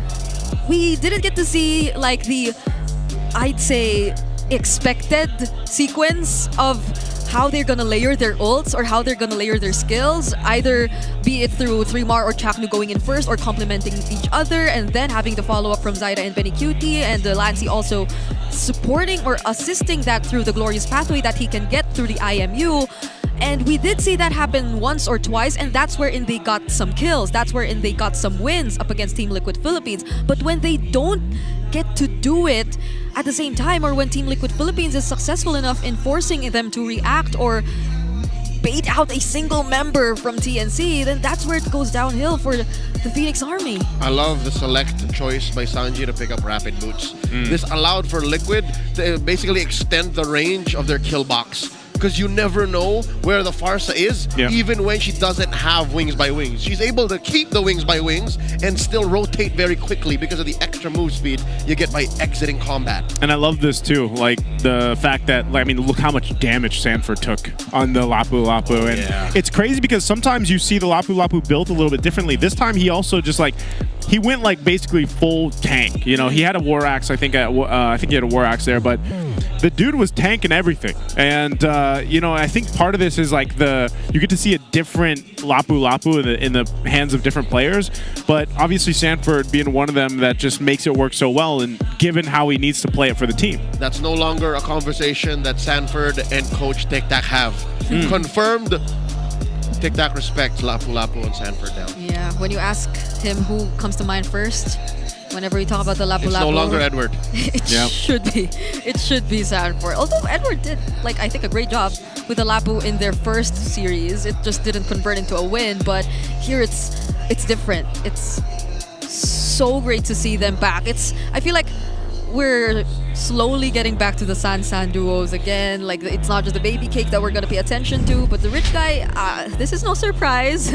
It's definitely gonna be Oheb. Like, imagine just how much time he spent taking down all those turrets. Oh yeah. All the while the fights were going on, and fortunately enough, it wasn't completely a losing team fight for Team Liquid. So he just kept getting in the gold, and then once he decided to join the fights, that was already enough damage to deal with 3mar, with Chaknu, with everyone else. It's funny how many like Spirit Destructions we saw like just graze by. Like there was a lot in those team fights that didn't land. They landed, but he didn't press them. He didn't press them, but some of them like literally were just off just a little bit, you know. But that's the masterclass there with the Mozkov. We're going to have another all-access segment, I believe. I don't know if this is going to be an arm wrestling one. Let's go ahead and check it out. Maraming salamat sa ating mga casters. Ngayon, nandito na tayo sa waiting area ng TNC Pro Team kung saan kasama ko si Etomax, Benny Cutie, Chakno, tsaka si Hito. Oy, Hito, hello. Etomax, namiss mo ba si Hito? Saktuhan lang ata eh. Hindi, namiss ko yan. Namiss mo? Yakapin mo nga. Ha? Yakapin mo. Yan. Namiss mo ba si Benny? Ako? Oo. Sino? Oo. Yakapin mo din. Yakapin ko din. Oh, yakapin mo din. Yakapin mo din. Yan. Halika dito. Namiss mo si Chakno? Oo. Oo. Yakapin. Ikaw naman. Thank you, Etomax. And doon ka naman sa dulo. Yan. Sinong nakamiss sa'yo? Namiss nyo ba ako? Si Etomax ata. Oo, ito. Plastic ka. Sige to, upo ka muna. Upo ka muna to. Benny, namiss mo ba kalaro si Chakno? Oo. Bilang kaibigan? Oo.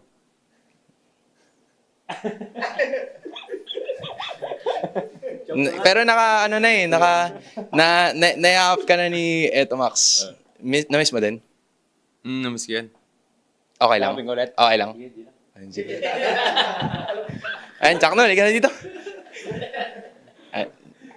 Chakno, namiss mo ba si Ito? Hindi yan. Pero iyakapin mo pa rin? Hindi na. Hindi na. Namiss mo si Etomax? Oo. Iyakapin mo din? Ulit na naman. Gusto mo? Yan. Sige. Kiss naman, kiss. Ano yan? Kiss naman. Namiss mo ba si Benny? Oo. Kiss mo nga. Kiss mo nga. Si Etomax na lang. Ayan na, Referee, ano ang rules? No rules, but have manner. Bilang ka na. Hawakan mo na yung mic. In 3, 2, 1, bitaw! Komentary mo naman. Oo nga, pare sila malakas, pero parang walang gana parehas ah. Ge, bitaw mo lang. Asa mo pag tayo patalo, Benny? Ge, galingan mo pa, konti pa. Ge, ay wala. Nagutom ata si Benny. Pwede ba kumain habang nagaganyan? Bawal. Huwag ka tumawa. Ge, kaya pa. Ang lakas ni Benny, pare. Parang kailangan ko na yatang gamitin ng ultimate technique. Benny, kamusta ka na? Ayos lang. Benny, anong paborito mong ulam sa electric pan? Ulam sa electric pan? Nabahitan. Maraming salamat. GG's, Benny. Balik na natin sa casters. I'm starting to feel like Yeah. Hans has a strategy here. And it's he distracts them. I think that's his plan. What if he doesn't distract them? It looked like Benny almost had him. He has the dad strength, man. That's a true thing, by the way.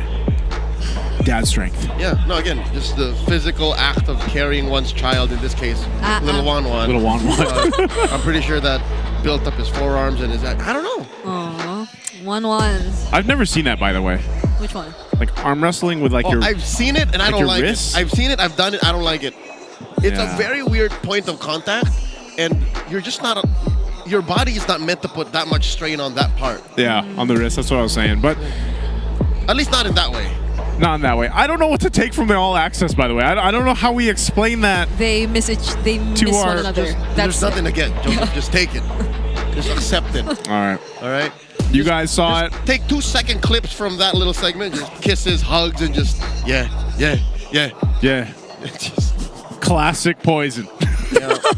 Going back to that. Just a random Tuesday in the execration boot camp. Yep. That was. Basically. So, I don't know. Maybe they can use some of that camaraderie.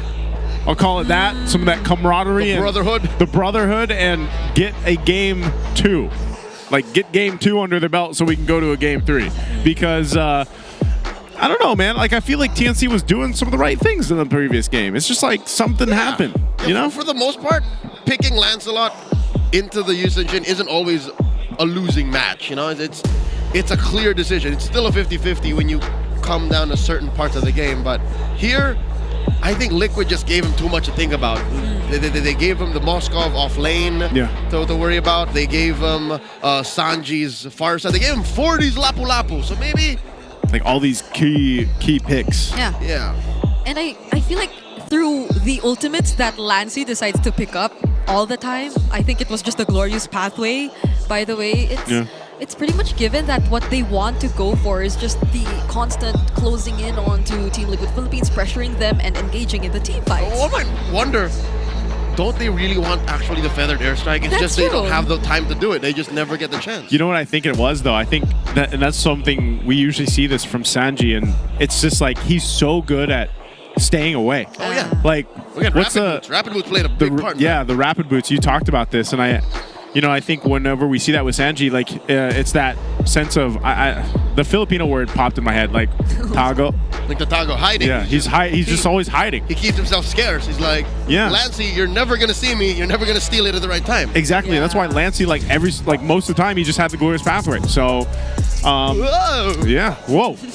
I guess we're gonna find out what the adjustments are gonna be here for TNC to get hopefully to a Game 3 against TLPH. They are gonna be on the blue side, and TLPH will be on the red. I think we still see similar bans, man. Honestly, from the last match, that Arlet's being taken out. There goes the 1-1. And I'm wondering, I don't know, priority-wise, if they still play for the jungle, like maybe the jungle switch up for the matchup there. Like, what if Zyda just decides he wants the YSS this time? If they're letting go of that trade again. Need no protection. It looks like that's where we're going. Yeah. If they're banning the Jushin here, I mean, they banned out the Arlot, so that's one. If they don't ban the Phobius, or maybe not even, like it's not that much prioritized in terms of bans. It's actually crazy because that last game, they had the Phobius, but the fact that Sanji had 2 early kills and then he just like rushed Glowing Wand, like that helped so much with dealing with the Phobius. So it seems like they're thinking about this last ban really hard. Because this dictates what allows for the first picks, like what they're trading that first pick for. When you gaze into the abyss, Go the same route. the abyss stays. Or could they go Parsa themselves? But then the decent shit. Wasn't that? No, I think that's a better deal. Yeah. I think that's a better deal. If TLPH lets through the Lancelot and the Yisun Shin, TNC can take the Farsa first, and then Liquid can get one or the other, and then go from there. Oh, it doesn't even have to be that way. From red, you can even not pick Yisun Shin and Lancelot and still get it in red 3. Yeah. TNC's going for this YSS. It's either that or they go Lance again, yeah. Or Farsa. Because if not, it could also be a Farsa Kalea that Team Liquid Philippines pick up later on, but they still go for Lancelot. So this is the same. This is the running it back. Yeah, run it back. Get the Farsa. Unless it's Hylos again. Farsa Hylos. If we're talking about running it there back. is. Okay. Might as well. Might as well. This land is our home. Oh, that. Switch up. Okay, steal away 40's Lapu Lapu. And then... Maybe not the Gatot, or do they still want the Gatot? Oh, the Gatot would really just ruin team fights, but... Yeah, there it is. Then do you like still take the YSS, or do you just pick up an XP laner so you secure it for Sanford? Still the YSS. Just YSS? Okay. Still YSS. I think 40 can find a way to deal with this Lapu Lapu if that's the only thing that changes. Yeah. Because like if Glue's not banned out, he can move Glue. Got him lined up in Oh yeah, that's right. I forgot we weren't casting APBR anymore. Yeah. Oh, but still, yeah, it gets banned anyway. Yeah. This will be interesting to see what like Sanford ends up picking then, because as he's going against the Lapu Lapu here, he might even we threw around Esmeralda in the last draft too, so not sure if that's something that Sanford wants to do, but they'll go ahead and focus down the mid lane. What does this leave then for Lancey to pick up? Would they rather just force him again on the Valentina? There is no Selena, no Kimmy. Oh, yeah, the options are slowly running out. So what is this? Are they gonna pick Harith? Or no, unless Harith gets banned here. If that's the case, I am not the only Moskov one still? bound by these yeah, chains. so they're going for the Moskov Harith Gambit. like they want to go for the winning trade.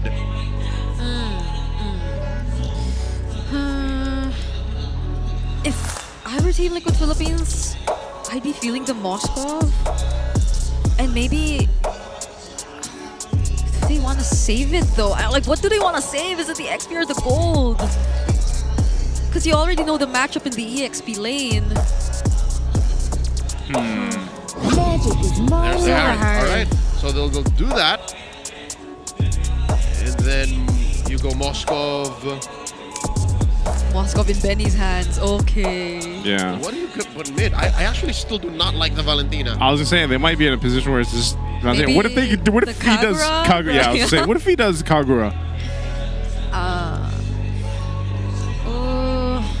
Novaria? Where there is light. The Lu Yi. Lu Yi carry. Well, this is signature Benny too, so. Very different damage profile coming in from TNC here. I can't say I'm confident. I can't say I'm 100% with it. Begin. Liquid answers with a Ruby. So it's up in the air. Where does this Ruby go? Is this an XP lane Ruby? Is Sanford pulling a page out of Cram's playbook, out of SRG OG? Seems to be. It's gotta be. The catch is gonna be good. Such a great answer to the diversions, to all those potential ambushes that could come in from TNC. It's a different kind of Sanford we're seeing. If it is indeed Sanford's, they can still flip it over. They can give it Daddy JP. They could. Let's see what we got here. Again, both lineups. Honestly, both lineups looking good. I think for TLPH, they've got the idea on how to deal with TNC again, and there it is, yeah. So it is going to be Sanford on the Ruby. JP still on the ILO, so interesting for game number 2. You guys can let us know, does TNC, that camaraderie we saw earlier on, do they have that classic poison in them to bring a game under their belt against TLPH here? Or will this be that victory that TLPH has been looking for after yesterday's match against Onyx?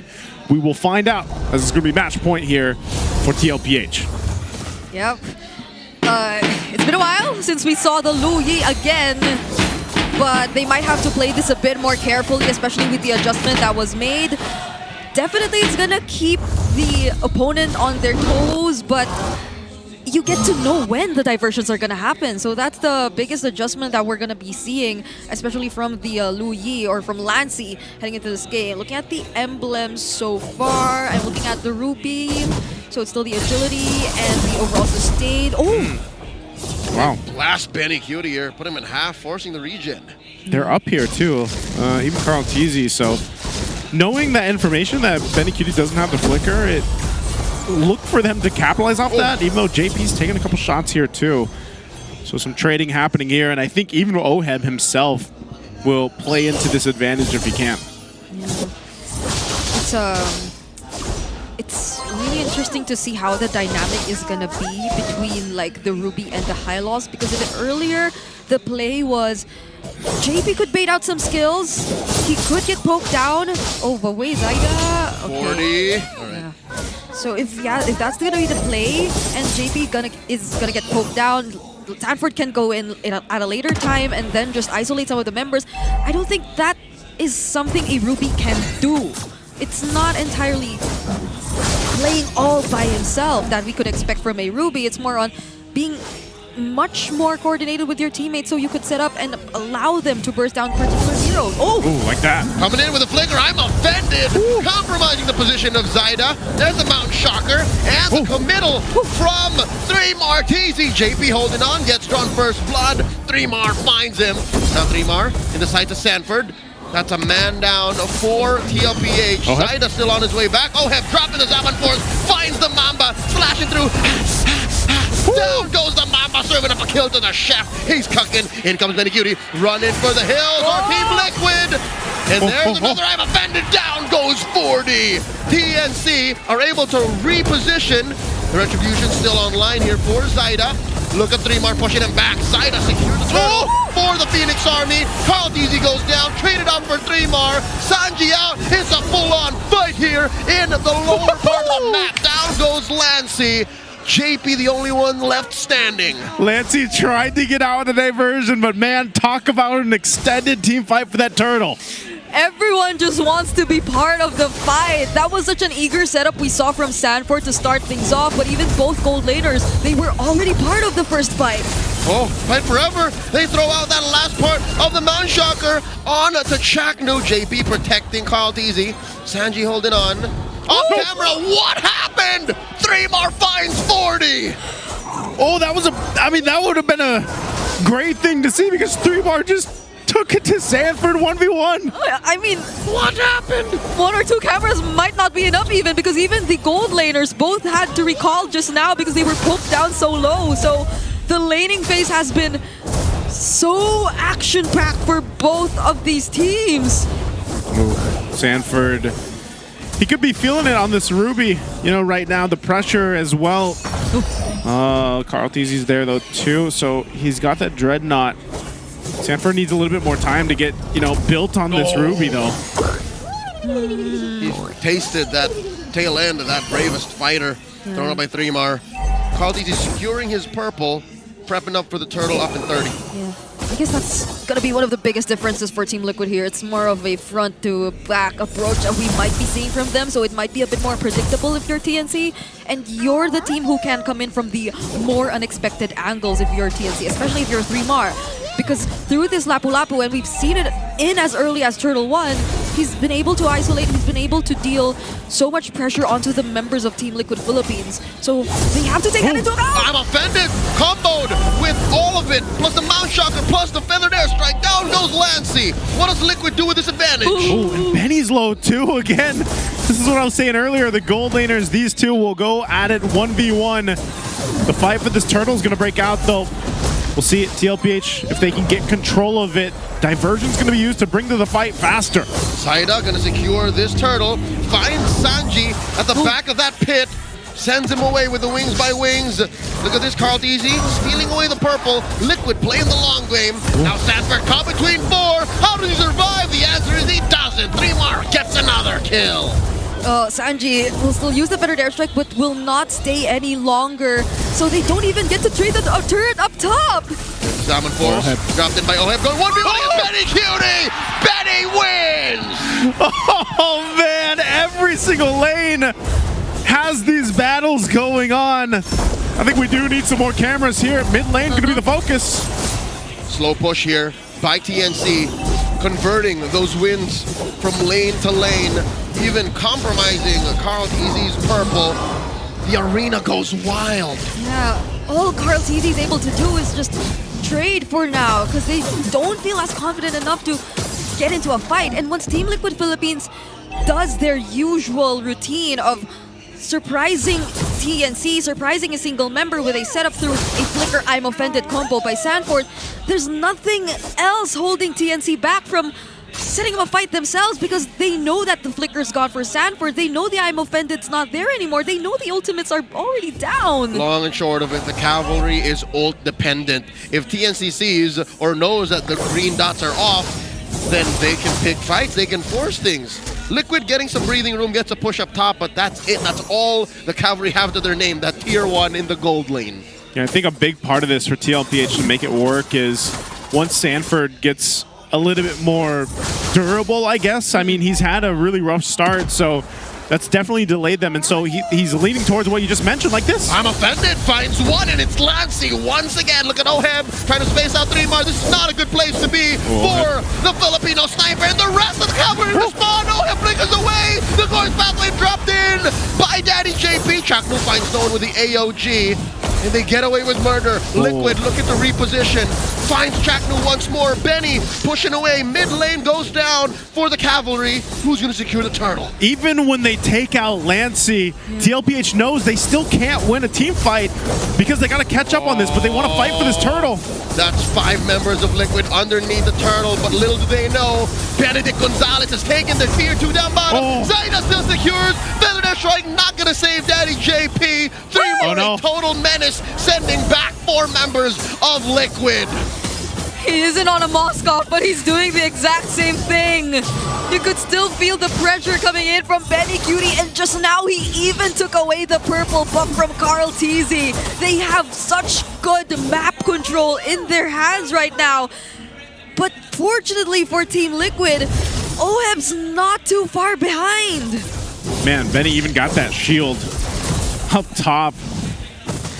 Made a great push, or at bottom lane, got a good push there. Oh, yeah. And, you know, he did work. So, yeah, like the fact that Benny Cutie is able to do that. Now, Oheb has maintained, you know, the goal difference between them. But it's just Benny Cutie playing the part, you know, doing what he needs to do on this carry. And it's funny because he hasn't been there for the majority of these fights. But, like, when he is, you're going to feel that damage. You're going to feel that shred coming through this carry now. So, Smart jumping on in. Feathered Airstrike going to be dropped down, but it's just TLPH keeping them at bay. They've got about less than a minute to go ahead and decide how to approach this Lord fight up ahead of them. Yeah, the entire front-to-back idea for Team Liquid Philippines is becoming such a problem too. Because of the diversions that can follow up afterwards. Chaknu with a conceal. What are they looking for? Finds the taunt onto JP. JP drops the Glorious Pathway. Sanford holding his ground. 3mar checks the bush, flushes him out. Okay. So they're gonna keep themselves safe for now. It's a 3K gold lead in the hands of TNC, but Oheb gets caught! Zaida finds Oheb. Oheb dropping the Diamond Force. 3mar here for the support. Chaknu as well holding this brush. AOG coming in, taking down the Filipino sniper. Big ticket kill for the Phoenix Army. Especially right as the Lord is going to come up here. TNC knowing they have a numbers advantage. Oheb still 15 seconds away. They might just try to blitz this, and TLPH might try to stop them actually as JP moves forward. Oh, JP, another Glorious Pathway used defensively. Liquid should just let this Lord go. No contest for the cavalry. Yeah, little did they know, Benny Cutie was also waiting in the right mid-bush, so it would have been very dangerous if they decided to engage. Even though Lancy didn't have the diversion at that time, so they couldn't really go around Team Liquid Philippines even if they tried to run away. It's still going to be very risky, so they might want to play the defense for now. Sanji seems to be doing okay, slightly ahead of Lancy in terms of gold as well. Already has the Bloodwings, so he could also keep himself safe a bit more. But where's this going? Ah, okay. It's just down. Yep, just sending Zaida down. It's going to get that Lith Wander. They got the Lord pushing in that bottom lane, and like I said, the shield was taken care of by Benny. Benny's push earlier on. So TLPH will go ahead and try to deal with this. I mean, they can still clear things out relatively quickly with the lineup that they have here. Sanji will get spotted out by Zaida. So they're going to try to hold it together and not lose this turret, but TNC wants to put some pressure here. All right, forcing the Diamond Force early on, and there's an Abafendis taking down Zaida. Great response from Liquid here, clearing the Lord. I don't know if he was baited to get in that position. Oh, how easy though. The conceal by JP from behind the Mount Shocker, thrown at the back line of TNC. AOG from the Mamba, still underneath the Revitalize. Liquid pushing forth. The Cavalry looking for some ground to cover.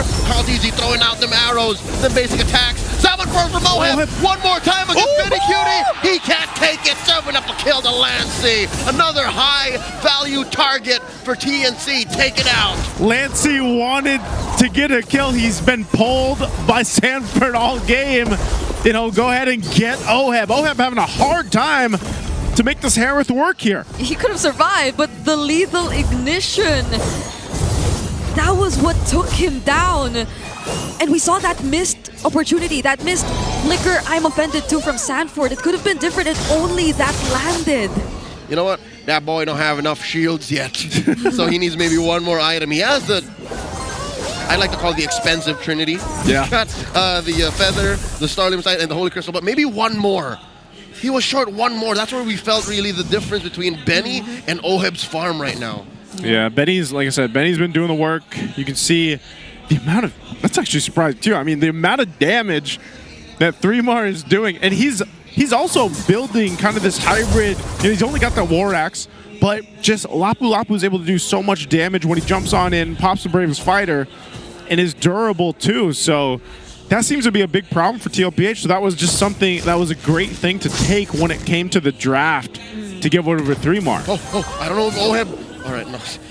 This is a very dangerous spot to be in. Oh my goodness. Even though JP was there, but they use the Magic Sentry, they only get to find where Chaknu is. But another major problem I feel is Lancy, if not taken down first, is just able to capitalize on all those passive, on all those dispersion rotations, and TLPH grouping up is not helping them either, but they have no choice but to stick together and group up. Okay, the fight for this Lord is going to be a big one, because I think even for TLPH, they know that they could still potentially take this. It's mostly just being able to withstand what TNC can throw at them. Charge up from Chaknu. Gets 2 taunts! Baby Cake set back! Another feathered airstrike denied because Sanji can't find ground. That's already called easy off the map, as well as Oheb. Baby Cake's down, forcing a defensive flicker from Sanford. JP falls too, and it's just San left to cobble together a defense. It was so unfortunate that no one was able to watch out for that rush. That was a very deadly bush. But Carl TZ stood there, and as much as he was beside someone, that wasn't enough to save it. Unfortunately, he was beside Oheb. That was Baby Cakes. There was a rattlesnake in that brush, and it was so perfect for TNC. Just barely unable to take down that mid lane at tier 3, but it's over already. Zaida got what he wanted. Yeah, they got a whole lot. I mean, those turrets, the 2 of them in the mid and bottom stand just with 1 HP.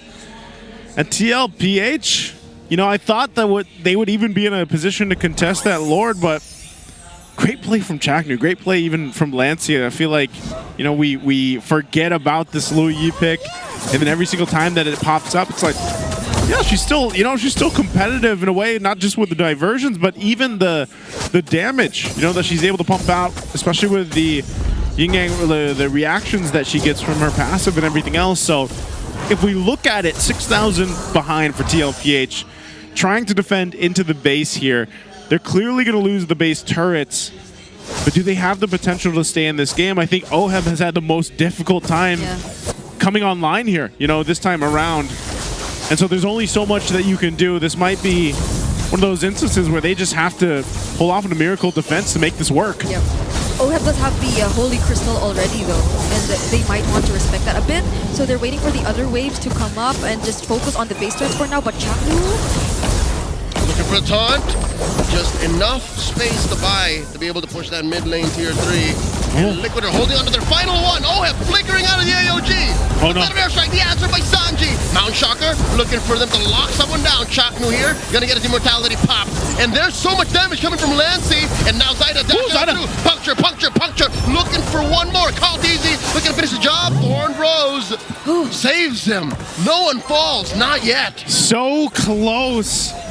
Zaida, even himself, buying so much time with the Thorn Rose, the punctures, and everything else, staying in it. But you can just see how much damage is being done to TLPH. But ultimately, they stay in the game. They lost all the base turrets, but they bought themselves some more time. And I would say that's what they need. That's what Oheb needs to get back online. And even Sanford to get a little more sturdy here for this. Because right now, TNC is just on fire.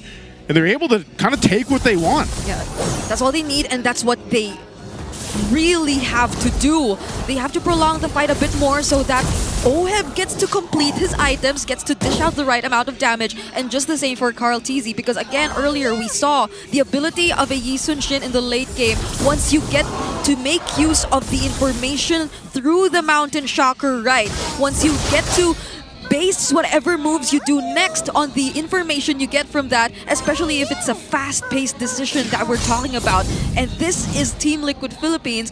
Once they get online, once they're able to activate that Liquid Stampede, which they've been waiting for, that is what TNC needs to watch out for. But for now, at the very least, it's still pretty much TNC under control and Team Liquid who has to find an opening. Okay, Lord is for the taking. It's at half health. JP's going to give the information, and they know it. TNC will pull off the Lord for now. And will TLPH actually go ahead and push this? The mid lane being held together. That lane at the bottom is going to be pushing in, so they have to clear that. Oheb will deal with it. Oh. This is the opening here. Shocker with a conceal, finds 2. Mount Shocker, Sanji flickering away. JP pops a revitalize. An AOG defensively used by Chaknu here. 3 Martizi, the only one in the front line. In comes Zyda and Lancey too, dropping the damage. 1/10 of the health left on the Lord. So low. Where is Zyda? In retribution range. Cortese secures. Down goes Sanji, taken up by Benny Cutie. Oheb versus Benny. Round 2. And Benny still wins. Taken down by Cortese. Thou shalt not take my baby cakes.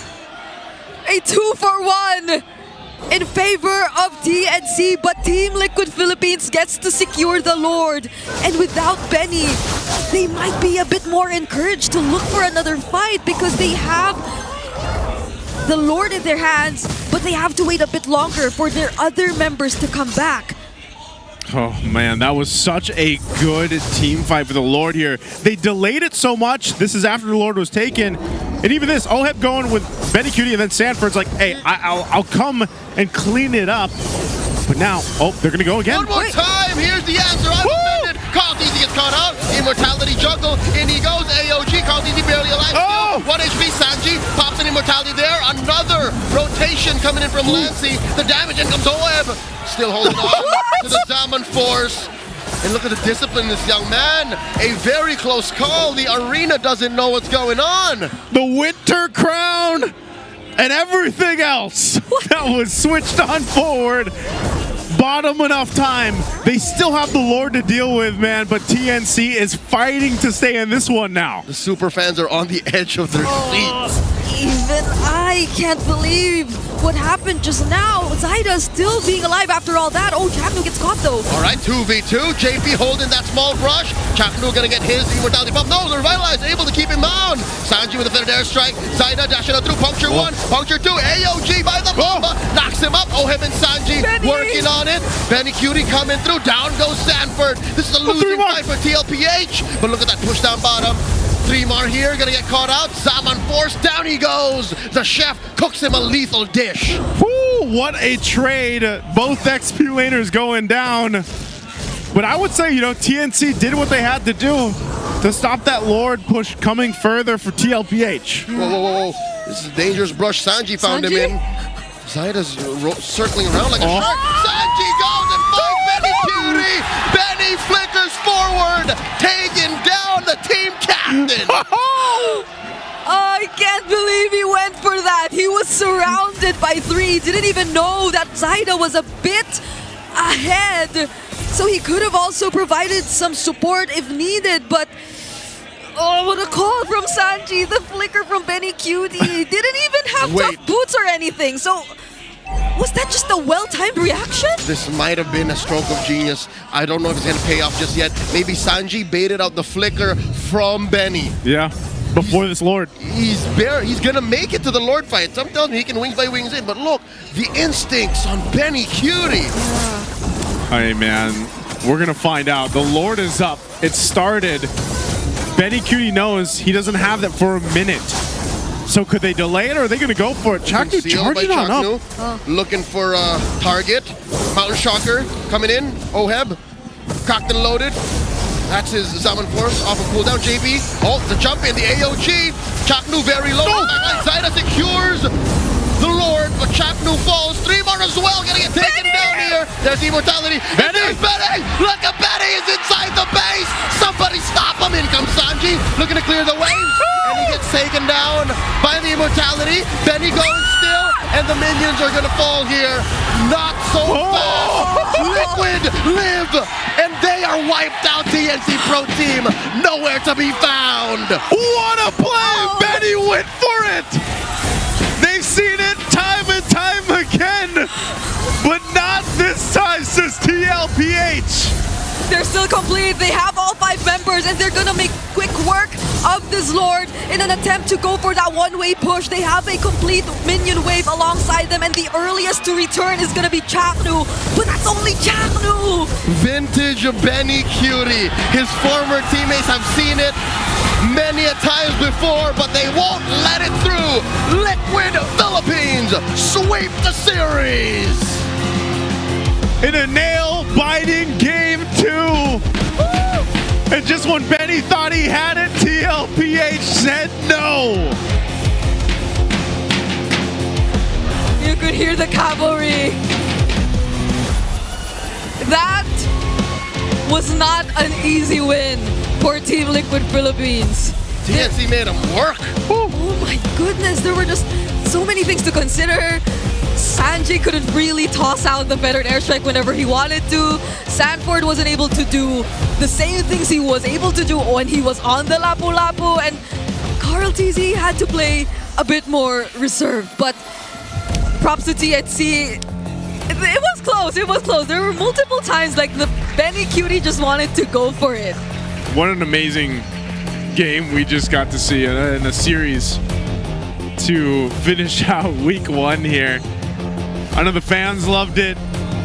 I know everybody watching around the world loved it because we're so close, man. We're so close to going to a game 3. I really thought that we had it there, and so many times we've seen that little mini map of Benny Cutie pushing, you know, believing that he can end it there, but it was so well done too. Maybe the Ruby was part of why they stayed in the game. The game utilizing that pole there. So again, great game we had. I can't wait to hear what we have for our winners interview in just a second here, but phenomenal game. And we're gonna be thrown over on the stage with Hans and Odin, and of course with Team Liquid Philippines. Cavalry, it was all too familiar, getting their first sweep of the season. Your winners, Team Liquid Philippines! Oh my goodness, nakatayo na ang buong Cavalry na nandito ngayon sa MPL Arena. Sanford, talk to us about that final matchup. It was all too familiar. Kakampi nyo si Benny Cutie, and you've been doing that for quite some time before he was your teammate. Ano bang nangyari? Ano bang comms nun during that final clash that made it happen? Actually po kaming 4 di namin nakita. Si Sanji po talaga yung nakapansin, kaya siya rin yung nag-call na tumitipi si Benny. Pauwi na ako, yan sabi niya. Sanji with the call to make that happen.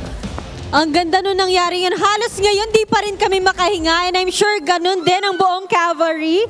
They're all so proud of you. And Sanford, nababanggit mo sa interviews na gusto mong makilala bilang best XP laner ng ating liga. Kailan ba yung time na sa tingin mo ay matatawag mo na yung sarili mong best XP laner? Siguro feel ko po kapag nakapag world champ ulit ako. Like it. You know, meron pa silang mindset eh. In fact, ang hinahabol nila ngayon is the immortal run, the golden road, and I want to know more from the face of MLBB. I think this is the first time na tinawag ka niyan ngayon. Because again, you've been, you know, the young prodigy to the face. Ngayon, you acknowledge na ikaw na ang GOAT because everybody acknowledges that you're the GOAT. Tama ba? Do you think he's the GOAT? Deservingly so, Carl TZ, and this was a statement game. Yan ang sinasabi ng ating mga casters. Towards your road, papunta doon, you know yung mga kailangan yung pagdaanan.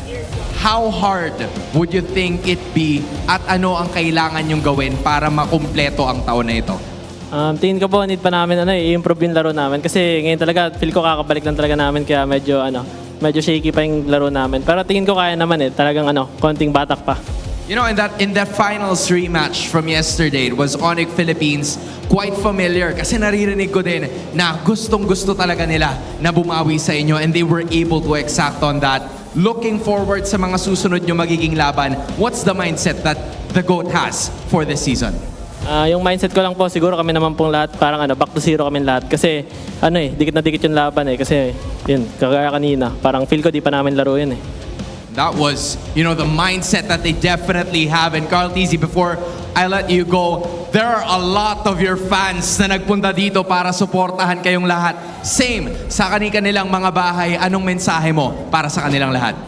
Sa mga supporters namin dyan na pumunta dito, tsaka sa team bahay dyan, patuloy nyo lang kaming supportahan, gagalingan pa namin. There we finally have it. Wrapping up their first win, your winners, Team Liquid Philippines! Once again, let's hear it from the Cavalry. Team Liquid, make some noise! Everybody is is ecstatic. Everybody is happy with what they saw, getting their first win of the season. And I think mind blown din ang ating mga casters sa desk. Kaya ibalik na natin sa ating casters. Thank you so much, Hans, Odin, and of course, congratulations to Team Liquid Philippines. A victory by sweep. Again, I thought we were going to Game 3.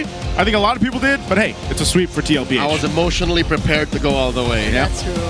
I mean, after seeing just how ahead TNC was, Zaida felt like there was no one there to hold him down. Not until the last moment, not until the last few moments where Sanford was able to catch him finally. But Benny Cutie, those attempts from Benny Cutie, I missed seeing that. It wasn't as successful, but I missed seeing that. Classic Benny.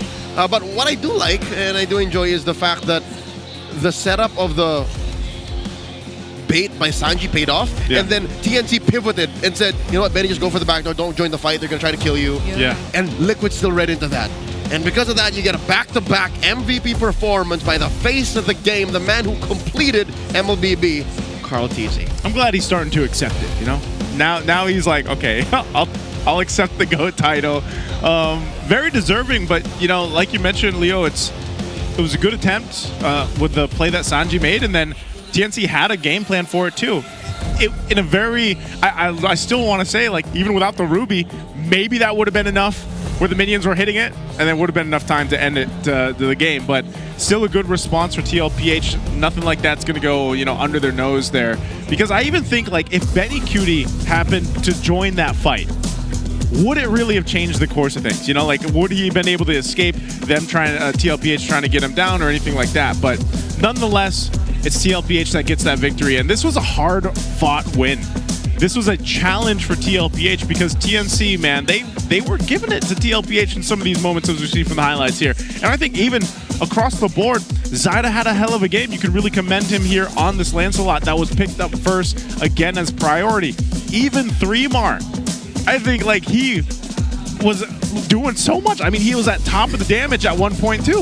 I think this was the most TNC we've seen from this lineup, or I feel like a lot of people have been expecting to see, like, this level of unstoppable aggression you see from all sides, from all players, be it in the gold lane, be it in the roamer and the EXP laner going in at the same time, and then just Zaida doing Zaida things, those clutch moments where he was able to secure the objective for his team despite every single member of Team Liquid Philippines grouping up together. And this, it was really Sanji who spotted it out first. Like, I'm surprised to see he was able to find it, and that even when he went back first, Team Liquid Philippines were still able to win the fight that they left. So it was a clean win, a complete wipeout. We were just on the edge of our seats because Benny did seem like, even after the immortality was popped, like he had enough time to end it, but Sanford caught up. Yeah, that's right. I think if Liquid did not fire off on all cylinders and covered all their bases, it would have been a successful defense, yes, but they would have lost the turnaround if members of TNC were left alive. So, great call by the Cavalry. They saw that through from when Sanji set it up in that orange bush, orange side bush down bottom, all the way to the final moments. Yeah, it was, it's those small things within a game that really play the part in a victory or a loss. They add up. They add up. And again, I have to agree. Like, this is some of the best that we've seen from TNC. Hopefully they can get their win next week, because I think you could take a lot from this match alone against TLPH and learn from it and move forward. I don't know if those feathers stack up, but it must have been just Oheb in the thick of things, just juggling. Yeah. Because even for TNC, there were multiple Winter Crown juggles we saw in that one moment wherein everyone was just trying to escape. I think that was the time where Carl TZ just had the perfect timing of a Traceless to avoid the AOG and run back into the base. There were multiple moments, actually, of him using that perfectly timed Traceless to keep him alive. And so I think that's another thing which adds up to why he is the game MVP. Because if this were any other person, or if this were any other Yusunshin player, he would have died a lot more than how Carl TZ was able to perform here, because TNC had all their eyes set on the Yusunshin. Every single time they find him, 3mar's there, Chaknu's there, but he still somehow finds a way to get a lot to get away and to survive. Yeah, I think, again, Carl Tizzi just being one of those players that's still, you know, it's always amazing to watch him on whatever hero he decides to play. And so I'd be surprised if he still gets his hands on the YSS on some of the matches moving forward. But yeah, nonetheless, he's our BPI rich guy. Amazing game, amazing series for TLPH and for Carl Tizzi specifically here. In this precipice of his career, Yi Sun-shin seems to be the perfect hero to describe Carl Tizzi. He has his eyes on the map. Yeah. It still has some mechanical demands, but he can carry the game from where he stands as well. Like, this is the perfect Carl Tizzi hero right now in August 2025. Yeah. After he's been through almost all the metas in the game. Yeah, he's had his Lancelot era. Yeah, the Fredrin. He's had his Fredrin era, and then he had even his Baksha era in early 2024, and now this is his Yi Sun-shin era. Has anyone ever asked him what his favorite would be, like the era of him, like what he plays? I wonder what that would be. I'll ask him. Yeah, you ask him. You ask him, and then you report back next week, because I'm sure our viewers want to know as well. You know, but I don't know. Maybe still the Lancelot, but yeah, that's week 1. Holy moly, week 1 is already done and dusted. That was quick. Do you guys think it was quick? It was. I want to see the standings. Flew by. I already want to see the standings. Like, is it really Twisted up there? Oh yeah, for sure. It should. Numbers wise. Yeah. Twisted should be up there. But I know even Onyx too. Onyx up there. And I just think in general, again, even if you think last season, like TNC, this kind of game that they had against TLPH is, you know, maybe we wouldn't have seen this last season, but now already in opening week, you have a lot of surprises from teams. I feel like here for the first week, and that's why I think a lot of us are in store for a really good season 16 ahead of us. And at this point, you know, you kind of have like a general idea after week 1. I don't know. I need to see week 2, maybe 3 or 4. I'll see it all the way. I want to see it. Maybe 5, 6, 7, and 8, man. Maybe. That's true. I'm like, I can't tell what, if like you were to ask me what my power standings are after week 1, I'm still not so sure anymore. But these are the actual standings we have after week 1. So it is Twisted Minds up there. Like, I did not, even if I did a power standings or anything like that, this would not have been my ending of week 1. Not at all. Like, Twisted at top, APBR at 3, you know, Onyx there at 2, Omega in the middle there with TLPH, and then you got Roar and TNC at the bottom. Even Roar at TLPH, like 6 and 7. This is so odd. It's sad to see that because like in the Howl, Wolf did mention that teams who usually get an early 0-2 don't fare well, like later on in the season, and as of now it's TNC. But like, I can't say that, like, after seeing what we just saw, like, now I can't say, you know, I can't say that. A week in, it might be too early to say, but not a single team in the league now will lie down and take it. Not a single team is a free match. Yeah, 100%. We gotta see how our Fancic Lobin's doing after the first week. Hey, look what this Oh my God! shows us. Even in Fancic Laban, the mines are rolling everybody. Wait, so they should be number be 1, right? So am I? Yeah. Yes. Is my math correct? Like, shouldn't the mines be at number 1? I think this is something that we should just amend. But yeah, the mines are on the loose, man. They are wild. They are connected by the mind. So if they win in the MPL, they win in Fancic Laban. Yes. That's called the Mind Link. The Twisted Minds hive mind. Oh, wait, we have it. So it's really the Twisted mindset. Like, is that the common mindset that they have between? I don't think I'd call the Twisted mindset a common mindset. It's a special, unique. Very rare. Rare. Yeah, it is. It's very rare, but I'm happy to see it, man. Week 1 is going to be like that, and you got Twisted Minds at top. I think even for the fan base of Twisted Minds, the Minds are really excited about that, to go ahead and continue to see if they can, because that was the whole question we had before, you know, earlier when we opened up today. Yeah. Which team's going to be rolling on with the momentum into week 2 after week 1 ended? And the answer is clear. It's going to be the Minds. Hopefully they can continue to build on it too, going next week. Yeah. I'm so happy for them too, because like even in interviews they keep saying, or APBR and the Twisted Minds, they keep saying that they don't have as much fans, like the audience isn't as much compared to when other teams play, but after this week 1 performance, especially if they're able to keep it up, they're gonna keep getting fans. Yep, and we're going to be hearing from Wolf one more time. It's me, Naisu, Leo, and Brigida. We'll see you guys next week. Here's Wolf for the Howl. Welcome to the Howl. And I know you caught your breath already as I lost my voice screaming after that game. That was a wonderful series that we've seen between TLPH going up against TNC. Unfortunately for the Phoenix Army, they're going to start this Season 16 with another 0-2 record. For TLPH, they have found that they have found their, they have woken up, essentially.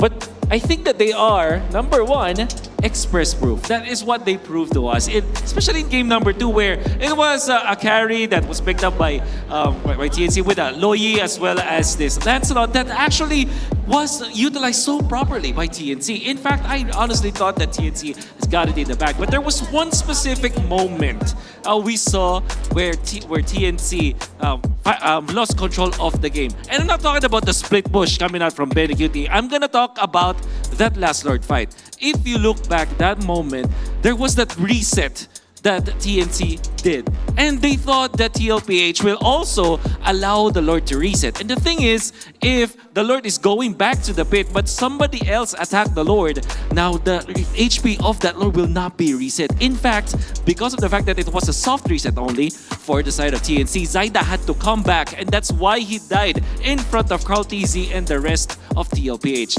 I feel that that was really the defining moment. But the second defining moment is related to my second point today. It's the TLPH's disaster and risk reduction and management cavalry. I think they have their own department about this, probably because they know how to employ this in the past.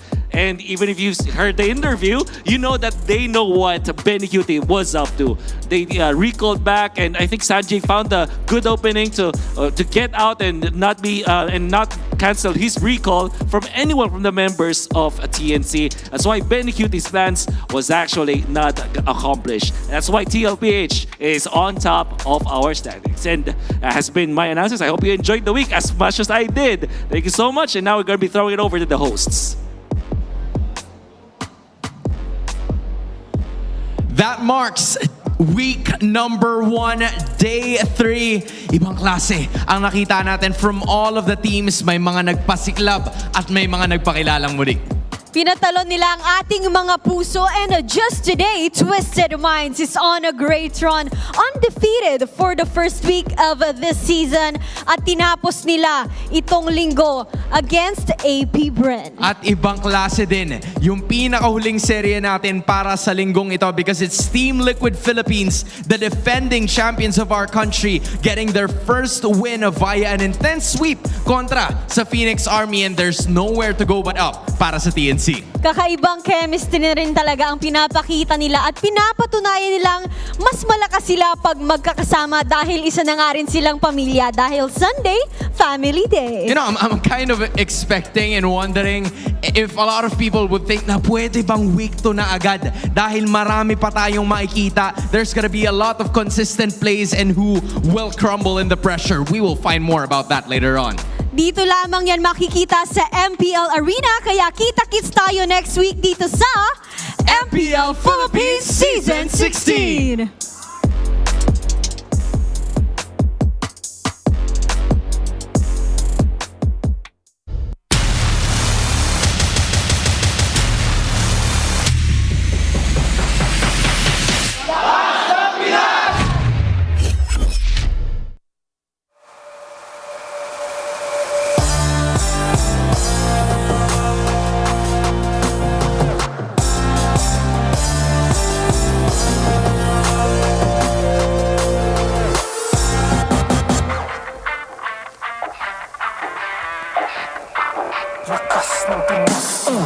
Malakas, Pilipinas, malakas, kahit anong lane, we become the monsters.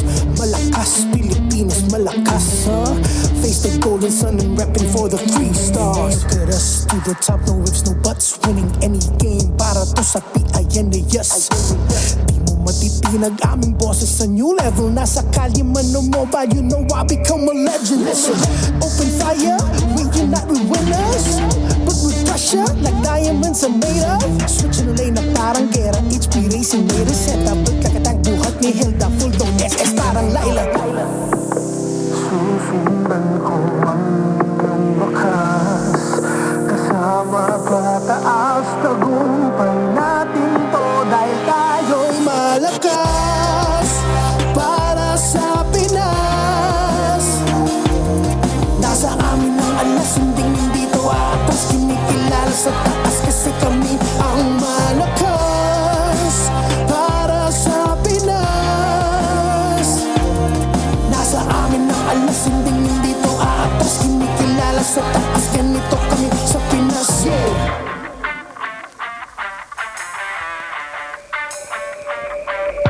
Laging MLBB, no surrender, no retreat. Pag nagsama-sama, just imagine what we can achieve. Laging MLBB, no surrender, no retreat. Giving 100 on my all, cause we just cannot be defeated.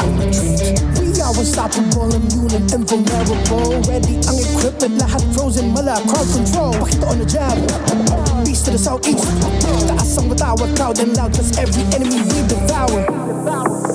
Susundan ko ang iyong bakas, kasama pataas, tagumpay na